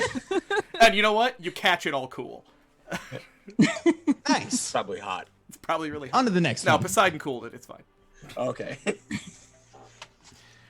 Wow. Oh my gosh, that was fun. That was really fun. Oh gosh. Wow. Ooh. Yeah, sorry I didn't give you all ending monologues or whatever, but we're well past the time I normally end, so I wanted to get to that. Holy crap. Yeah, it's almost midnight, so that was that new record, new longest stream that I've ever had. This is why I never run one. Tom knows, like, I have a problem with one shots. I do a one shot every fucking weekend, and yet, like, I've never been good at getting. And yet, you'd think I've learned that. Yeah. Hey, once you get to the final clash, you gotta really go all in. Oh gosh, yeah. Let us go around before we do outros and just discuss here a minute. First of all, let me start with Tom. How you feeling? You good? We good? And I'm good. Aside from like the 15 tech failures, I apologize for that. I know that was an extra layer of stress you probably didn't need to deal with, and Yeah, I'm not sure what happened there. But had a great time. This was a really fun system. All my stuff is in the other room, so but it was a lot of fun. what was your favorite bit this evening, Tom? Oh God, this group was so fantastic. Like everyone here was so amazing, and just being able to bounce off you all a little bit was just so much fun. Like that was great. I think Ladonis and Tassos spinning the tail was super fun. That was a great scene. That was really fantastic. Lysistrata just being like the reassuring, like after Tassos kind of shot down, being like, no, but like, he was trying to help out his friend. Oh man. Oh gosh. That was awesome. Yeah, I love that whole scene, the campfire scene there. Yeah. The story, that was hilarious. That was so good. That was great. You're also in agony now. Oh yeah. So Oh yeah. you're probably not going to survive the next island. I'm cool with the idea that like the an eye for a victory over a god is a fair trade. Yeah, you probably lost an eye. That's why I did the Yeah. agony. That's why. Yeah, that's what I was doing there with that. Like you're not getting out of this in one piece entirely. So now you're one-eyed, clever one-eyed. Clever-eyed, literally clever. Yeah, Yeah. clever-eyed. Clever-eyed. And it was a fair trade. Yeah, clever-eyed Tassos. I love that. How about Cadence? How you doing? You good? Oh gosh, yeah. I love games where you laugh and you cry and you get to kill a god. And, the usual. Throw in a Critical Role quote. What was your favorite bit this evening, Cadence? Oh goodness. Oh gosh. I have to say, Adonis's plans. the maybe pile? Yeah. Oh, those were so fun. Oh my gosh. I love everything about the maybe pile. Yeah. So many. Oh god. Oh. You kept coming. Yeah, Ladonis. Like Johnny just kept coming up with stuff that I was like, the quest never anticipated anyone doing that. So I'll come up with something. I don't fucking know. But I mean, honestly, the going. Sneaking in and disguise and all that might have worked. I don't know. Could have. Yeah. I think Johnny's going to have a good job doing play testing of all the systems from now on. We're going to hire him and okay, what crazy things? Could Yeah, they it's come like up find a way to break the system. with? Yeah, there's, and I kind of didn't do it exactly by the book. The way it's actually written, I thought this was interesting, is that if you try to do what you guys did, so if you try to go pure diplomacy and just get the two sides to sit down and talk, you just, like, it's difficult. You get super high Wrath of Ares because he hates that. You get D12 of Wrath added to the challenge if you do that. But it can still work, and you can get Aketa and Elise to fall in love, and it'll be all sweet. Or you can try to race to the peak. What's supposed to happen there is that Medon gets away. Because Ares is enraged, Medon gets away and the war basically starts again. Like, Medon gets away and orders his people to shoot all their fucking cannons at the other side and all that. And I just skipped all that shit. I didn't really feel like... I thought you guys did a really good job of being reasonable with both sides and getting them all to chill out so you could go deal with Ares. By the way, you're, like, not necessarily supposed to be able to fight fucking Ares, but I thought that would just be cool, so we did that. And you had the Sword of Jakai. I mean... Obviously. That was the only option after the Sword of Jakai it wasn't came even up. fair for Ares, let's be honest. Yeah, really. Yeah. Got a fucking 18, although that was insane on that last roll. I mean, you would have won either way because everybody was volunteering to die. It just would have been even more dramatic. But Johnny, are you good? How you doing, bud? I'm great. Firstly, Colin, thank you for doing this. I had a blast. And I won't go into the typical outro bit, but we'll do that in a minute. As I was kind of reflecting on what I wanted to say, I'm playing the character that I'm playing the player that I hate DMing for. So hats off to you for DMing for the player that because I'm all, when I haven't DM'd in a while, but when I did, I'd be like, man, it's awesome when you have a plot and you have all these little mini plots. And then there's a player who's like, yeah, I'm going to go this way and we're not going to do any of that. What happens? So thank you for titillating that part of my roll with brain. those punches. Yeah, exactly. The other week when we did Morkborg, I got kudos and I accept them greatly because I am known as being a GM that says yes to almost everything. And like in Morkborg, they wanted to make a meat bridge. They wanted to make a bridge out of human body parts. I'm not gonna say no to that shit. That's ridiculous. But go ahead, fine. Why not? Oh yeah. Always allow the meat bridge. Always allow the meat bridge. Yeah.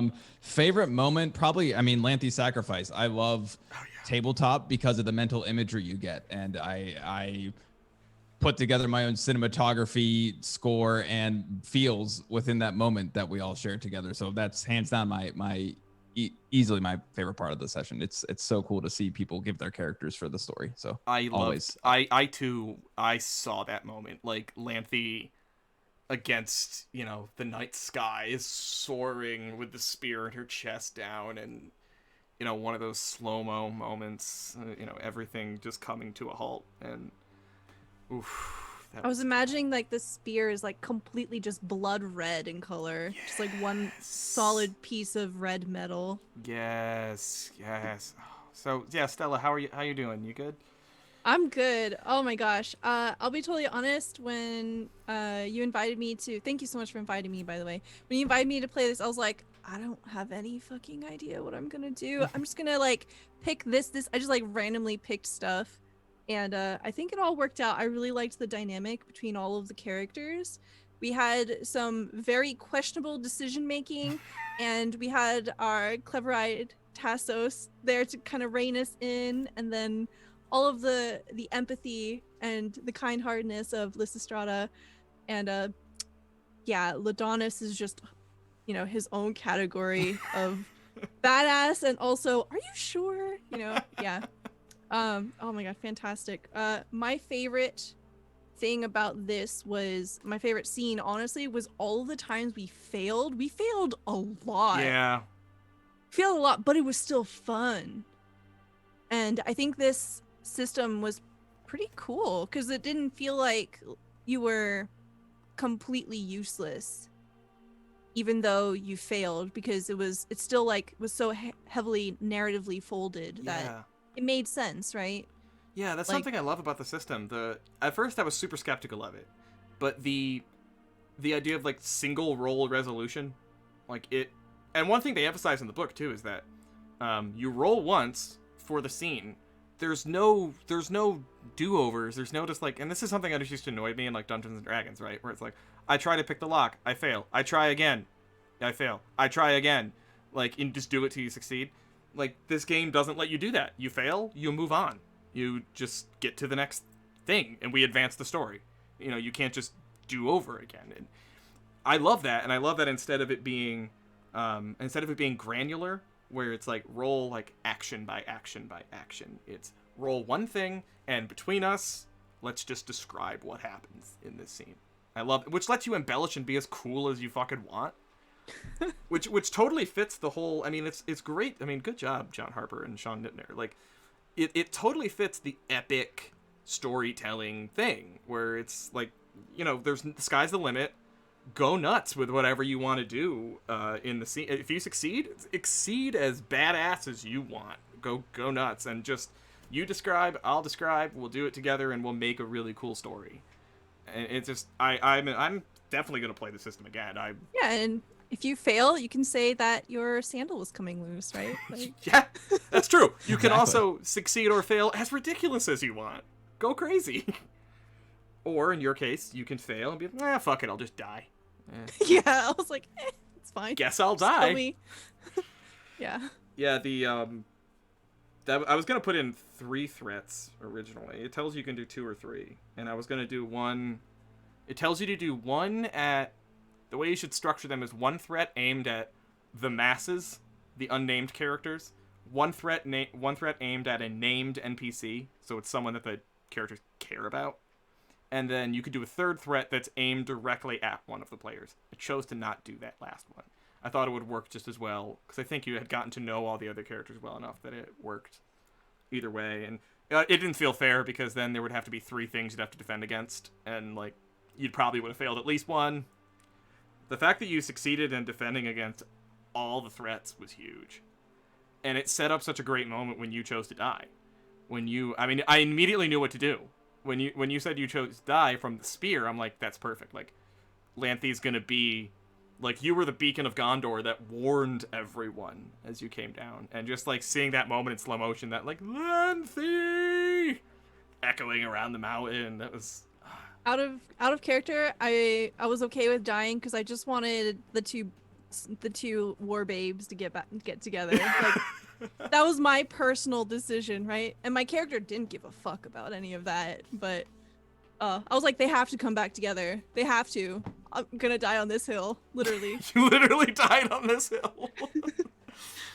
Yeah, and you got the 2 hot hoplites to hook up. Awesome. So good. Well, I love that. I will say for my part, my favorite moment, there's a tie. Lanthe's death was so great. I can't. And my other favorite, the opening scene where you all fucking failed. In the... Because I love that my first experience with rolling anything, with actually utilizing the mechanics of the game, was having to narrate a complete abject failure. I love that so much, and it opened me up to the kind of possibilities that I could do there, because then I was like, oh, everything's basically in my hands. By the way, I totally forgot to ask you, Johnny, because you succeeded in the finale, you get to decide Ares' fate, and I guess you just basically decided you wanted him to die, but I didn't actually directly ask you that, but I think that pretty much I inferred from that. It's a pretty safe guess. If not, like, somehow Ladonis becomes a god himself or gets wings or whatever embellishment you'd like to make there. I'm always a big fan of wings. Any character, be like, put wings on it. It'll make it cooler. I should mention, Ladonis, you didn't mention it because it didn't fit the tone at the end, but there actually is a reward for defeating this. Whoever gets the kill shot. 2 swords of Jakai. The second sword. The Cloak of Ares. The Cloak of Ares. If the heroes prevail... Oh, you're not supposed to actually fight Ares. I embellish that. What actually happens is, if the heroes prevail, Ares reveals himself and grants the victor his cloak, which cannot be pierced by mortal blades. So I love that, because I pictured he was wearing I had that in my head. I'm like, he's wearing the Cloak of Ares. He shouldn't be able to be pierced by a mortal blade. But the Sword of Jakai, that'll do it. Exactly. That was dope. Well, I'm in love. I'm going to play the system again. This is one of my favorite ones we've done on One Shot Sunday so far, y'all. This is the 12th episode of One Shot Sunday. I've played 12 different systems in the last 3 months. This one is my new favorite.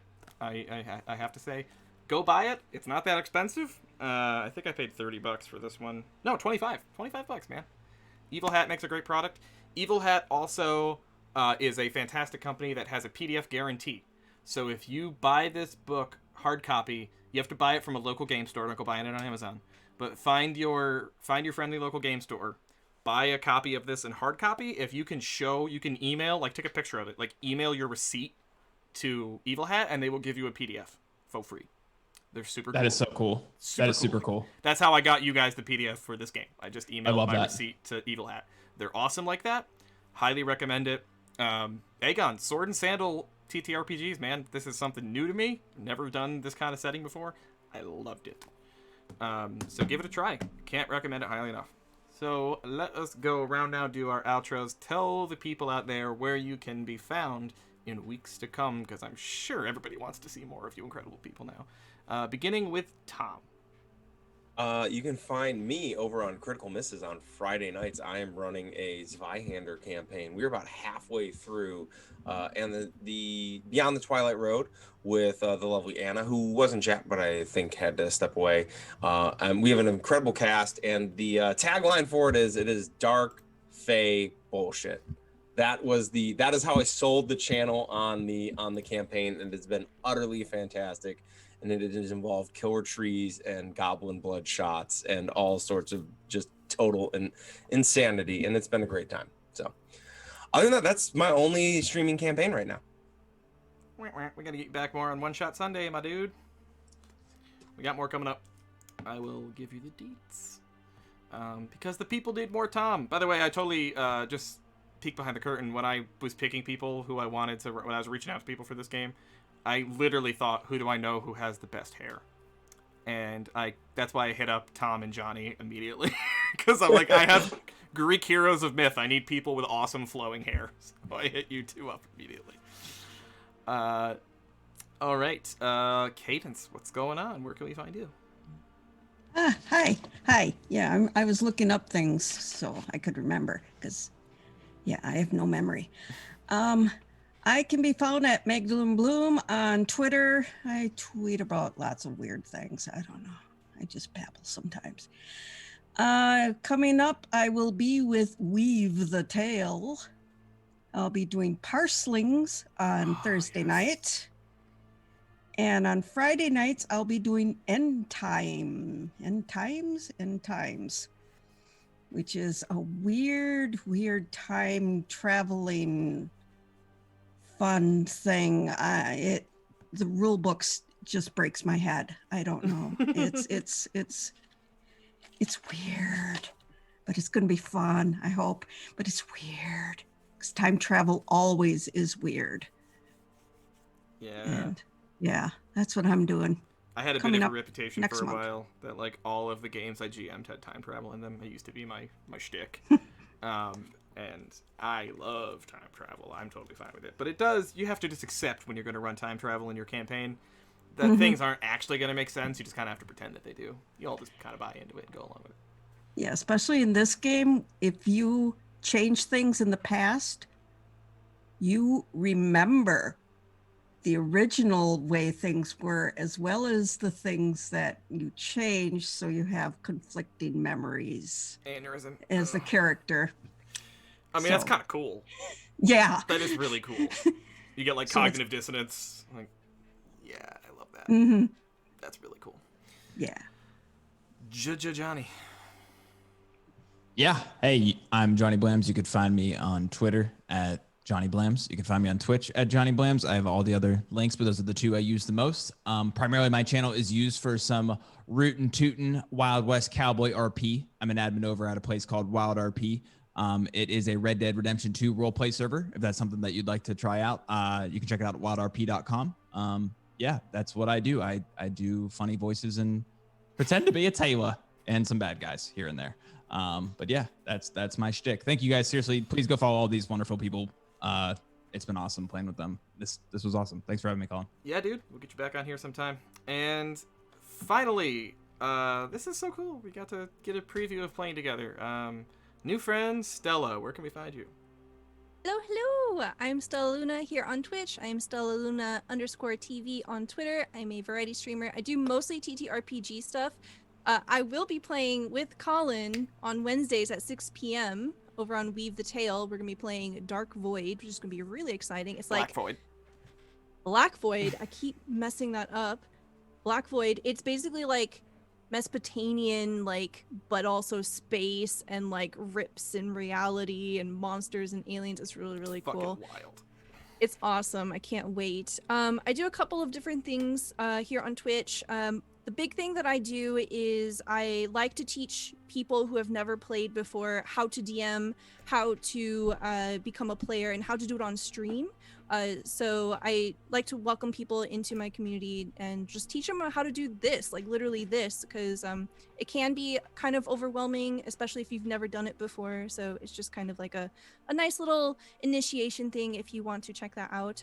But the main thing I want to plug is on Fridays at 9 p.m. Eastern Time, I run a campaign that uses adventures from Uncaged Anthology. Uncaged Anthology is a collection of basically adventures that use mythological creatures and stories, and it subverts tropes, especially around creatures and figures that are women. So it puts a new spin on like the Medusa story and also like the Valkyries and stuff like that. It's really, really cool. And all of the players are playing as immortals that serve the goddess Hecate, but they lost all their powers. So it's very exciting and spicy, and I definitely recommend checking that out. And yeah, thank you so much for inviting me, and I can't wait to play Black Void. It's gonna be Coming great. up. I am stoked. Now I know you're awesome to play with. Your application looked really good, but now I know for sure. Yay! So, Validation! Woo! hell yeah. No, this is great. So, hi folks. Thank you for sticking around. This was a long one, but this was a great time. I love this. I love that Hecate got another mention right at the end of the stream. So, hi, I'm Colin. This is my channel. Thank you for sticking around. Much appreciated. If you liked what you saw, please subscribe. I would really appreciate it. We had some gift subs flying around, and those are great, but the permanent subs are what really, keeps food on the table. So, if you'd be so kind, I would very much appreciate it. And you can expect in exchange for your whatever $6 a month or something it is, you will get hell of a lot more content like this, because every single Sunday, without fail, Well, okay, I did take 1 week off, but every Sunday at 7 o'clock, right here on this channel, we do One Shot Sunday, which you just got done watching. One Shot Sunday is the weekly show where we play every week a different system, different cast, usually me GMing. Sometimes we have guests. It's a little bit, mostly me, but there are a few guests that have come in. And if you are like me and you know that there's a million TTRPGs in the world and you want to play all of them, then this is the place to be. You'll get previews of everything on the market I can get my hands on. We're going to play. So this is the 12th edition of One Shot Sunday. I got a whole fucking gigantic shelf of games out there. There's plenty more to come. Just to preview what's going on. Coming up next week on Sunday, February 7th, 7 p.m. is going to be Masks, kick-ass superhero RPG, powered by the apocalypse. That's kind of my jam. Very much looking forward to that. We have a great cast of people that are going to be on that. We got some newcomers, some new faces, people who've never been on before. Actually, I think, yeah, everyone, every single person next week is someone that's never, no, wait, no, Bright's going to be in it. I've played with him before on this channel. We did one game together before. But other than that, 4 out of 5 are people who've never been on this channel before. So if you want to see some great streamers that you've never seen, please, never seen here at least, you've probably seen them elsewhere, please come out and check that out. Masks is a fantastic game.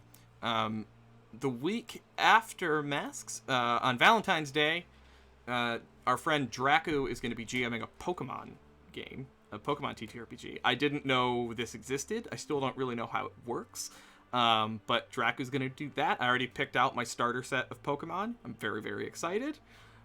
She let me have a Tyranitar. Not a Tyranitar. That would be ridiculous. A Larvitar. I couldn't get a Tyranitar off the bat. That would be stupid. The thing's level 55 and it evolves. That would never happen. I am very, very excited because Larvitar is my favorite. So please check that out. Week after that is going to be a very special game. Instead of the normal 7 o'clock time slot, we're going to be playing at 2 o'clock, much earlier in the day. But this is because we have a guest joining us from across the sea. We are going to be running Quietus, which was the first game that we ever ran on this channel way back in November. The difference is this time the GM will not be me. The GM will be Ollie Jeffrey, the creator of the game, who has agreed to come on and run it for us. Super nice dude. And he's agreed to do that. And I'm also going to be playing a new game he's working on in the weeks to come, and I'll announce that later on. That was sort of the trade that we made there. So please check that out. The week after that, we're playing Quest. The week after that, we're playing Blades in the Dark. Then we're playing Dungeons & Dragons 4th edition. We're going back in time, baby. We're playing the old shit, the stuff I grew up on. Love that game. So that's just the next few weeks to come. There's plenty happening on One Shot Sunday. And in my opinion, it's worth your money. So please subscribe. Much appreciated. Tomorrow, also, we start a new series, Estate, which actually began as a one-shot. We did it on One Shot Sunday. We loved it so much, we made it into a recurring series. So that starts tomorrow night at 7 o'clock. That'll be the first episode. Starting at around 5, it should be. I'm going to be airing a pre-recorded series of scenes that we made that bridges what we did in the one-shot to what we're going to be doing in the new series. So check that out. I've had a lot of fun editing it together. There's lots of dramatic music and shit going on. It's going to be cool. It's got a level of production that I can't possibly have in an actual live series, but because it's pre-recorded, I can do that.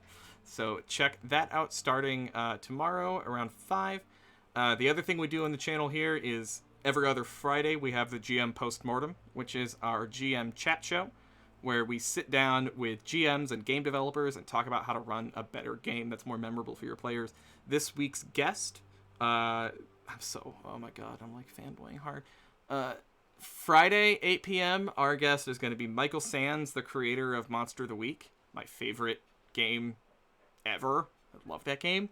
And he was nice enough to agree to come on and chat with us. So that is going to be me, my co-host Lydia, who's Half Hours Tournament on Twitter. We're going to be chatting with Michael Sands this Friday. So please do check all this stuff out. You can also find all of the VODs of everything that we do here on my YouTube, which is also Colonomicon. Check that out. I'm a little bit behind on uploads, but I'll get everything uploaded. Don't worry. It'll all be there. And you can also follow me on Twitter at Colonomicon.